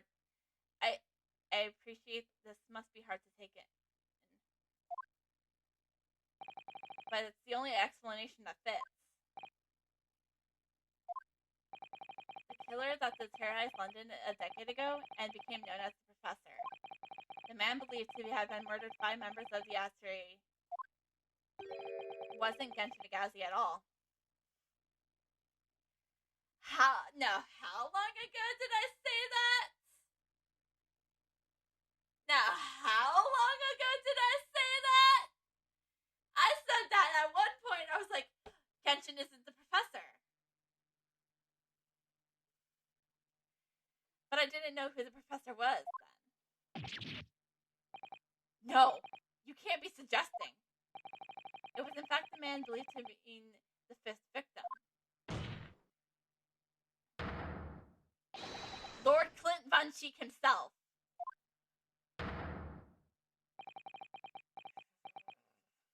Oh, Von Cheek. I was about to say, Von Cheek, please don't break the witness stand. We've already been broken once today. It's finally opened, isn't it? Pandora's box. I thought Pandora's box was already open! I have an episode named that! The Great Von Cheek family. They've been the Starberians in the Predator series for years. And Lord Conventi, he was a partner of justice in the capital. But he was actually a mass murderer, a predator of ecstasy of violent natures, and the general public. My brother. It's awful. Poor Lord Von Cheek.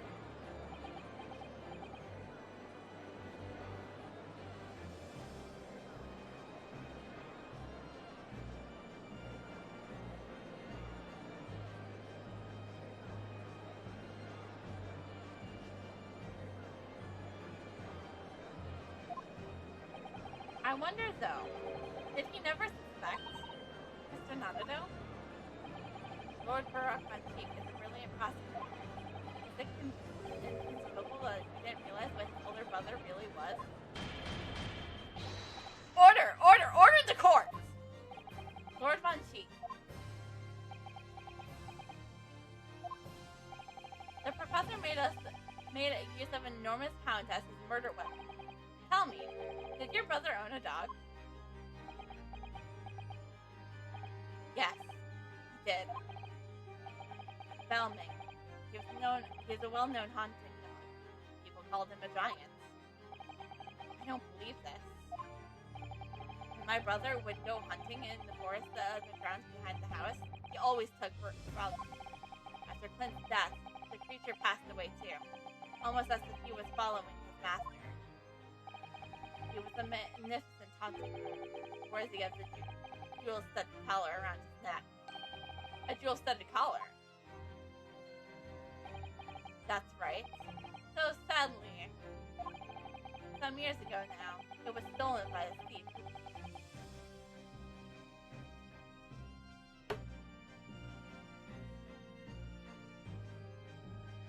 Whose thief broke into the house the one night. A jewel-studded collar, stolen by a thief. It so happens that myself and my colleagues have come across such a collar during our time in London. How could you? There was an old emblem attached to the collar, too, made of pure gold. It was topped with a small crown and bore an inordinate capital letter B. What?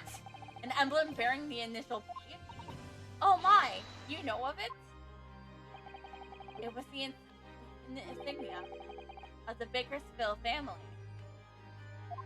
What? The Baker... That's what it is.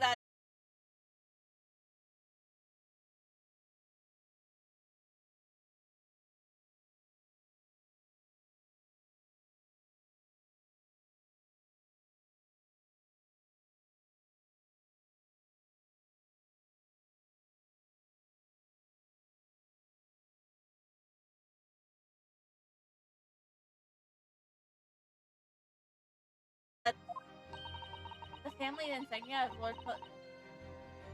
of Clint Von Cheek's widow. There was a considerable amount of blood on the collar when we saw it. Since we know the dog was used for hunting, could have been from its quarry, of course, but it could have equally have been from human prey. So it's true then. Clint Von Cheek really was the professor. Impossible! The Japanese are making up all contrary.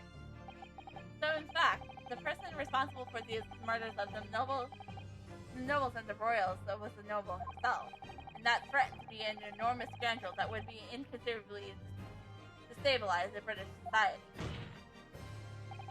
My father knew that, and was using it to negotiate his way out of unjust charges that brought against him. But at the very last hour, those he bargained with betrayed him, slaying him mercilessly on foreign soil.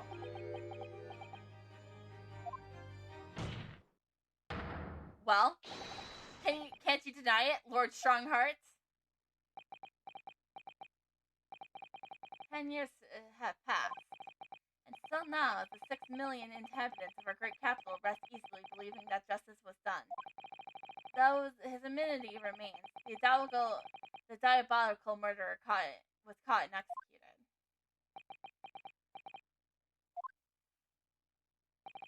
Very well then. You may have the truth.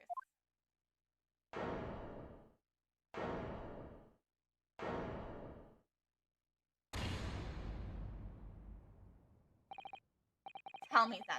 Tell me what Clint really was. Lord Clint Von Cheek was too pure of heart. When he became a prosecutor and went in the pursuit of the black root of crime, he drove himself into a corner.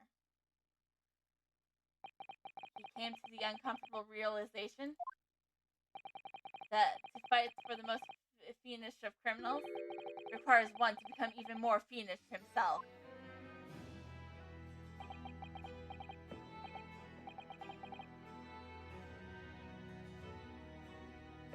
Clint.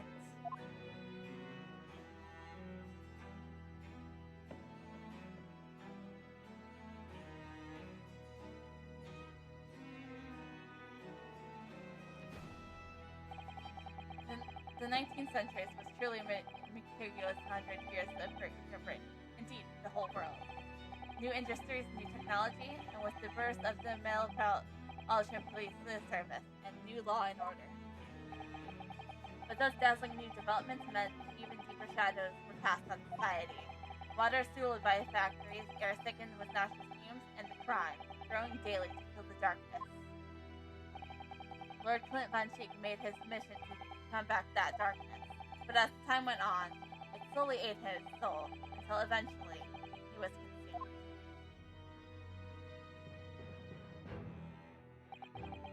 It's ironic, really, and somewhat surprising, that the truth has once again been unearthed by a Japanese. Once again? What do you mean? 10 years ago, your father, Genshin Nagauzi, turned up at my office one night. The professor? Yes, beyond a shadow of a doubt. You must issue a warrant to search his home at once. Don't be absurd. The man came from one of our country's most illustrious families. His parentage of judgments are here in the capital. Yes, that's the point. That's why none of you British can see it. He's using his noble status as a diversion whilst he commits these ludicrous crimes behind the scenes. Do you have evidence? Nothing definitive as of yet. But he keeps an enormous savage hound on the estate. We need a full support of the judiciary for this. And we're up against a member of the advocacy. Though a large family estate has the fierce guard dog. You should know that it's a commonplace here in Britain. I'm sorry, but I can't possibly put Scotland Yard to just on the base of tenuous accusations of a visiting student.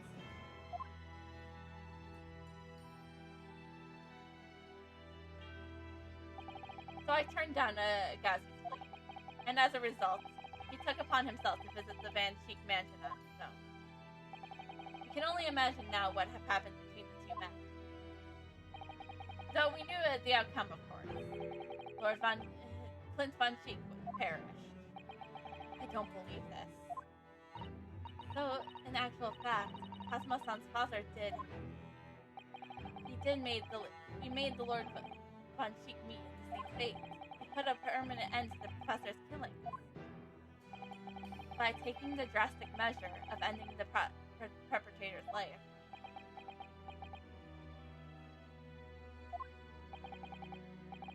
As soon as I hurried to the mansion. When I arrived, it was easy to grasp what had happened. And what about the will? Nagauzi must have already taken it. Nothing of the nature was found at the scene. We had no idea of the existence of such documents at that time. What do you mean at that time?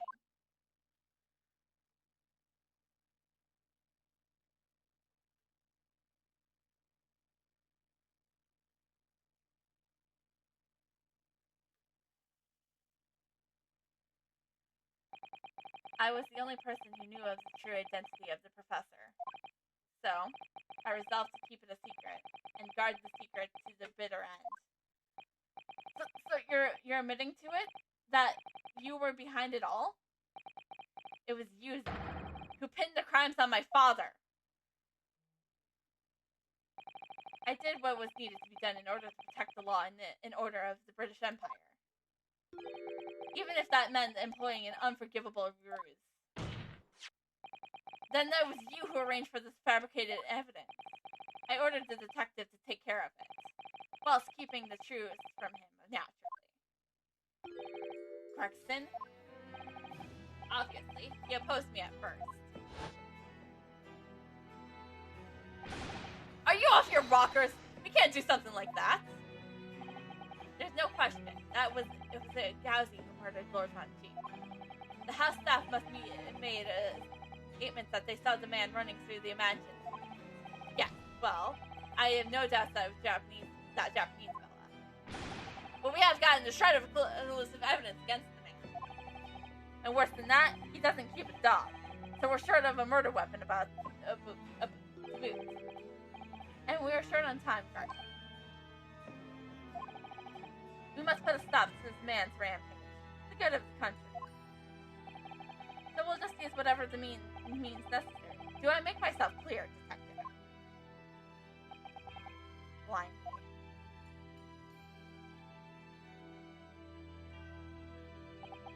So that night, 10 years ago, when I was attacked by those thugs in the back streets, and Garrington's ring was taken, that was him, wasn't it?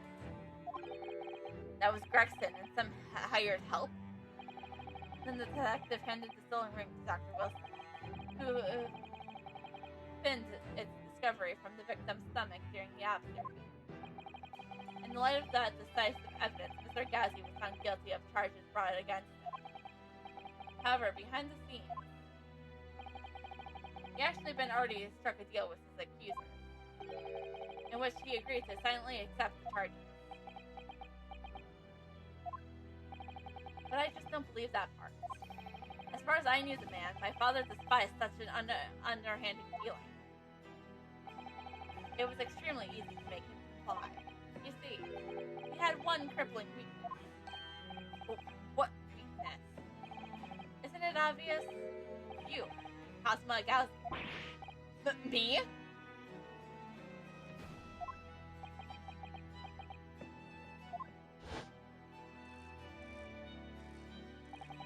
Perhaps you have no desire to return to your homeland. What? As though I heard you have a 14-year-old son. Agree to cooperate and accept your guilt without contention, and you will see Japan and your son again. You scoundrel! Whether you choose wisely or not, it will be a close trial by order of Her Majesty. So whatever rash claims you might make in court will have no trouble in stifling. There's only one outcome for you, Gowsy. The gallows. Don't forget that I still have a weapon at my disposal. A document revealing the truth that I know that you're desperate to be hidden. Yes, that hasn't escaped my mind, which is the only reason I'm willing to bargain. I only want to protect this country's law and order, you understand?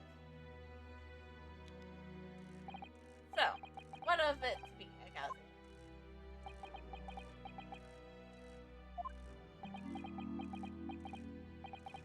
Cosmo.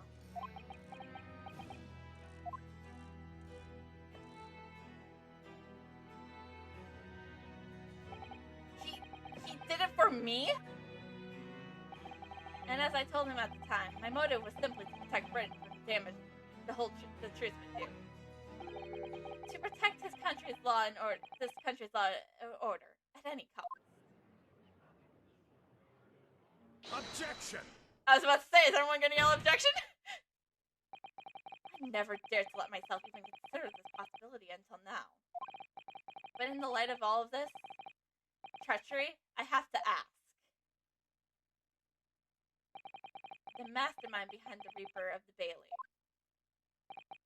Was it you, Lord Mail Strongheart?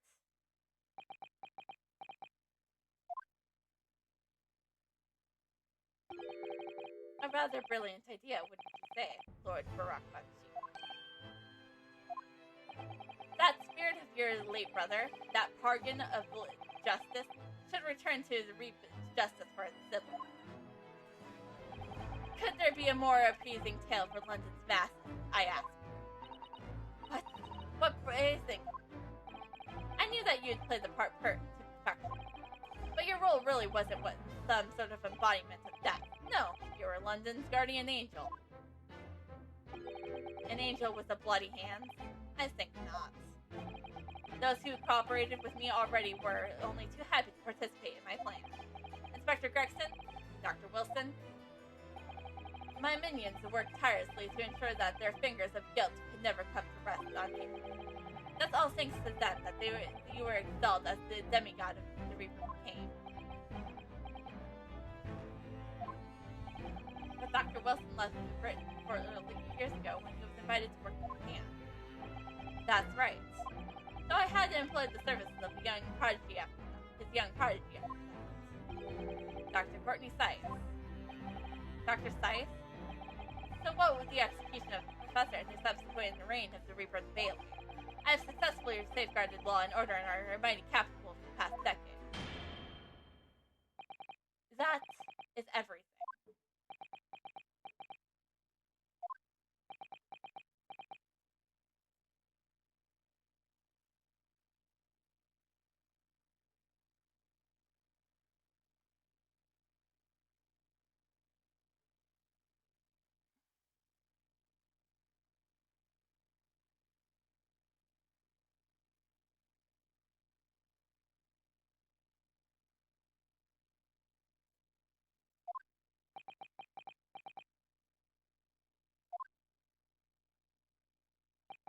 My lords, ladies, and gentlemen, I do hereby confess, it was I who stirred the concept of the Reaper.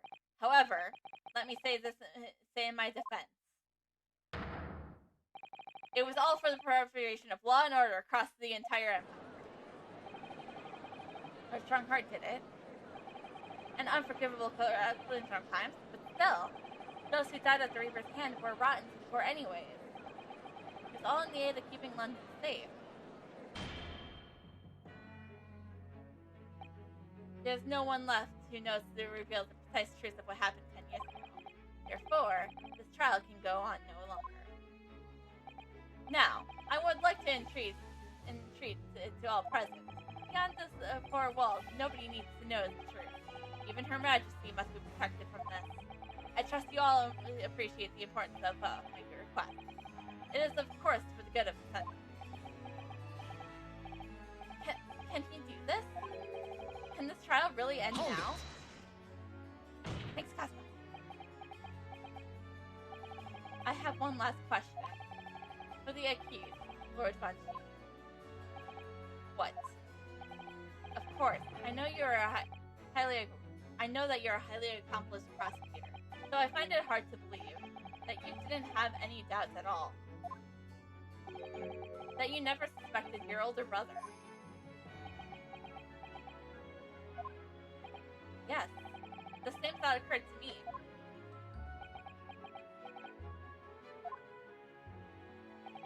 It was only once, but yes, I couldn't say that I never had my doubts. My brother's sense of justice was extremely strong, perhaps too strong, I observed.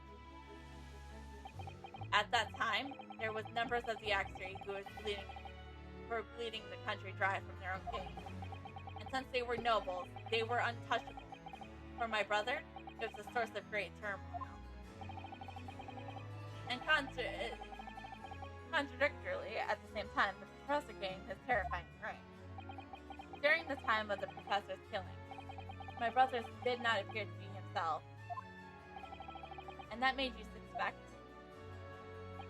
Yes. But it was only once, not more. Only once? Really? Clint wasn't the culprit. That was my conclusion at the time. And I still believe that now. Do you have any evidence to support the idea? The third victim was the Lord Chief of Justice at the time. He It was he who recognized my brother's potential and trained him as a prosecutor.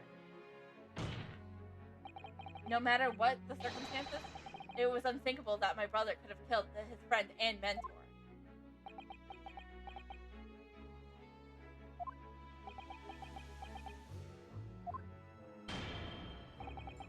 That will do. Neither Clint Von Cheek nor Genshin Agazi will walk this earth. However much we debate this now, we cannot hope to reach a conclusion. But there's only two excellent pieces of evidence at the time. The war-gone ring that acted as the incriminating evidence to condemn Genshin Agazi, and the third page, the third page, the last will and testimony penned in black ink left behind by the man. The wretched truth about what happened is exactly as I explained it.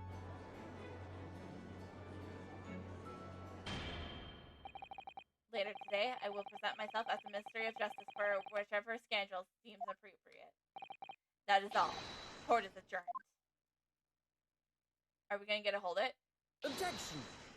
Or no objection.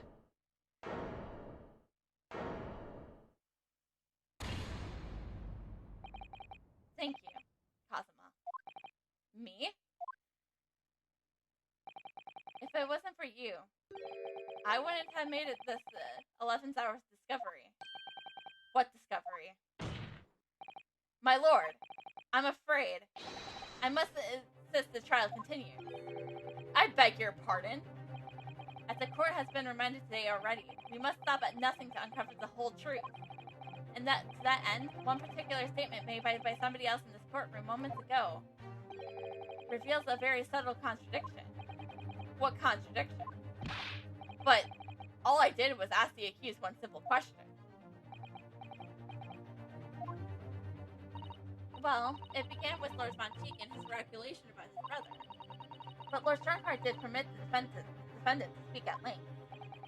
I merely pointed out that we can draw no further useful conclusions here.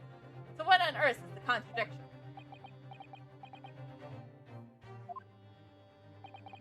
One of them definitely just said something contradictory. It's time to identify who.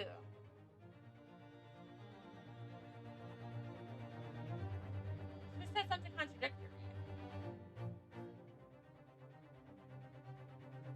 Wait!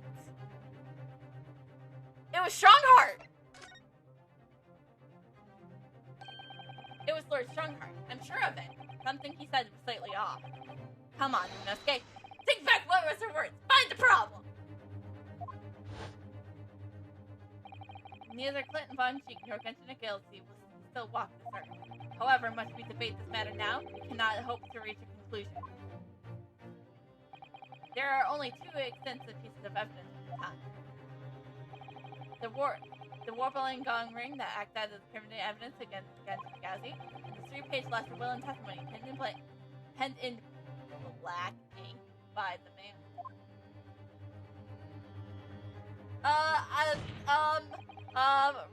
Renosuke!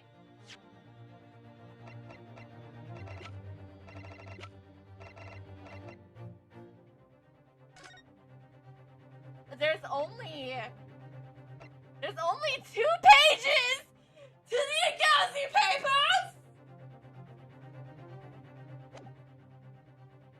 Will you care to explain? Explain what, Count? Among the statements you just made a few moments ago, something you just said was inconsistent with a certain piece of evidence we have. Inconsistent. And whilst an inconsistency remains, the defendant has a right to pursue an explanation. Renosuke, what? Let me warn you about the statement you are making. They may very well prove fatal. You claim my words contain a contradiction? With which piece of evidence, I may ask? Take that! This here is the will left behind by Mr. Agazi. The 2-paged will. What? Yet moments ago, your precise words were the 3-page will and testimony. Ah!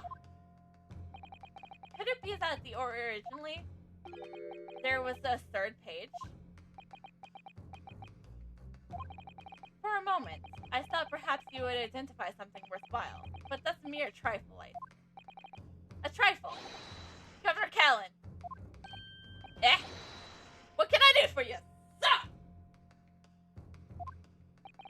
You were present when the Japanese man penned his last will and testament. I was there for sure. Remember the black we're like scrawled to this day. And I'm quite certain, my lord, there was a third page at the top. What? What? Only the first 2 pages were actually willed, though. If I mind correctly, the third was a message to his lad back in Japan. For legal purposes, we required only his will. And we weren't near saying uncomfortable words about Britain getting back to Japan, eh?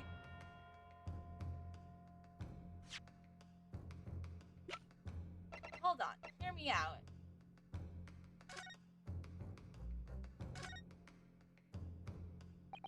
Panorama, Blade.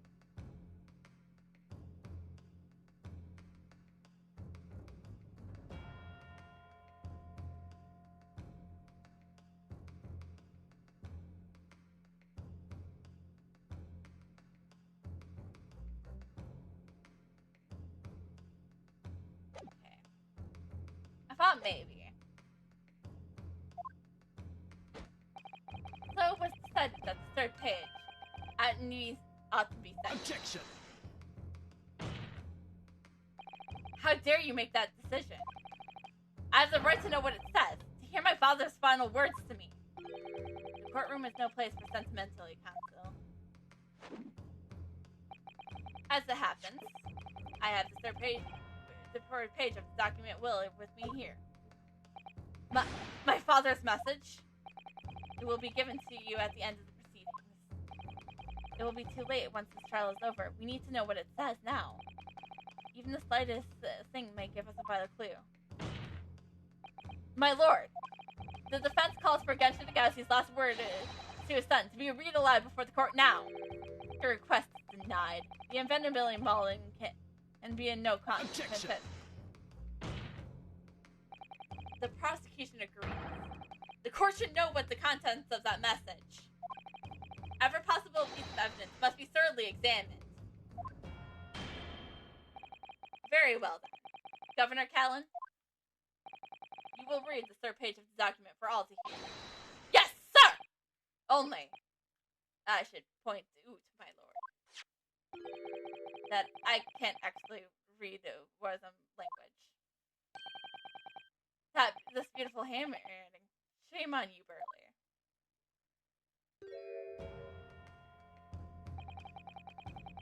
If I could be assistant here, I would be happy to translate the words into English for you. Father! You're still here, are you, Dr. Makava? Naturally. I consider myself a member of the jury. A bit of lowly. But perhaps I should quietly withdraw from after I've translated Genshin's message. Your cooperation is much appreciated.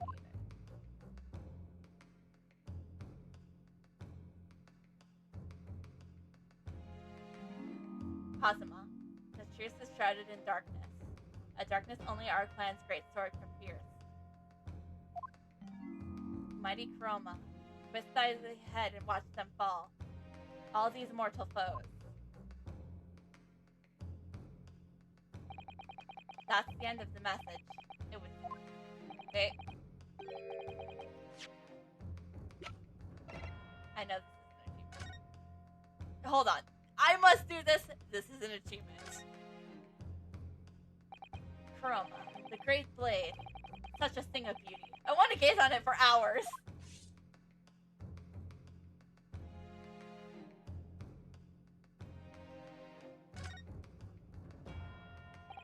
The tip of the great sword broken. It's such a shame. It's been minutiously cared for over the years. I can almost hear Kuroma's sobs. Kazuma must have really taken a swing for that to happen. Wait,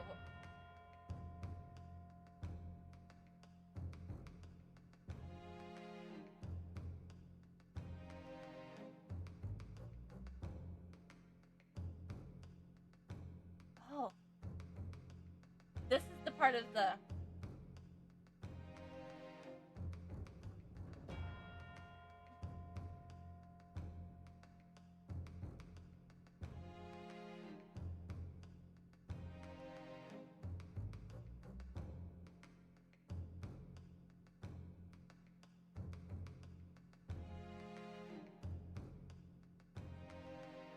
Must be something I'm overlooking.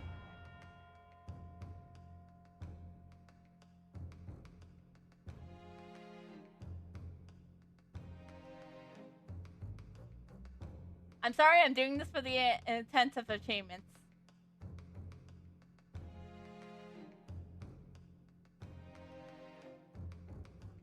Oh, is it not time yet?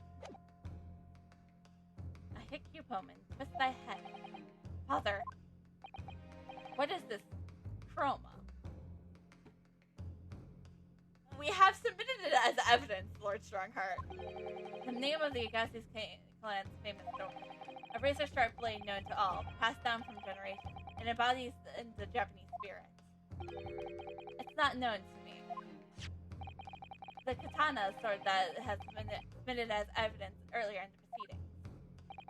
The one worn by the prosecution counsel when he confronted the Inspector Gregson. Okay.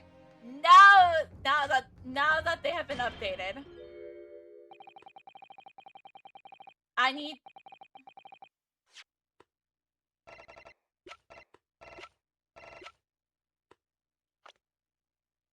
Nope, wrong one.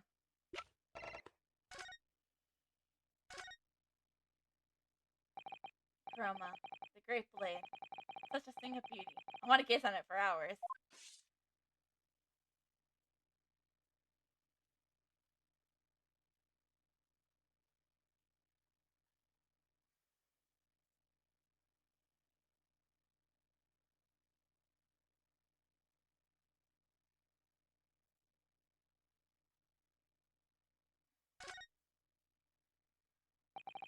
This is the tip of the great sword.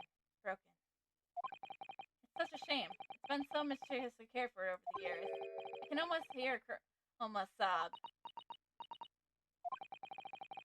Cosmo must have really taken a swing at that for it to happen. What the heck? That's supposed to be an achievement! Wait, the hilt! Doi!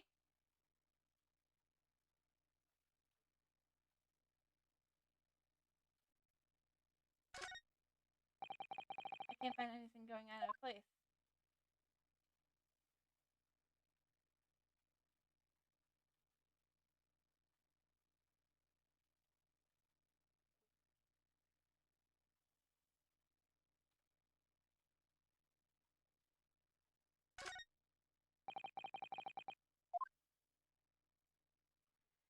Okay, in the Chronicle version of the game, after Miguel Makuba reads the third part of the Gasly paper, it has been imported into the court, and it has been imported into the court records. Examine the hilt of Kuroma, Cosmo's third. This will open it, revealing a hidden message behind it. Then examine the hilt again. Head.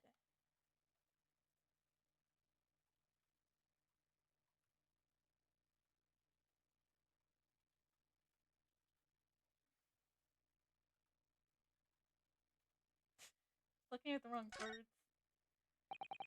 Mighty Kuroma, twisted thy heads and watched them fall, all thy mortal foes. This is the proper way of using the sword, is it? Maybe I should try it. It hurts my neck. That's trouble. Mr. Naruto, if I might make a suggestion, I think perhaps it doesn't mean your head. Oh. Once I studied the history and development of the katana some time ago, and I am sure that you're probably aware the sword's head is the part of the very end of its hilt. It was written as a head in Japanese, but it's still pronounced as kashira, I believe. Kashira. I'm not pronouncing that right. So Mr. Agassi's words really meant twist the butt of the hilt. You don't think? Ah! Look what's inside. Is that a tightly worn sheet of parchment?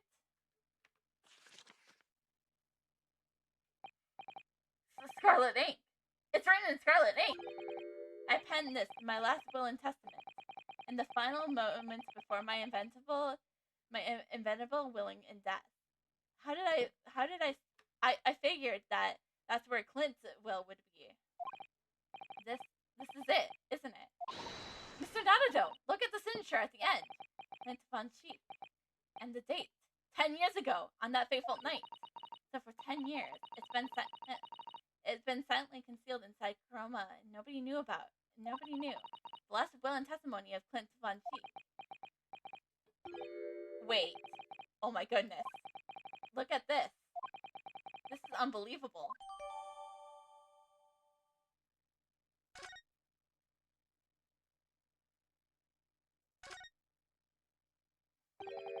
Twist thy head and watch them fall, all thy mortal foes. Roma's father certainly had a way with words. And he certainly, though, is ingenious in hiding spots, too. It seems almost playful at first, but I do wonder over the years, perhaps, the duties of the Agassi clan have actually called for such inconvenience. For protecting great secrets, you mean? Those sort of duties. Well, I could believe that. Cosmo conducts himself as someone who is the weight of his clan. There's a long and noble history on his shoulders. There we go! I got the achievement! The achievement I was looking for! All these preparations beginning to try my patience. Adjourn this court are long overdue. As a presiding judge, I have a combinations as possible of the will of the courtroom. However, despite all that, no new information has come to light. Objection.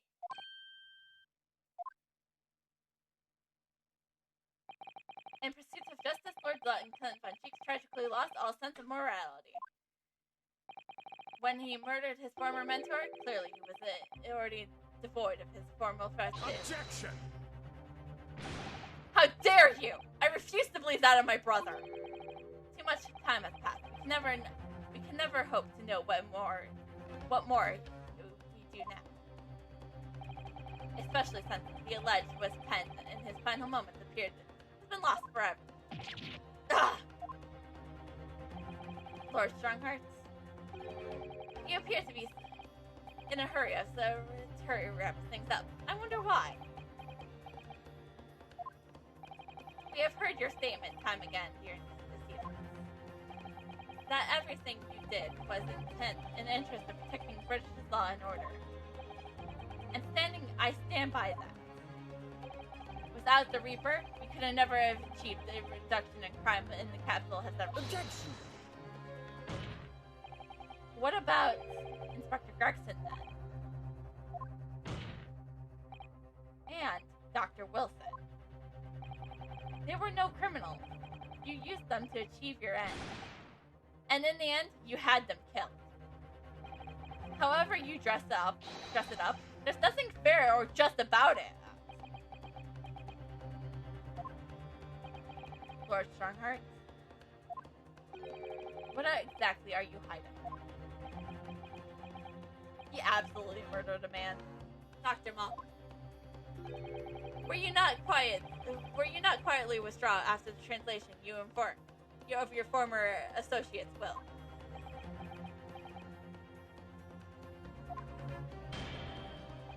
In this courtroom, no argument carries weight unless supported by evidence. And it would seem that the defense has no more evidence to present. Objection! In which case, I hereby all discourse from these proceedings struck from its records. Objection! Yell it after! Come on, Renosuke! Yell! Yell objection! This is my last chance. Mr. Nadado, I have to present some decisive evidence now, or it's all over. But can I? I can! Wait, my lord. As it happens, the defense does have evidence to present. What? Don't be absurd! There has nothing relevant remaining from the time. Objection! It's high time that you realize something, my lord. This gentleman has an uncanny habit. Did he call us gentlemen?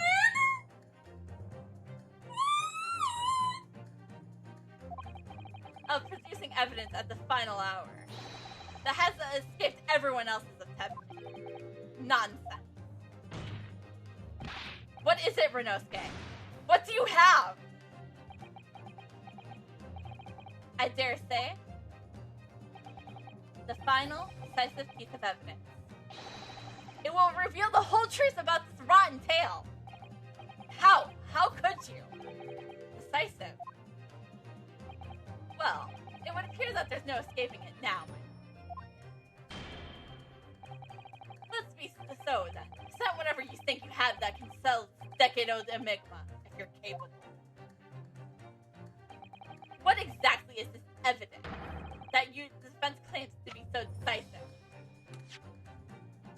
I hit the wrong button. Objection! There is a single piece of evidence that can clarify what really happened 10 years ago. The last will and testimony of Lord Clint von Sheep. Ha! A wonderfully astute observation, I'm sure. But in that case has escaped your notice.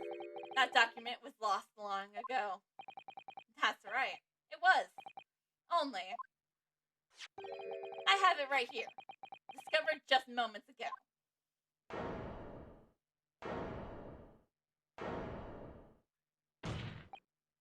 Impossible! That can't be! Everything that has happened comes back to this will. This document? Oh, I actually didn't read it. Oh, you can't! Fuck! This document is the key that will unlock this entire mystery. Ah! My brother's last will and testament? Where did you find that? It was rolled up inside this. Inside Kuroma? It's the ultimate weapon Genshin Nagashi obtained and laid undisturbed in the hilt of the sword for years, just waiting for the right time to emerge and reveal the truth. The signature and seal certainly looks official. My God, it's true. My brother's own handwriting. There can be no mistake.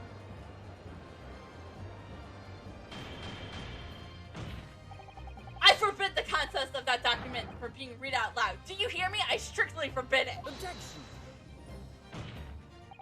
You can't do that, my lord. This document could explain everything.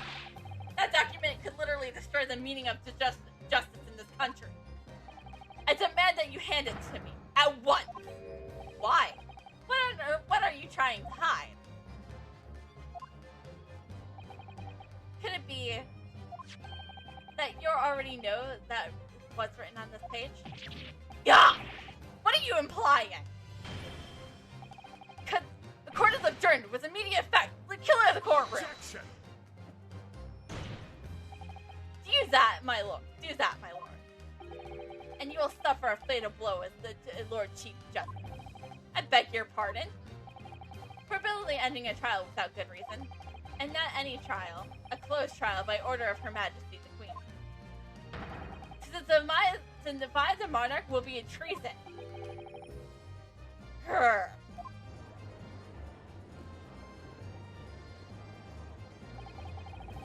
She really did pen that, or will that. But exactly as the young Japanese said. Read it out loud, now! You have a right to hear what's in that will. A right, and a duty. Well, my lord. It would rather appear that as though proceedings are going quite as hoped. You fools! Go on, Renosuke. Read it. The prosecution gives its full support. Very well, then. No.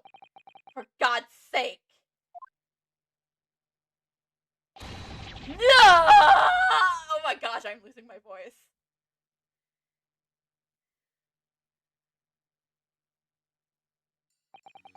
I penned this, my last will and testament, in the final moments before my inevitable willing death. The hour is 11 p.m., and I sit at my writing desk in my office. My good friend Agazi stands at my shoulder. He has expressed his intent to invoke the dying ritual of the duel. That I may depart with this world is honor. An honor which I am utterly undeserving.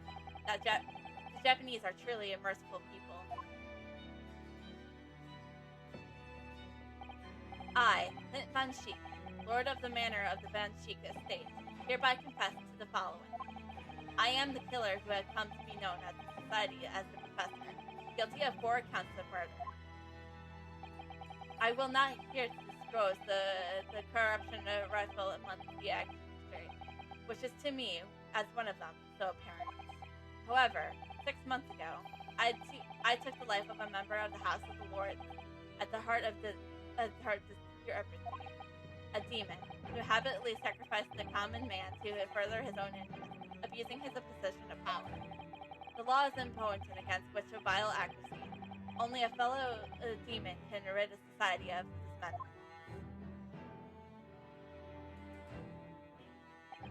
That demon was my quarry, upon which I willingly set my great hound. But though I am a hunter of some experience, I am a poor felon.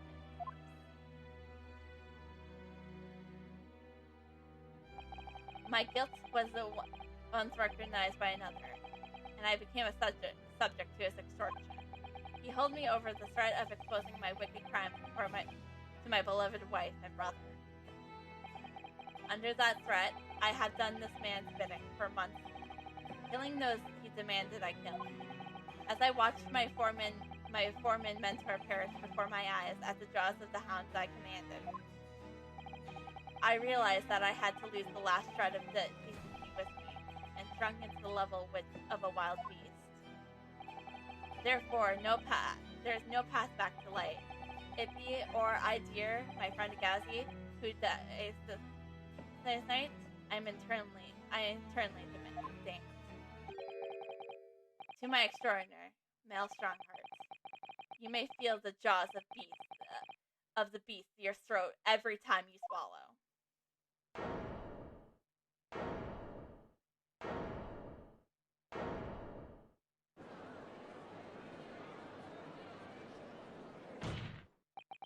So now we know, yes, Clint Von Sheik was a murderer. But somebody was directing him and naming his victims. His extraordinary Lord Male Strongheart. It was you! Lord Strongheart, a moment ago, you claimed that the court had just destroyed the justice system.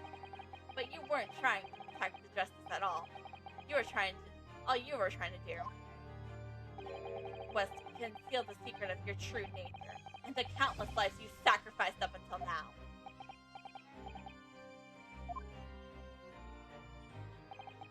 It didn't make sense to me that the third victim, the former Lord Chief of Justice, my brother's benefactor, and the man of lofty principles.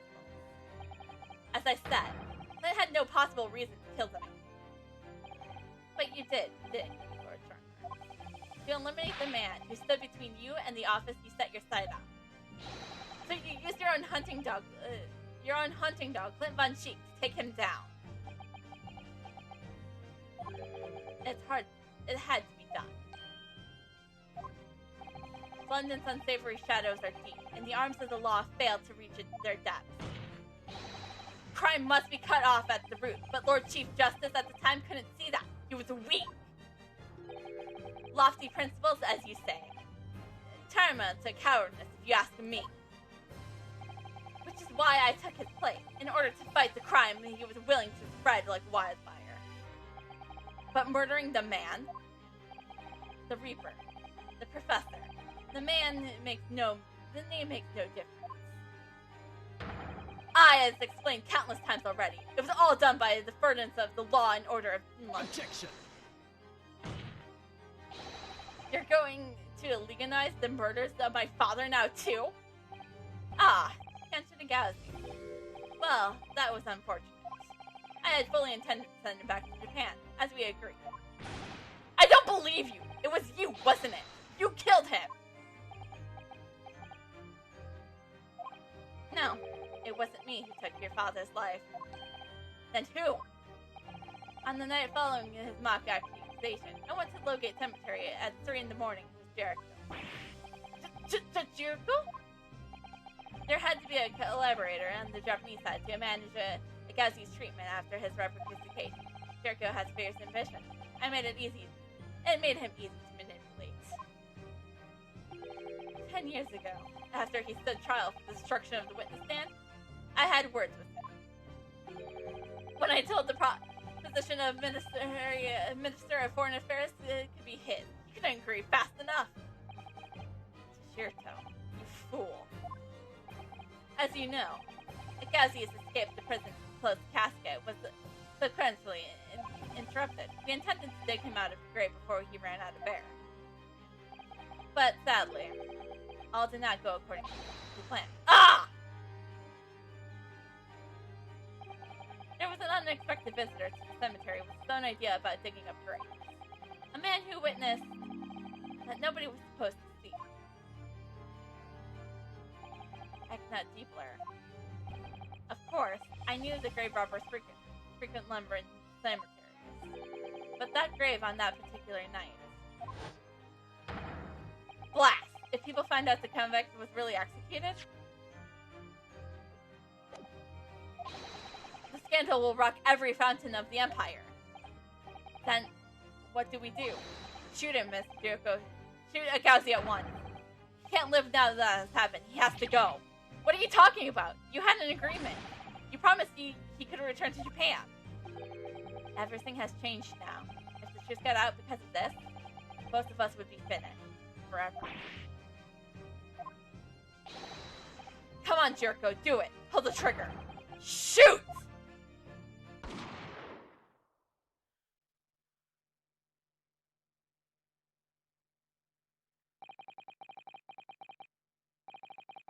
Jericho shot at Gauchi from the shadows. The grave robber was so close. The blood sprayed over his coat. He fled as fast as his leg could carry him. And Jericho and I pulled Agassi's body back into the grave in which he was just emerged. When I later learned of the waxwork modeler's presence at the scene as well, I made her swear to two things. Never to remove the professor's mask, and never to speak of this event of that night. And with that, the secret was buried along with Agassi's corpse. So, now you know what really happened in Lowgate Cemetery that night.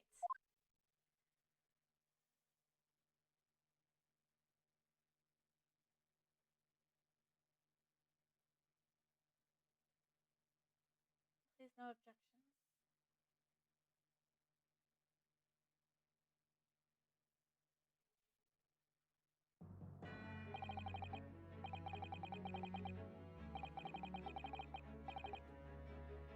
It was Jericho, your Japanese acquaintance, who killed Agassi in the end. He claimed to be the man's friend, but when push came to shove, he pulled the trigger. Because of you! Just before Mr. Jericho had left the courtroom earlier, he said that his assassin change proposal was demanded by a British counterpart, not a request. So you couldn't source him too, using what happened in the graveyard. By that time, Jericho was the Minister of Foreign Affairs negotiating international treaties with Britain. You can imagine what would have happened if it came to light he murdered a compatriot 10 years earlier. He would have lost everything. I merely reminded him of that. How do you sleep at night? This past 10 years, I fought tirelessly with the dark recesses of London's criminal underworld, and I've used whatever means necessary to ensure that justice prevails and law and order reigns supreme. Objection. That couldn't be further from the truth. The fact is, you haven't fought crime at all. How dare you! I saved the Clinton Von Cheek from a dishonor in his death. Objection. Whilst behind the scenes, you were simply burying anyone who stood in your way. And then, you made my father take the blame. That's unavoidable. It was the only way to protect our justice system and protect order. Let's not forget the others you had killed as well. Setting the defendant up as the Reaper to cover up the truth behind the murder of countless more. That's enough! Do you have any idea of what combining that led to the acquittal of those wretched criminals? We had to fight fire with fire! Our courts can't function without a Reaper! Can't you see all I've done for this country? This has been my struggle! Objection. You have done nothing! It's Lord Von Cheek here who's worked tirelessly and justly in this court while enduring the disgrace of the Reaper's name.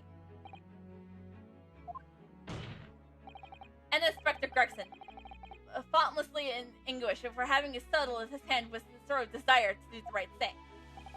Not to mention Genshin Nagazi, who risked his life going in pursuit of the truth you tried to hide. No, the darker recess of London's underworld were largely filled by you. When will you get through your sick skull? That was all for the Queen and the country? I'm tired of that excuse.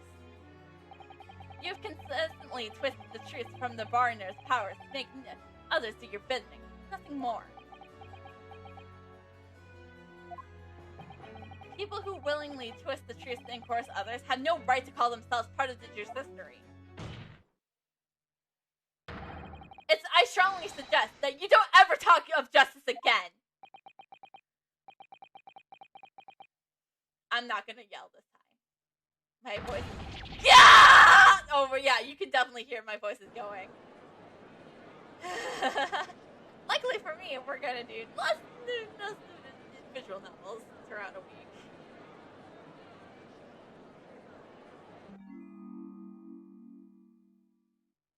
Is he gonna snap?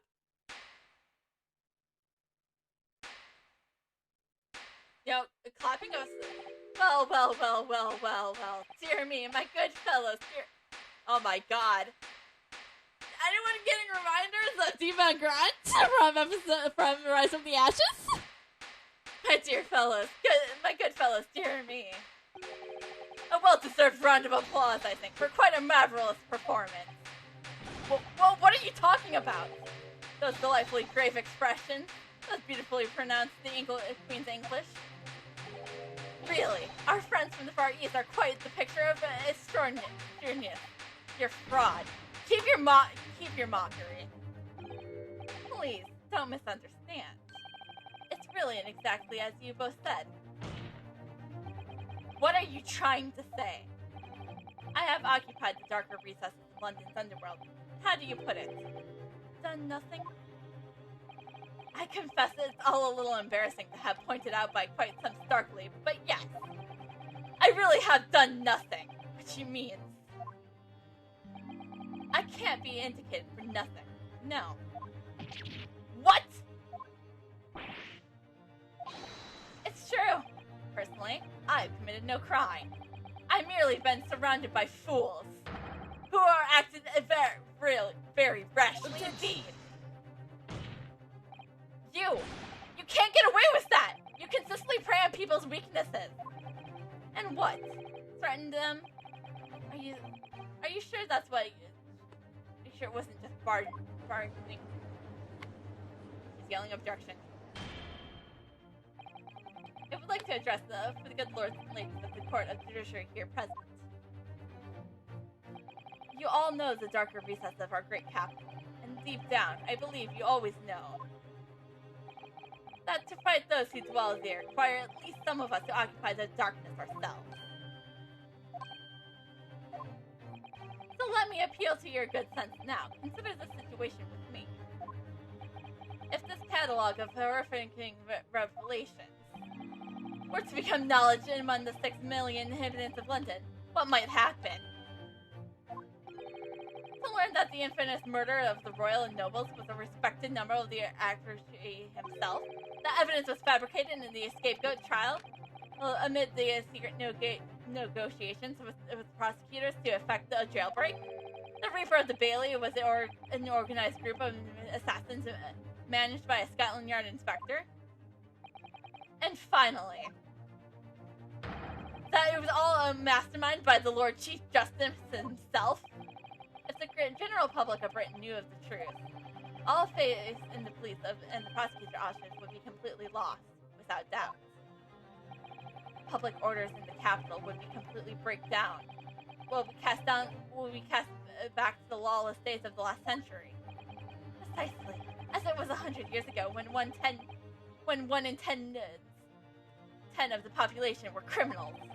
What do you think accomplished since then? A public police forcing? A comprehensive set of laws? And what we should continue to protect this new era of law and order? I say again, we must at times occupy the darkness ourselves. We have successfully identified and apprehended the man responsible for taking Gregson's life. That's all that was expected of this trial, and all these other matters has been discussed. Will be eliminated from the minutes of these proceedings, in an interest of preserving law and order. To protect Her Majesty the Queen, of course. Well, my lords, ladies and gentlemen, what will you say?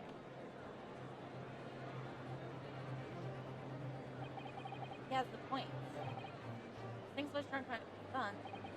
But on the other hand, it's our duty to maintain law and order in the capital. You can't deny that threat of the Reaper over the years has done wonders for the crime rates. And by fair means or foul, it's all thanks to Lord Strongheart.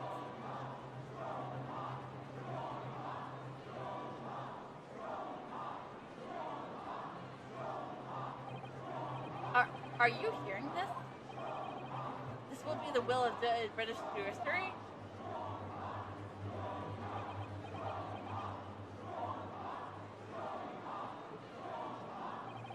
For your rousing response, friends, I express my heartfelt gratitude. Therefore, in accordance with the overruling wishes of the court shall be erased. The record shall be erased. It has to respect the man's ability to turn a situation to his favor. Lord Strongheart really is a master of manipulation. You're consistently proving his guilt. Yet still he managed to evade justice. I just don't know what we can do. Renosuke! Looks like the trial really is going to come to an end now. I'm almost out of options, I think. There's really only one path left open to me. I think all I can do is raise an objection. It's when it...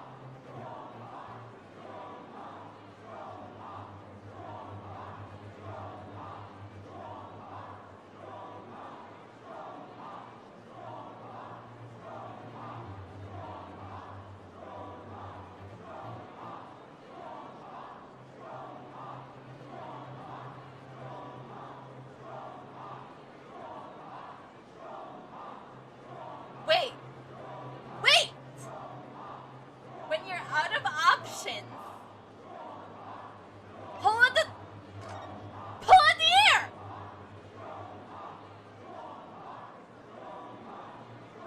Why would they bring it up again if we weren't using it? Yes, I know only too well. Things only have carried this way in the court. It's hard evidence. But Mr. Nadado, what evidence is there to use at the stage in the trial? I have an idea. I don't know whether anything will come of it, but if there was ever time to use a particular item, we have more in the evidence. It's now. Take that! Oh my! Yes, Mr. Shrimps asked if you had it with you earlier. We exposed all of Lord Strongheart's wrongdoing. I have no doubt that Mr. Shrimps have already deduced exactly how the truth would unfurl. So I think it must be time for the great detective to take the center stage, don't you? Yeah, absolutely. Take the air by the ears then. And he... Alright, here goes. Hey! Ow, ow, ow, ow! My dear fellow, must I remind you every time? A gentle tug will suffice. Mr. Sholmes! You're looking quite in the wrong direction, Mr. Nadado. Because I'm over here. Ah! Mr. Nadado! It's Mr. Sholmes!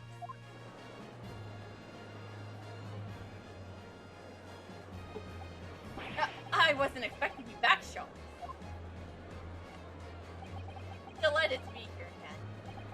Lord shrugged. What? What is the meaning of this? Bailiff! Seize him! Put the man in iron! This is a closed court!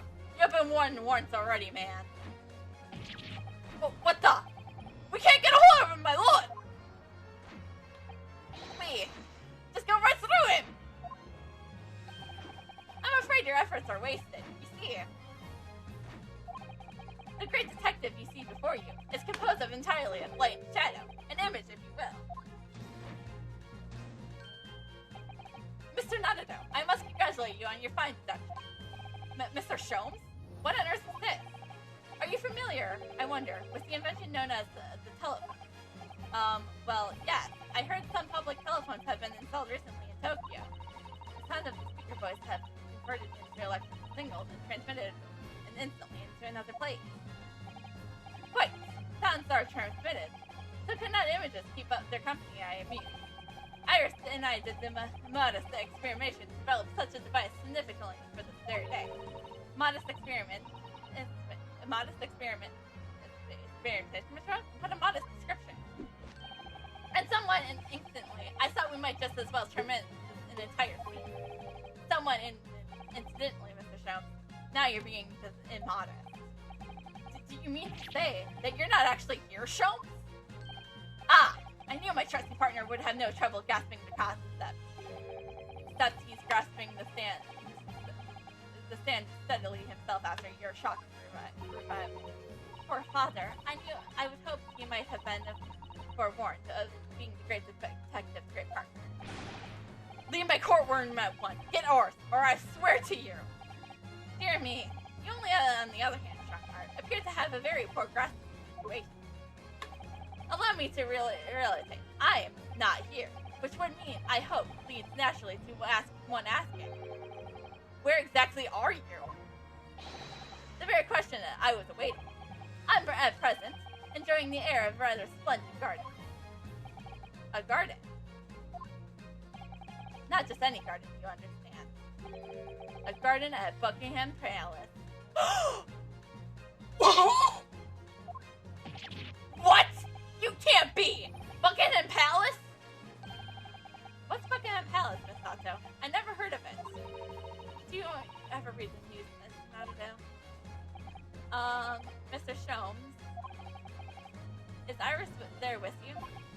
Ah, well now, Iris is currently enjoying the tea. With Her Majesty. Her Majesty? Not just any Her Majesty, you understand. Her Majesty, the Queen of British Empire. What? What? What on earth is this all about? Buckingham Palace is the Majesty of her Queen resides in London, Mr. Nanado. Order the court! I demand immediate silence! Her Majesty the Queen? You can't be. I mean, no. This is some sort of unforgivable, distasteful trickery of a third-rate detective, that's all. Unforgivably disrespectful trickery. What an apt description. A close court session attended by elite members of the judiciary is a rare event. I presume that Her Majesty would be a little more curious about the proceedings. So, I decided to show her everything, from start to finish. Huh? You showed her? Indeed. By dint of Herlock Sholmes' remote cartography.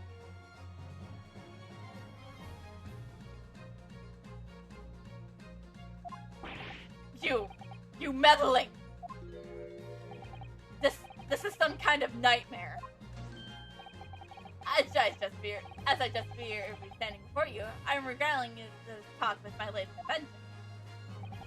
No doubt you will interfere that the reverse is also true. You don't mean. Her Majesty has heard everything, have seen and heard everything of the moments of proceeding. I assume there would be no objection. After all, every trial in this country is conducted under the authority of Her Majesty, as you know. You! I confess, I'm quite impatient to hear Her Majesty's opinion. and about the unforgivably dysfunctional trickery in which you have engaged for past 10 years. No, I was merely... Oh, sorry to keep you all waiting.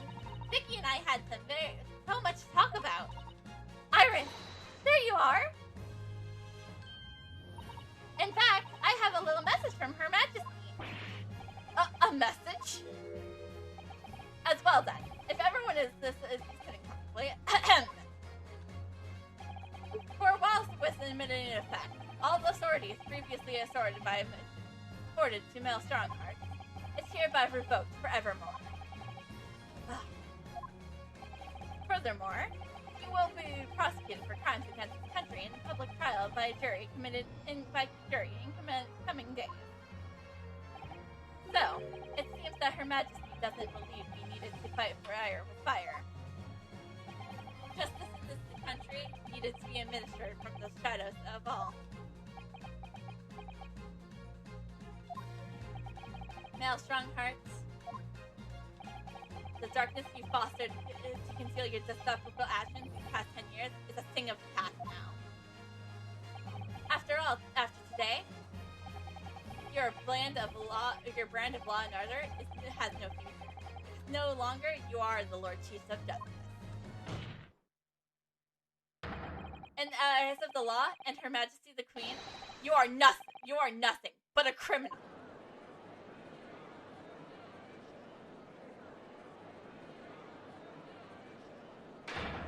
Adjourned! Court is adjourned! Oh, that hurt. And his cane is broken.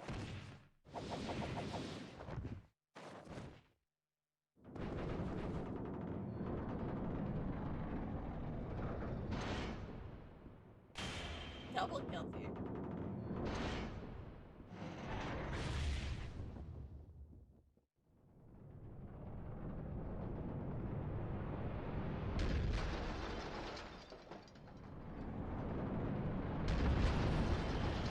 Cool guys don't look at explosions!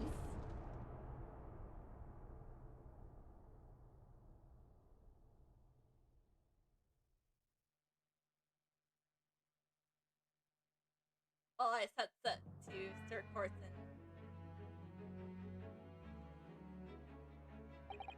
Lord Flint von Cheek left the will and which confessed to everything.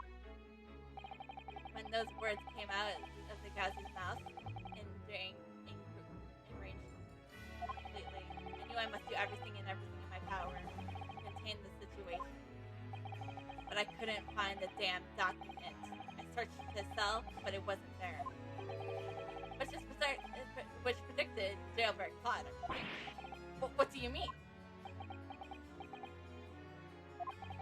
The need to attain that will was all consumed. I was assured that if Allocated escape, he would emerge with the will somewhere in his person. But despite searching his body in the cemetery that night, it still eluded me. It never crossed my mind that it was concealed in the sword's hilt.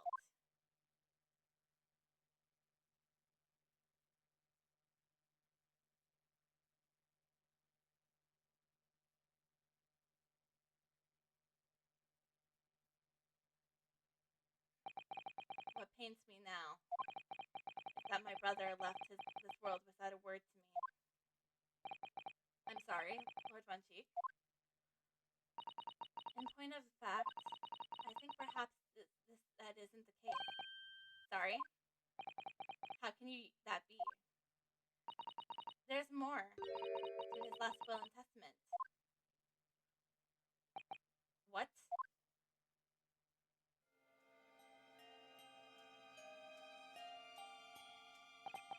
As I confronted the prospects of my demise, I feel a bitter regret for my younger brother. Bro, you've always looked up to me, and now you follow in my footsteps to become a prosecutor. It's my fervent wish that my unspeakable deeds should not hinder your advancement. I ask you not for understanding, for none could have understood my discrepancy. I I only ask for forgiveness.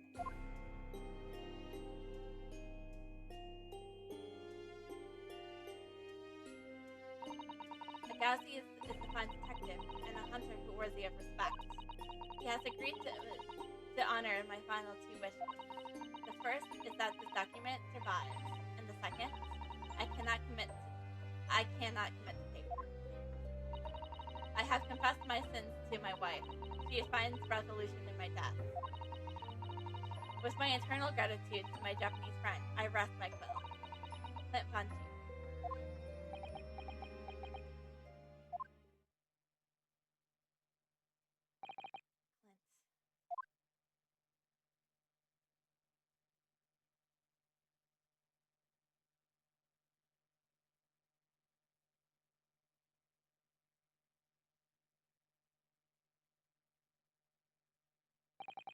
Maelstrom Hearts. You concluded with Shisogunta in a criminal plot so immersed that it spans the ocean. And you cold-heartedly murdered all those who knew the truth about what happened 10 years ago.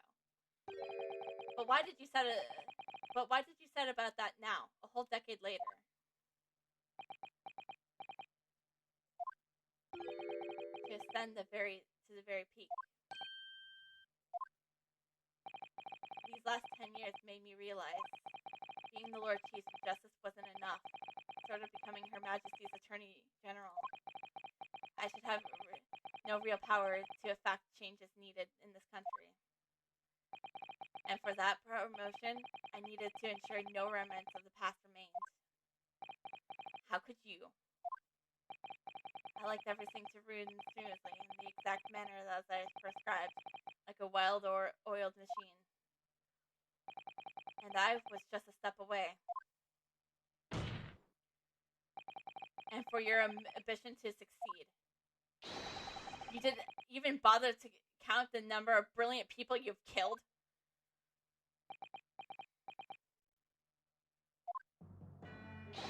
Ah, Mr. Reaper, you're not forgetting some. Are you not forgetting some? Such as, you're very much adopt of your usual prosecutor like me now proceedings. But the reality of the situation is that you're the defendant in this. The reality is that you're the defendant in this crime.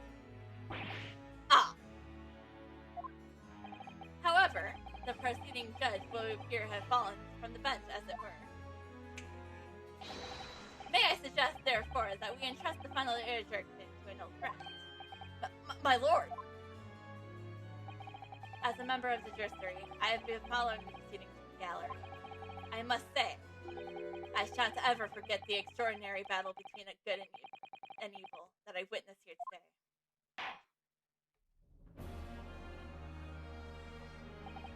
The darkness that has been blighted our justice in our land these past 10 years has been the last dispelled, thanks, in no smart part, the efforts of a bright young star from the east. Defense counsel nodded. Yes, my lord. On behalf of everyone here present in the Old Bailey, give you my heartfelt thanks. You're too kind, my lord. The first time I faced you in court, just under a year ago, I had the faintest of that if the British justice was so wrapped and twisted over its long history, it was finally to no change. That this might just be the man to do it. What? But at the time, I wouldn't allow myself to acknowledge the possibility. I couldn't overcome my hatred of the Japanese after the circumstances of my brother's death. Mr. Nadado, allow me to apologize for countless discouragements on my part. You are a lawyer of boundless talent. Lord Bunchi.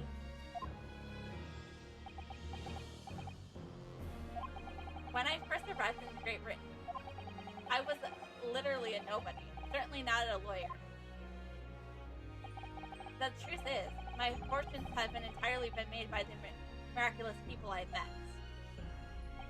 My best friend, Kazuma Agazi, who led me here to Britain in the first place. my loyal and ever-patient judicial assistant, Miss Dotson, who helped me study to become a lawyer. The brilliant Lord Von Sheep, who's never failed to challenge his nipotence rival. And not to mention, the exceptional master of logic and reasoning, who showed me the true art of deduction, Mr. Jones. Saving the best for last, Mr. Nugget. What a relief. I'm well aware that without all of these people, help, and support, I wouldn't have been where I am today. The truth is the guiding light that always leads to happiness. I lived by that principle for a long time, but actually, it's not true. The truth can also cause great pain, sometimes even leave people on the brink of despair. And for that reason, there are those who feel the need to hide the truth, those who do it instinctively. But as soon as we allow our eyes to settle on something other than the truth, the darkness takes hold. And from there, it grows. Even eventually, it takes us makes us blind to the guiding light that the truth altogether. So that's why it's my belief that we must all resolve never to avert our eyes from what is true and just and true. So that we can continue to walk straight in the narrow path ahead.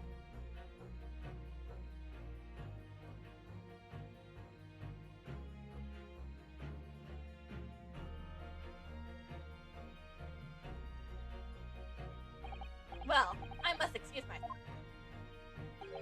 But before I go, Mr. Madden, let me compliment you on your grand out. What? Without your beautifully composed case against Lord Von Strongheart, Her Majesty would have been unable to act. Thanks to you and your fellows, the haunting undertones of corrupting British justice system has been silenced. Thank you very much.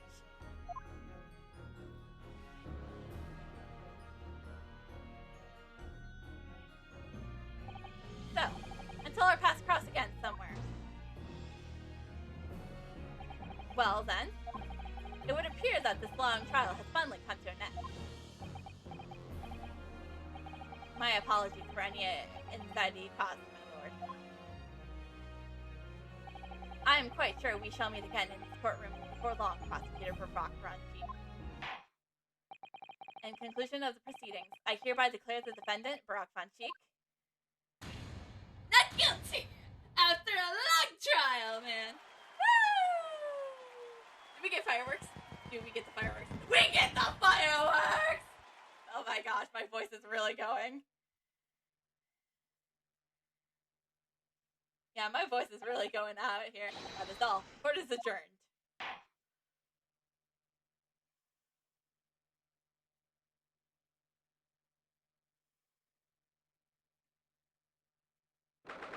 Of course, November, 4:21 p.m. Gil Bailey, defendant's amputator. It's really all over. But did I sacrifice? Did I sacrifice too much, Mr. Nadado? I really must congratulate you. It was truly a splendid performance. Honestly, I couldn't be happier for you. Oh, thank you very much. But I really couldn't have done this without you at my side through all of it, Miss Hawkins. Oh. Your kind words mean so much to me. It really was a splendid show. That's not enough. I have thought you'd be smiling from year to year, but you look rather glum. Well, of course I'm delighted about the verdict. But exposing the truth, I'm afraid I have caused my clients a great deal of pain. I'm really not sure that's what a lawyer ought to be doing. Oh well, in that case, I'm quite sure that when you see Lord Strongfeet's smiling face, everything will seem much better. He's not smiling.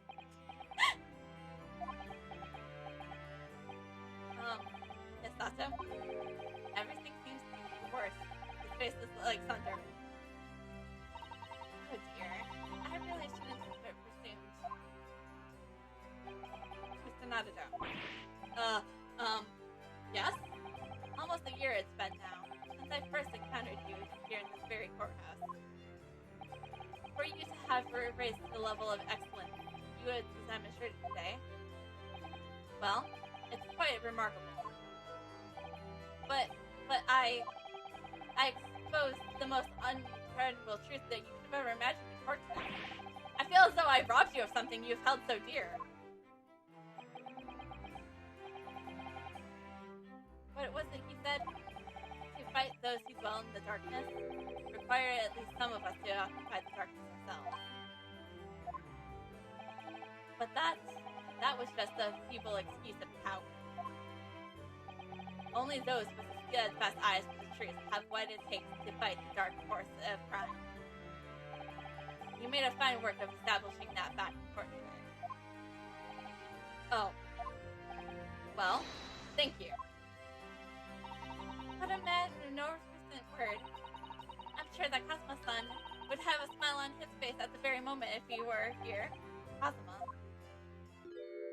Oh, hi. Why is he not? Misato? There's another face that looks like Thunder here. Oh my, and he really was here. Lord Von Cheek. Allow me to congratulate you on your acquittal. Congratulate me. Or curse me. You failed to bring down the Reaper. I owe you an apology. No, it is I should apologize. Your father, Genshin. If I had been stronger, then perhaps I made an unforgivable error of judgment. I can offer no excuse. And I can offer no forgiveness. That said, I suppose you fought for justice and the truth. That I can't withhold the respect. Your words mean more to me than you could have known. I will hold them dear. Kazuma-san.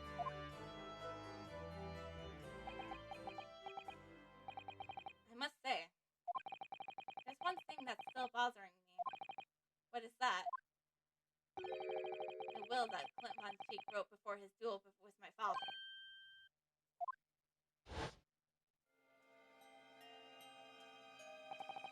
Gauzy is a fine detective, a hunter of worthy respect.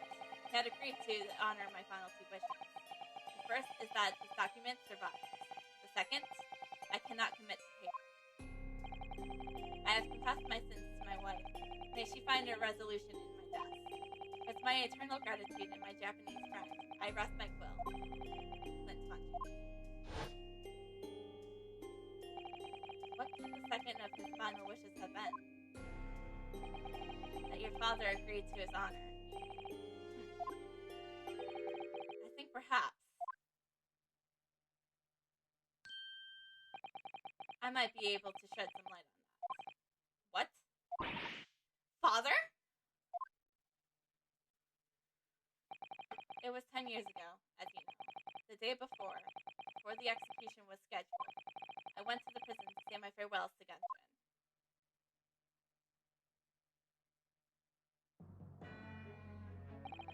Why aren't you putting up more of a fight, Genshin?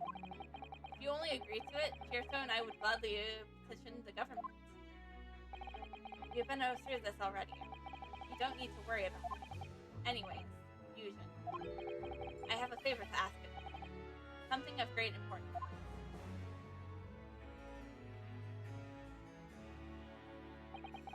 You're one of my greatest friends, again. Whatever it is, consider it done.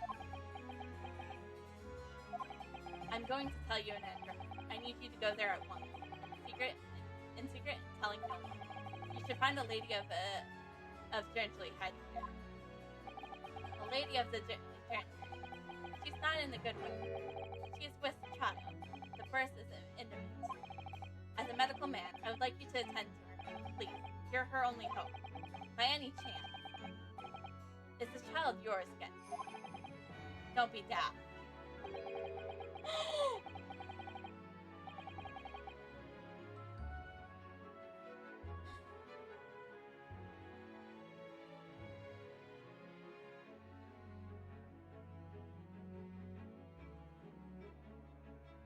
Iris is Lord Von Sheik's niece.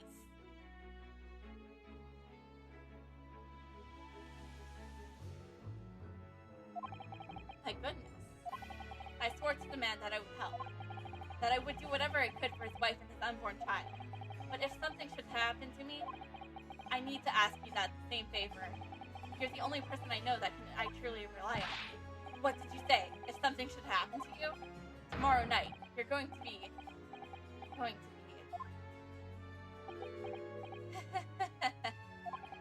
You never know, though, do you? What life will bring. Alright then. Tell me the address. I'll hear there at once. With Shinto and... No, not with him. Pardon? This is a favor I'm asking of you. And only you. Right. I see. Very well then.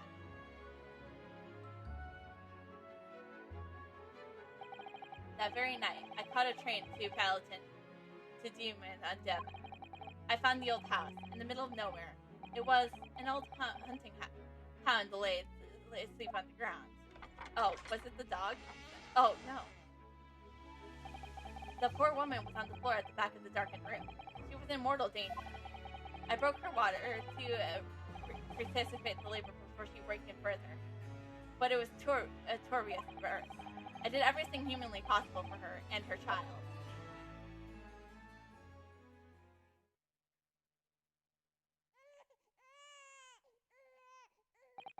And in the end, I was lucky enough to welcome a new life into the world. But tragically, my efforts to save the mother's life were in vain. I held the healthy newborn girl in my arms and wept longer than I cared to remember. Eventually, in something of a daze, I looked around the room. There was a precious little in it. An old traveling trunk that caught my eye. It had clearly been well looked after over the years. Made of top-quality leather, as fine as stick. But it was then I saw the emblem on the side of it. Everything dropped into place.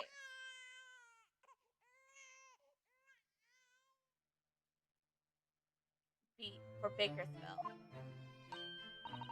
Bakersville? You mean the woman, the wife of Clint Von Sheik? That's right. The newborn was his daughter. But that makes no sense. Why on earth wouldn't Clinton trust his child to my care in that case? I completely was unaware that he even had a daughter. I suppose he didn't really have any choice. What? Well, your brother said he confessed everything to his wife, so she must have been beside herself with worry for her child. If the true identity of the professor were to ever be made public, the girl would be forever banned as the daughter of an infamous murderer. Ah! So the only solution was to distance the young girl from the Von Sheik family as much as possible.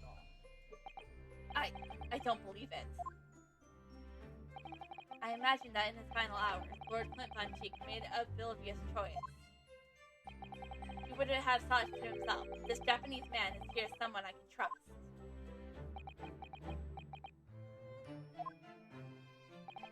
I honored my promise to Genshin, of course. However, only a month later, I was summoned back to Japan. And without disclosing the parents of the child, I couldn't have obtained permission to take her with me. Oh, how awful. I was completely at a loss. In the end, I had to ask my great friend. I asked him if he would be the father to her. That being Mr. Sholmes, I presume. Yes. He took a look one eye and agreed to it on the spot. Mr. Sholmes. He has the heart of gold. Really, all it can be said is I did all I did. All I said is that I did for the child was to give her a name. Oh. When I came to Britain, I was trying to escape from the grief of losing my darling wife.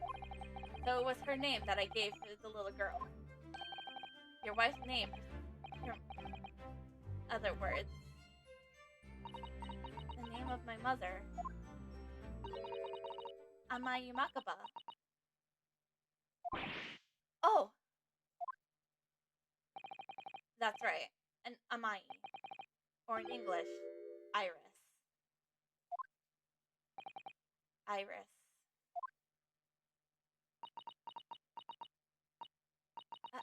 I had no idea. Ding dong. Ouch! Mr. Natado, what's wrong? That little tongue just pinched my ears on behind the trigger hard. Ah, my dear fellows, can you hear me? Mr. Sholmes, is that you? Ding dong. Ouch! Yes, we can hear you! You see what excessive tugging can do? Let that be a lesson to you. Mr. Sholmes, we were unable to think you properly before. You were simply marvelous. Your checkmate move was a stroke of genius. Indeed it was, wasn't it? I surpassed myself. It has become apparent to me that South Lord Chief Injustice would be inquire such measure. Rono! Susie! Oh, Iris. I'm so pleased. What a wonderful outcome. Her Majesty Queen Vicky said she was my special blend was delicious. Oh, I'm sure she did. After all, no one bears a more delicious tea than you do, Iris. Let's have a party to celebrate. And Mr. Reaper, you simply must come too. What? I'm afraid I couldn't. The Reaper of the Bailey, molested by a 10-year-old girl, again. Because Renosuke! She is technically his niece! Iris is Monchique's niece! Oh my god!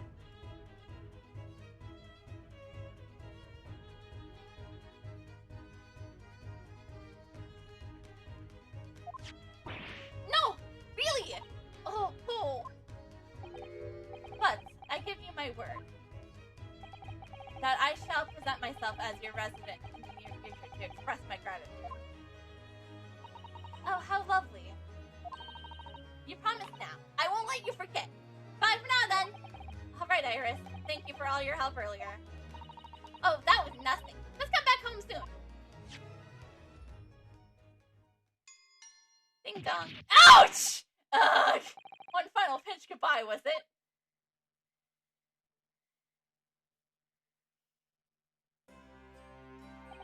Well, I think I ought to be leaving. Lord Von Cheek, would you care to accompany me? Sir. Mr. Naruto, allow me once again to express my deep gratitude to you. I believe you saved my life.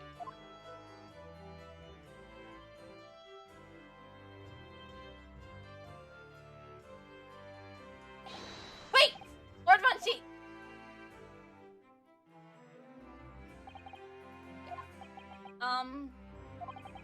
What are you intending to do now?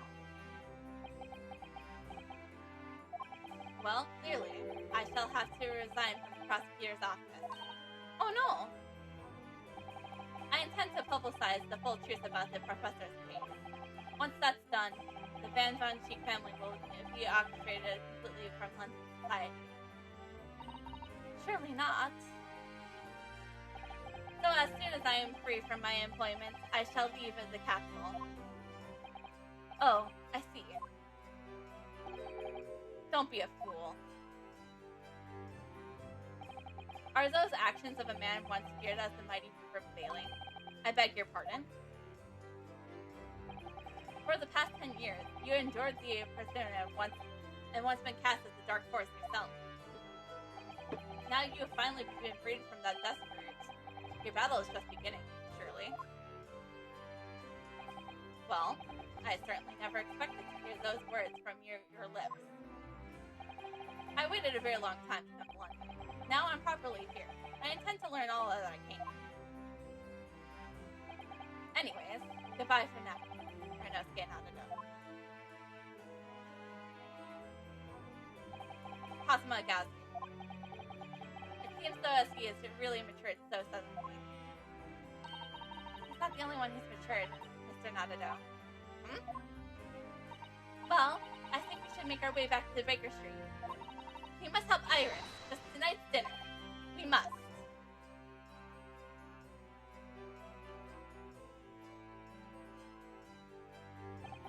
It was then that I came to an important decision about my future.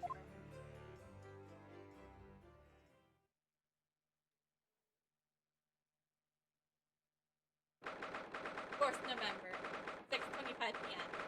Shown to the suite. I'm home! Ah! About time you got here! We've been waiting ages, Otto! Well, what are you doing with that colorful piece of history? It's a party, ain't it? You gotta go off with a bang. I mean, fireworks, ideally. But when you ain't got fire, folks, that's best in, ain't it?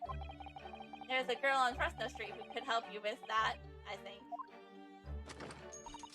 Right. I'll remember that. You don't have to reload that thing every time I speak. You must really hear this. Quite the most extraordinary thing. I assure you, it will defy your expectation. Take down every detail now, Makaba. Ah, the world-famous great detective, regaling with his partner of tales of his adventure. A sight to behold. Would you care to hazard a guess where you suppose the fiendish runaway has concealed himself? Would you believe? Inside the trunk I found abandoned in his cabin. I would believe it, yes. I say, Makaba, I detect no hint of surprise. I wonder why that is. Maybe because I was at the scene as well, Charles. What? You were? Then why did you say I didn't say that? You didn't say that before. Not quite the sight I was expecting to behold, but still. It's still no feeling privileged to see it. Hello, Mr. Sholmes, President Makaba. I'm finally back from the Bailey. And not a moment too soon. A feast prepared by Iris and Miss Sato awaits. I must say, I haven't seen Sato looking so happy in a very long time. Ah, Rono! There you are! Dinner is on the table, everyone. Please do come and take a seat. Time to fill my boots.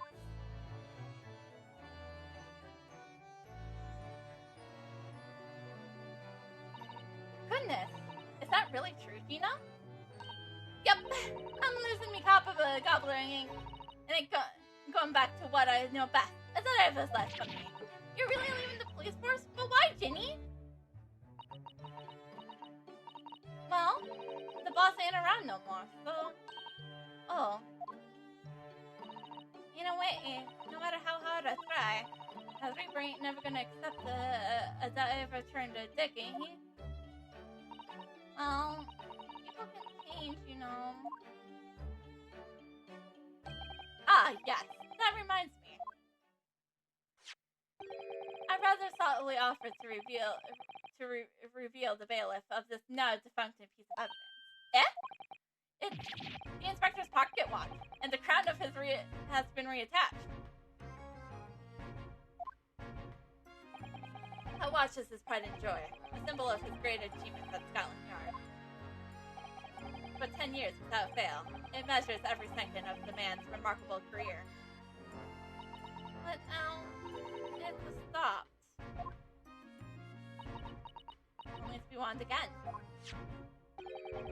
Somebody needs to keep the memory of Inspector Greggson's career alive by taking on the great responsibility of winding the watch every single day again. Yes, someone with the equally fierce detective spirit.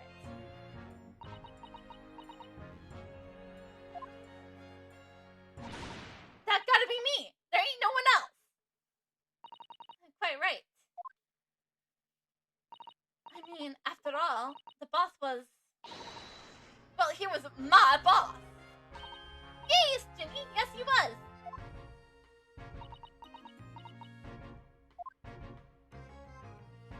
Oh yeah, and I made you a promise and all, didn't I, Iris?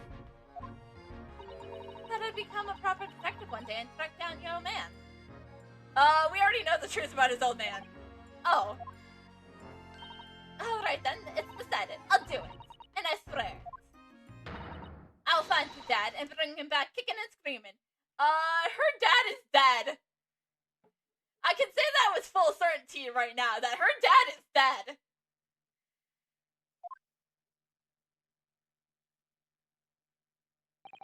I'm not entirely sure that would be appropriate.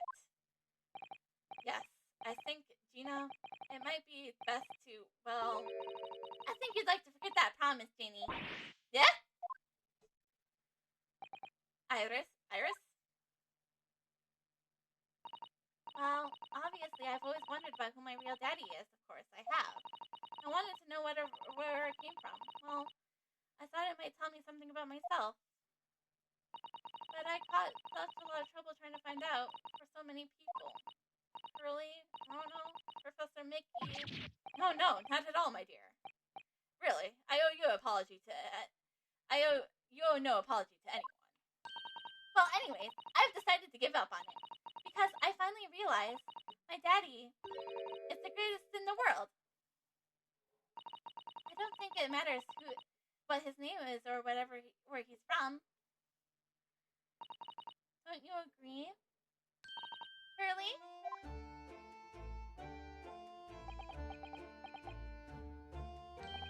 With every word, Iris. Thank you, Curly. Thank you, Daddy.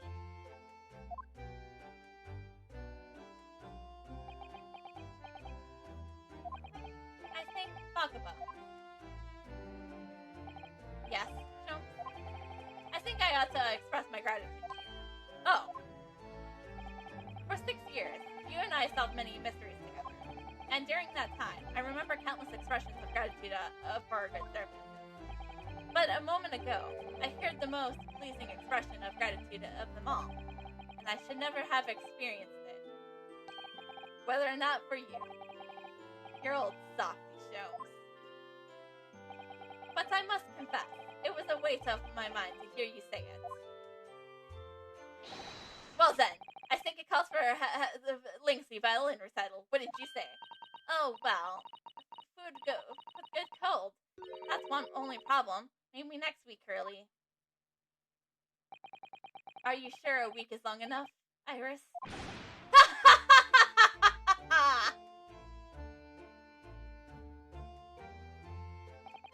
Even amidst the most troubling of cases, even revealing the most shocking revelations, returning into the evening into sweet rooms, there's always warmth and happiness to be had. The home of the world's greatest detective, and my home too, is my greatest family.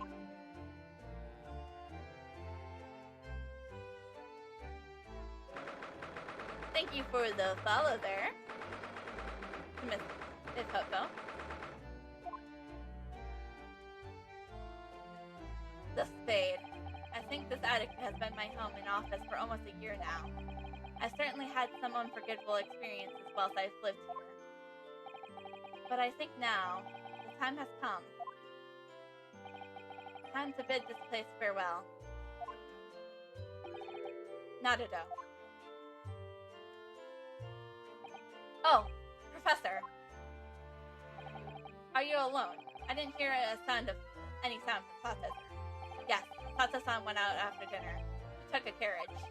Something about an important matter she needed to take care of. Ah, I see. I wanted to thank you for what you did earlier.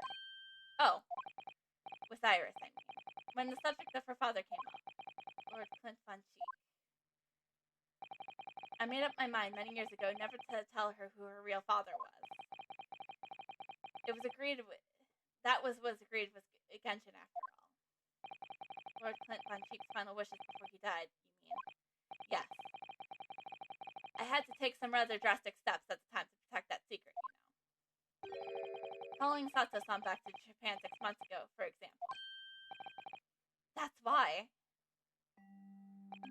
When I read Sasuke-san's report about his final days in London, my heart nearly stopped.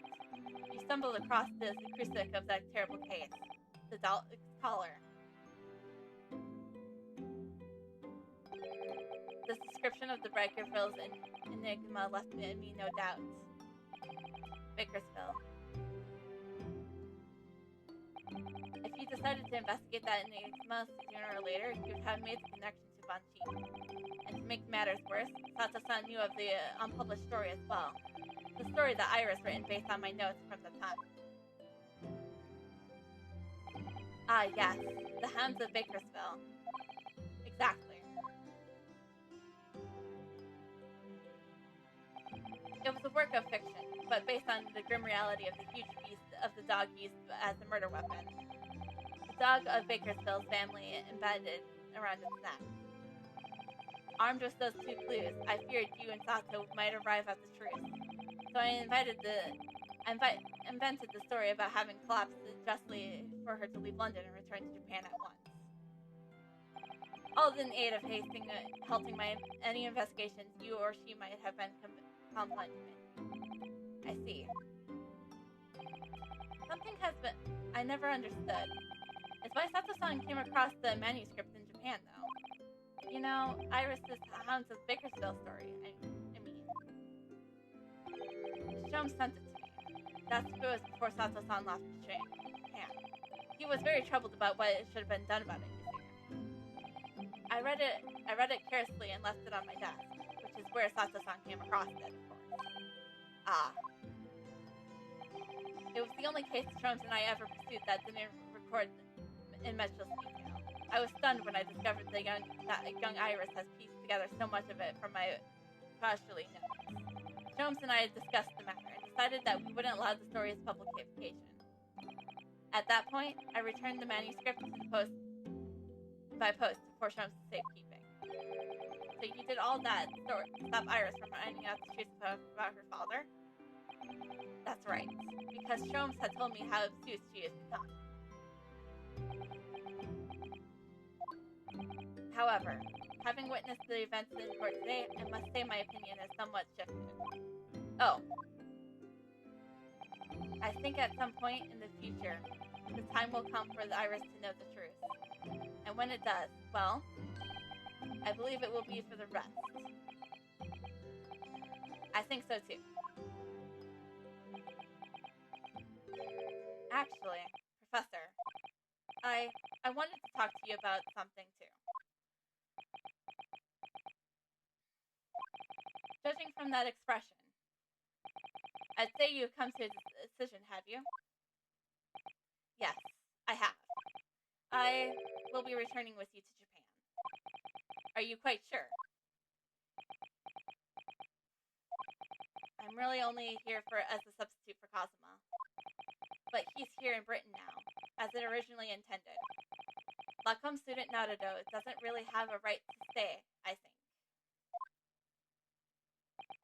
I see. Looking back now, when I first arrived here in February,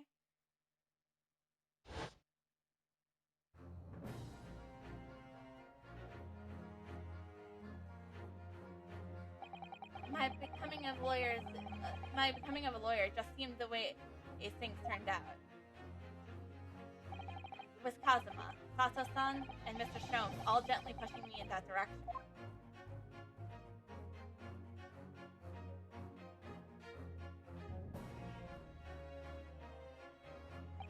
I spent the best part of a year immersed in this world, but always aware of the seed of doubt inside me. Until today. Standing in that courtroom earlier, all doubts vanished in my mind.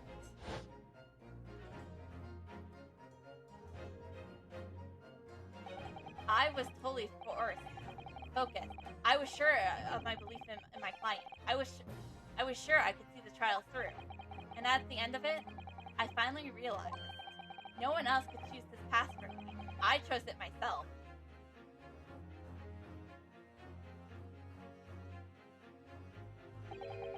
passive defense lawyer, eh? Yes, that's what I am now. That's what I will be going back to you with Japan as. And that's the path I will be following for the rest of my life. Well, it sounds like you have made quite a resolution. I have.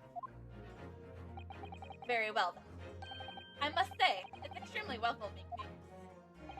I shall make arrangements for your return first thing tomorrow, but I don't imagine we'll depart for a few days. Not with the sentence having been cancelled now, such as shame. Never mind. I'm sure there will be another opportunity in the future. Well then, I bid you good night.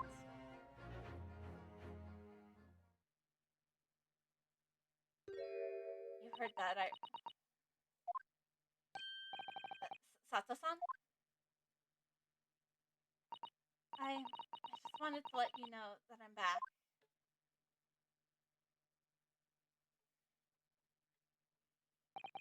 Did you, hear what your father and I were discussing? I'm sorry. I did, yes. I couldn't help but... Oh, how much did you hear? Well, from the part about Iris's real father, I think. In other words, from the beginning. So you made up your mind. You will return to Japan and continue working as a defense lawyer. Ah, yes. I'm sorry. I really should have consulted with you about it. I did want to earlier this evening, actually, but you already gone out. Oh no, that's quite all right. I already knew that it was what you decided, Nadado-san. You did?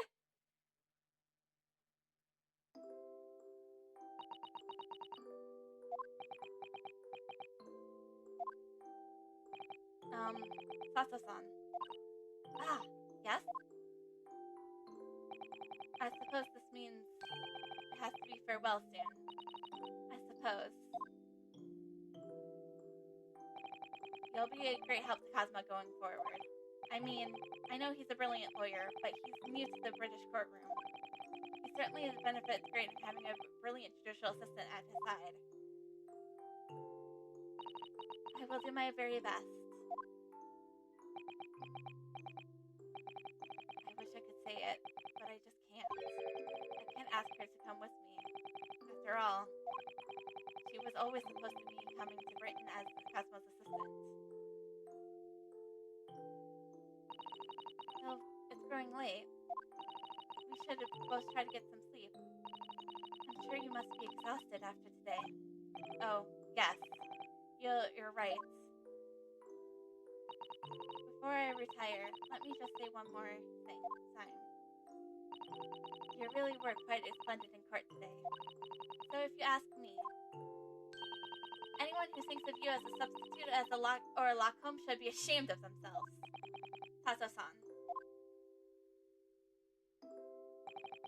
Thank you.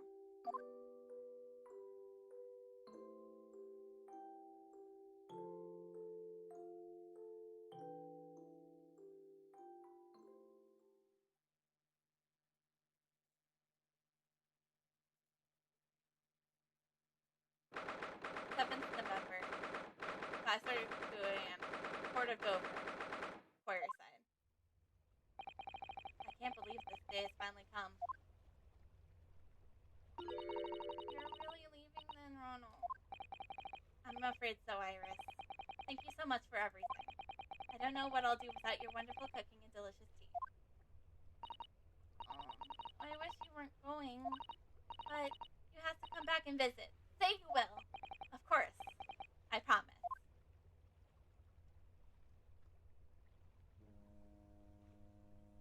Well, it was a very brief reunion, but it was a pleasure to pursue a case with you again after all so long. For a while at least, it felt like old times. Yes, I suppose on reflection, there was something to be said for it, having a little fun in once in a while. I'll just go ahead and say goodbye to the professor as well, I think. Alright, Iris, you do that. Aww. Susato-san. I've just checked, Naruhodo-san. Your luggage is already on board. Such a beautiful morning. Perfect for embarking on a journey, isn't it? Before I set off, I'd just like to say how thankful I am for everything you've done for me. And give my warmest regards to Kazuma, please. Actually, I think you ought to give him your regards in person, don't you? Sorry? Ryunosuke. He's here! Kazuma! What are you doing here? Do you really think I'd miss my best friend's departure? Thanks. To be honest, I'd been looking forward to our wild time tearing up the streets of Her Majesty's capital, but, Well, we'll have to save that for another time. Personally, I'm looking forward to facing you in court again. Me too. But, we're both defense lawyers, so, I'm going to become a prosecutor. I'll stay in Lord Van Zeek's tutelage for the time being, but before long, I intend to be just as formidable as the Reaper himself. Oh my god! Ah! Oh, I see. Actually, Ryunosuke, I have a favor to ask. Name it.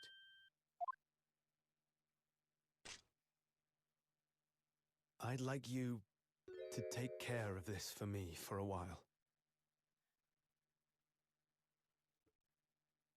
What?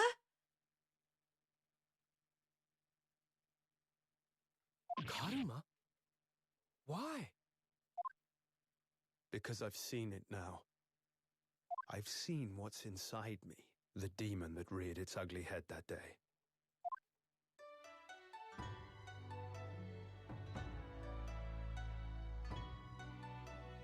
It was only for the briefest of moments. The last time I came face to face with that inspector, but it was unmistakable. I wanted to kill him.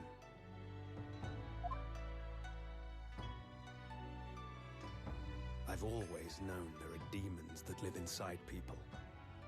And now I know there is one in me.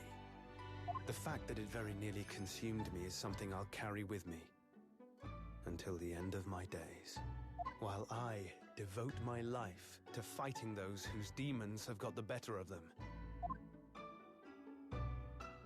As a prosecutor.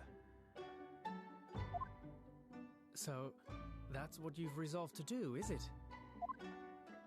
Until I'm ready to face the demon within me, to slay it once and for all.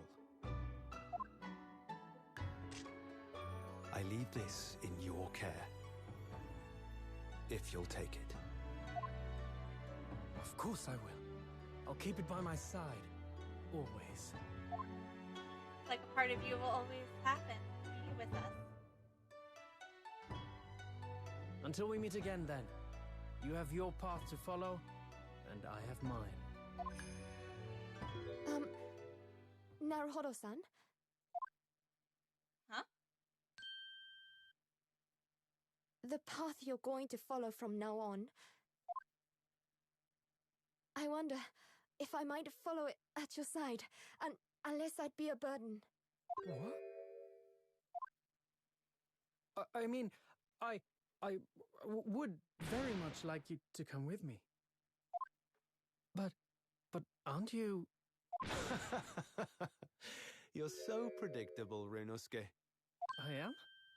Honestly, you never change at all. But that's what I like about you. You mean you knew about this? It was the evening after Lord Van Zeek's trial came to an end. She came to see me at the prosecutor's office. Really? Or when I had that conversation with Professor Mikotoba?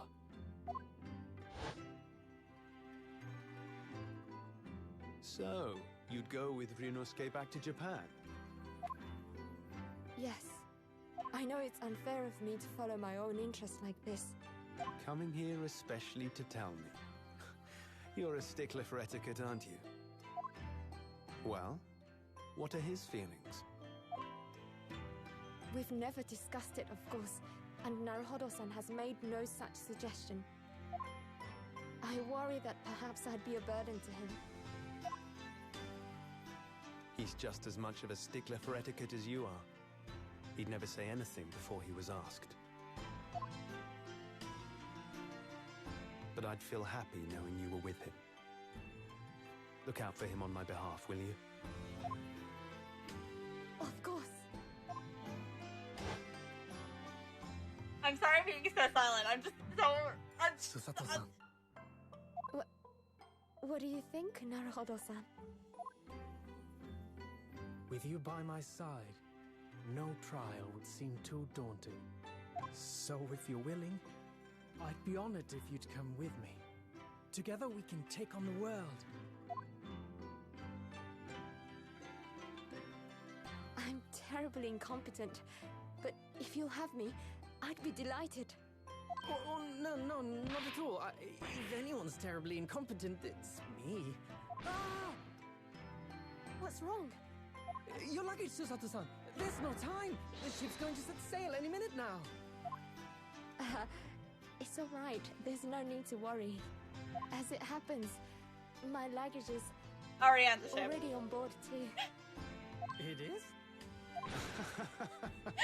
So Your predictable. fine judicial assistant has everything in hand as always, I see. Aww. Bruno, your ship's about to leave. Time to go then. Look after yourself, Ryunosuke. Can we meet again, Kazuma? Kazuma, draw your sword.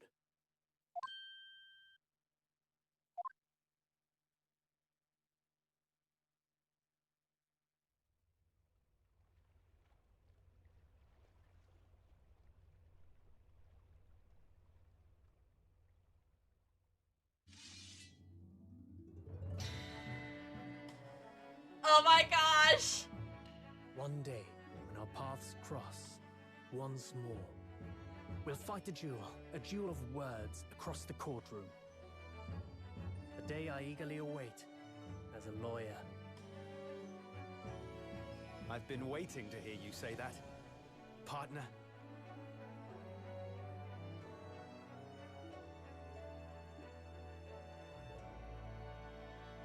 Oh wait, Robot!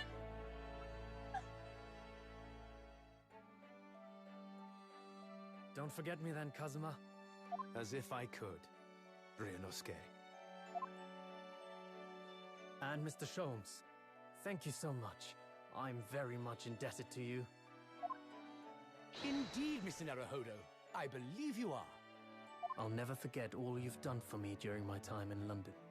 Quite. I should like to think you will remember your debt of gratitude. Especially when I visit you in your country. Huh? What? The truth is, although many are ignorant of the fact, the world is far smaller than most folk realize. Well, I'd be delighted if you came to Japan one day. Oh yes, we'd welcome you with open arms, Mr. Sholmes. Oh, that sounds wonderful! I can't wait! In that case, let us conclude that this is to be merely a brief parting, my dear fellows. Such a heartwarming. And that brings us to the end of my adventures in Great Britain. The Adventures of our Chronicles.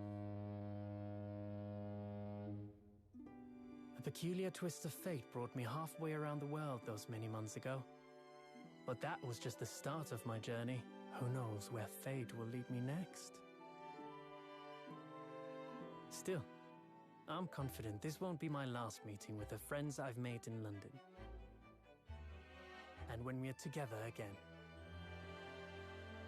no doubt the first words I'll hear will be, Objection! Come, the game is afoot. Or that, something like that. The ship, with our friends from the east, sailed steadily towards the distant horizon. But Sholmes's face was alight with joy. The times may change, but a steadfast friendship will remain true, Wilson. We have but to gently close our eyes, and we are with our companions once more. Oh.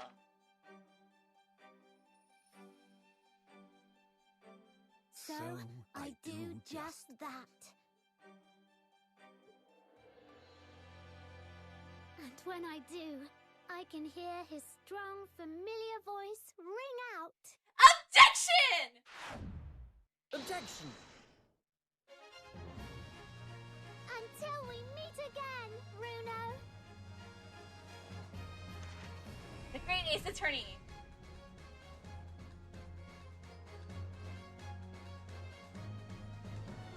So that's the end of our adventures. Our chronicles, actually. We have finished the Great Ace Attorney Chronicles. So,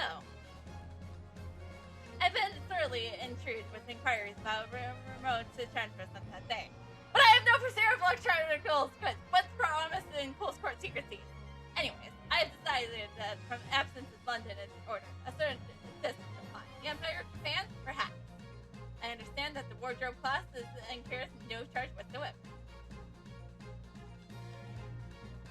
We're gonna get through all this stuff before, I talk about our final regards. I gave a little note to Hurley the other day. It just said, "Thank you for everything, Daddy." I made Hurley cry. And I gave him some lotion that I invented as well to dry his red hair safely. He said it might make him cry too, so he'd rather not use it.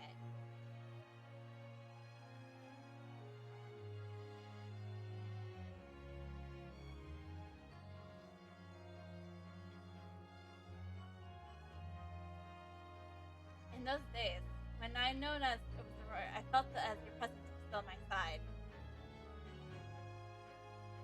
Once unable to bear the burden of that grim presumption, I even retired from the courtroom. Despite everything, I still wear your prosecutor's badge with pride. The darkness that once beat me is no more, as you two are no more. In words of your foreign student of mine, I must stride forward to a brighter future.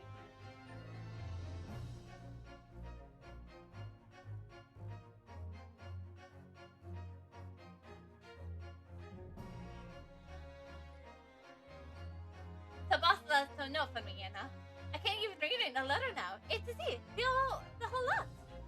It's clearly lots of stuff. The boss was trying to protect me, see? And that is exactly what means the Toby here is going to do. I only wish I could say how grateful I was before the,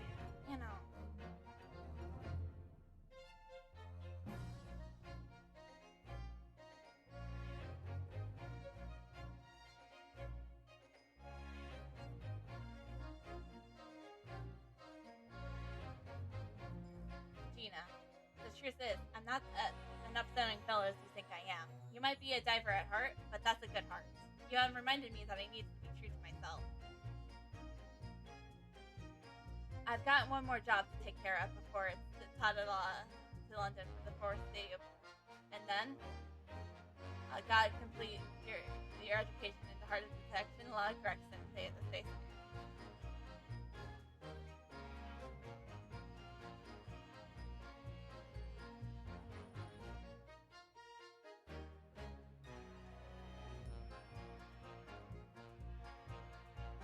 Your Excellency, this man is accused of illegal entry into the officer ministry. Objection! Acquired arbitration overruled. The minister has been detained in Britain anyways. Who's this catfish scoundrel for defense? And the women are forbidden to enter the courtroom. Oh, really? My friend Sato-san is in British courtroom all the time, was doing a wonderful job. Perhaps I should encourage the service of a regular legal team.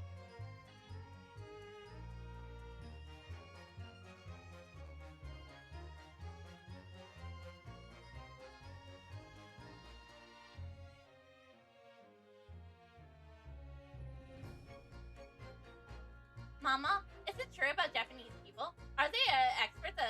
smelling corpses? Yes, they are. First corpses on the whole. I'd like them to hone my laying skills. Don't you mind, You don't mind, Mama, do you? Yes, I do. I'm not a corpse yet, am I? No. And I'm glad.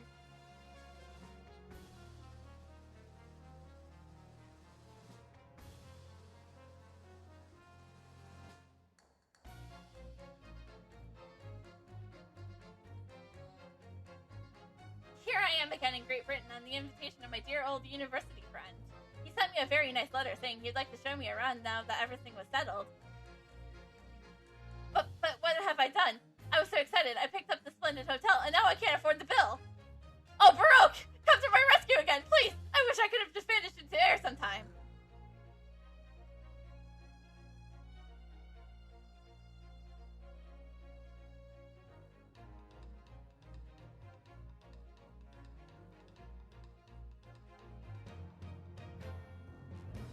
When I was making the back books of Helen Cemetery, I realized what had happened.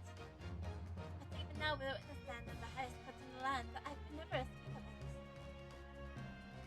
The Lord Chief Justice and I had to strike a bargain. For a fatal repercussion of the vessel, if this was and we do spells, it would not do.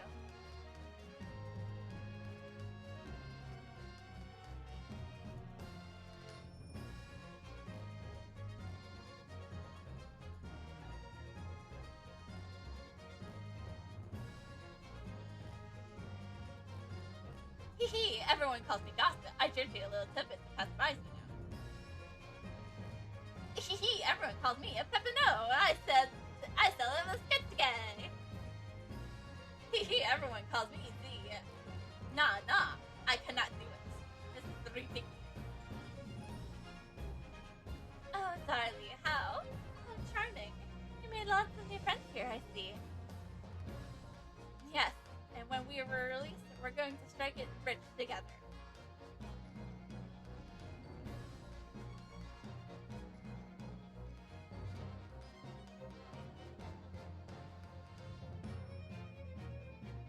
I can't believe how many of these voices I remembered. When I was accepted on the Sword and Study Tour, I knew exactly what path I had to take. However it might have ended, I knew that I wanted to hear it. If it ended up at the dock, there's no one else I would have rather be defended to you. But now, thanks to you, there's a new path I want to take. I'm sure we'll meet again in the courtroom, my friend. Until then, I leave you Kuruma in your care.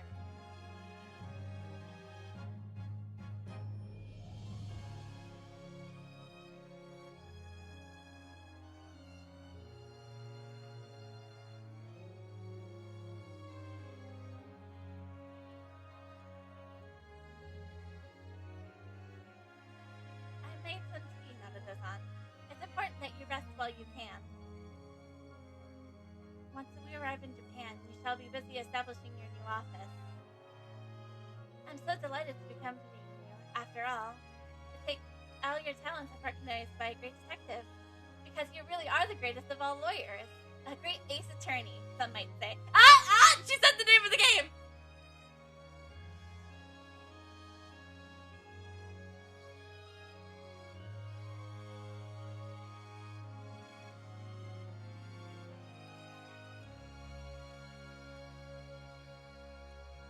He even kept the Marama doll. Oh, that is such a sweet photo.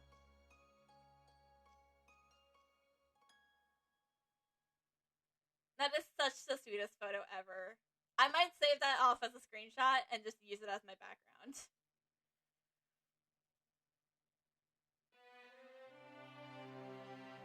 Okay, so actual credits are now rolling. So, this is the end of our Great Ace Attorney Chronicles adventures. It has taken 6 months for this adventure to happen.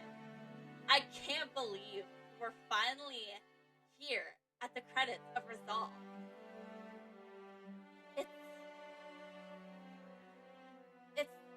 I said this at bittersweet. Like, I've loved the series from beginning to end. And I know I'm not entirely done with the franchise. And I do hope for a Great Ace Attorney 3 one day. And I do only say that now that I have reached our resolve. It's crazy to think that this is an end of the attorney arc for this time being. Because next, we're going to be starting up. We're going to become a Pokemon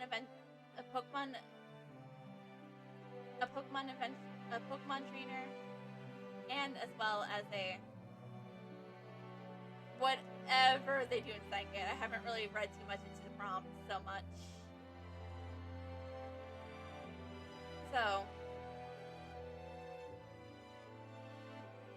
and I guess in this case, since now I'm done with talking about Great Ace Attorney Chronicles, I guess I'm done calling you guys my dear fellows, as Sholmes would say.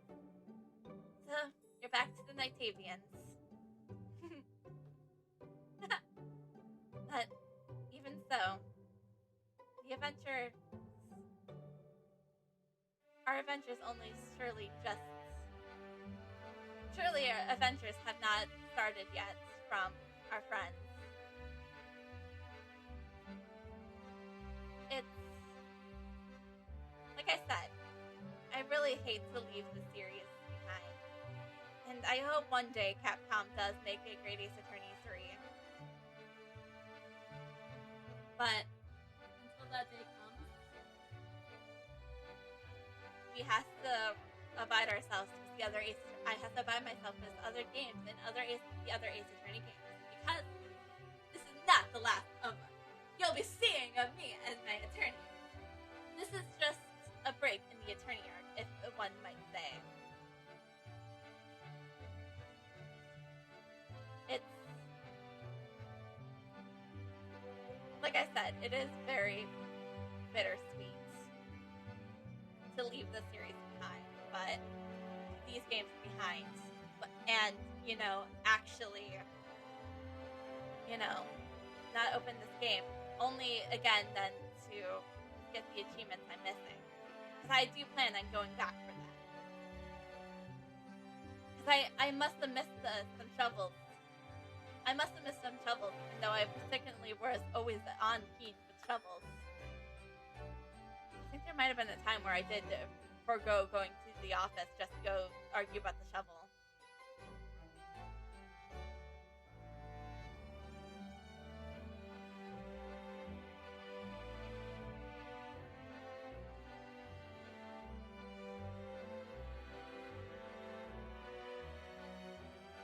What?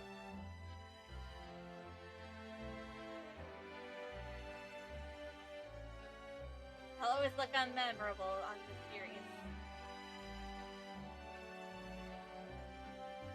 But Capcom, why can't you give us more Ace Attorney news? And if you don't know, I'm going the Sholmes. I went the Sholmes route of something. So.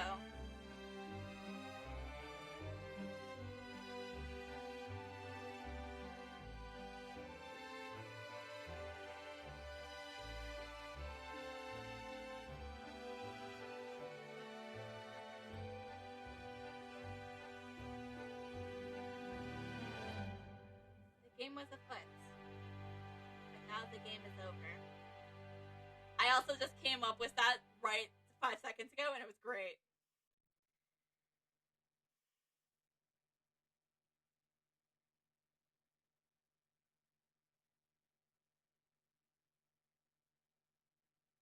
Oh my gosh, that art is awesome. That art is awesome, like I said.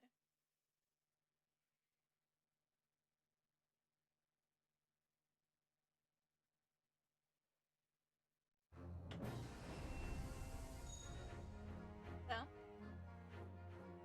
and that's where we end. I bid you farewell tonight. Oh, sorry. Because this is the end. This is the end of the Great Ace Attorney Chronicles. Next week, we'll be starting. We're restarting our book. I'll be starting the Pokemon Let's Go. Not Pokemon Let's Go. Remind yourself of that. But next week we'll be starting our Pokemon Tournament World Nuzlocke, and we'll be starting the Sign Game. The two games are afoot.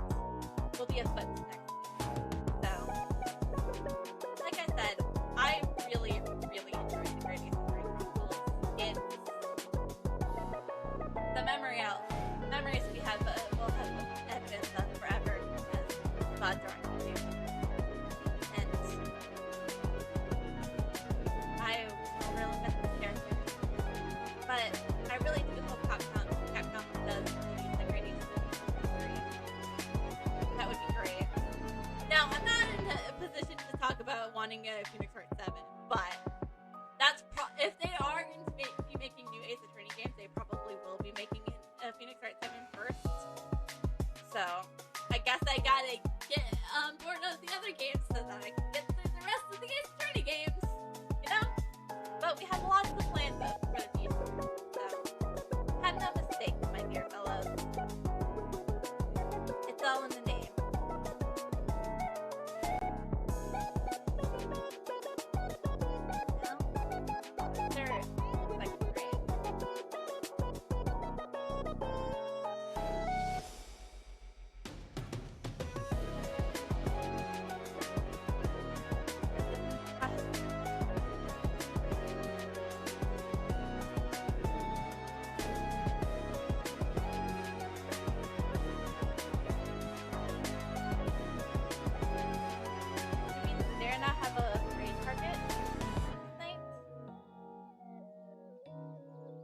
That saddens me, actually, that we don't have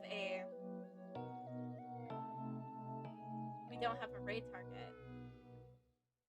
Actually, there might be one they have.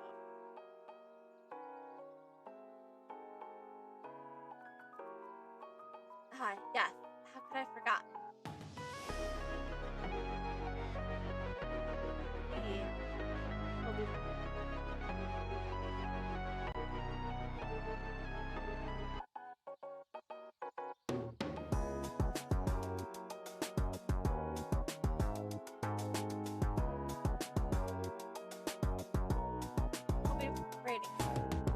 Make sure to send them lots of love.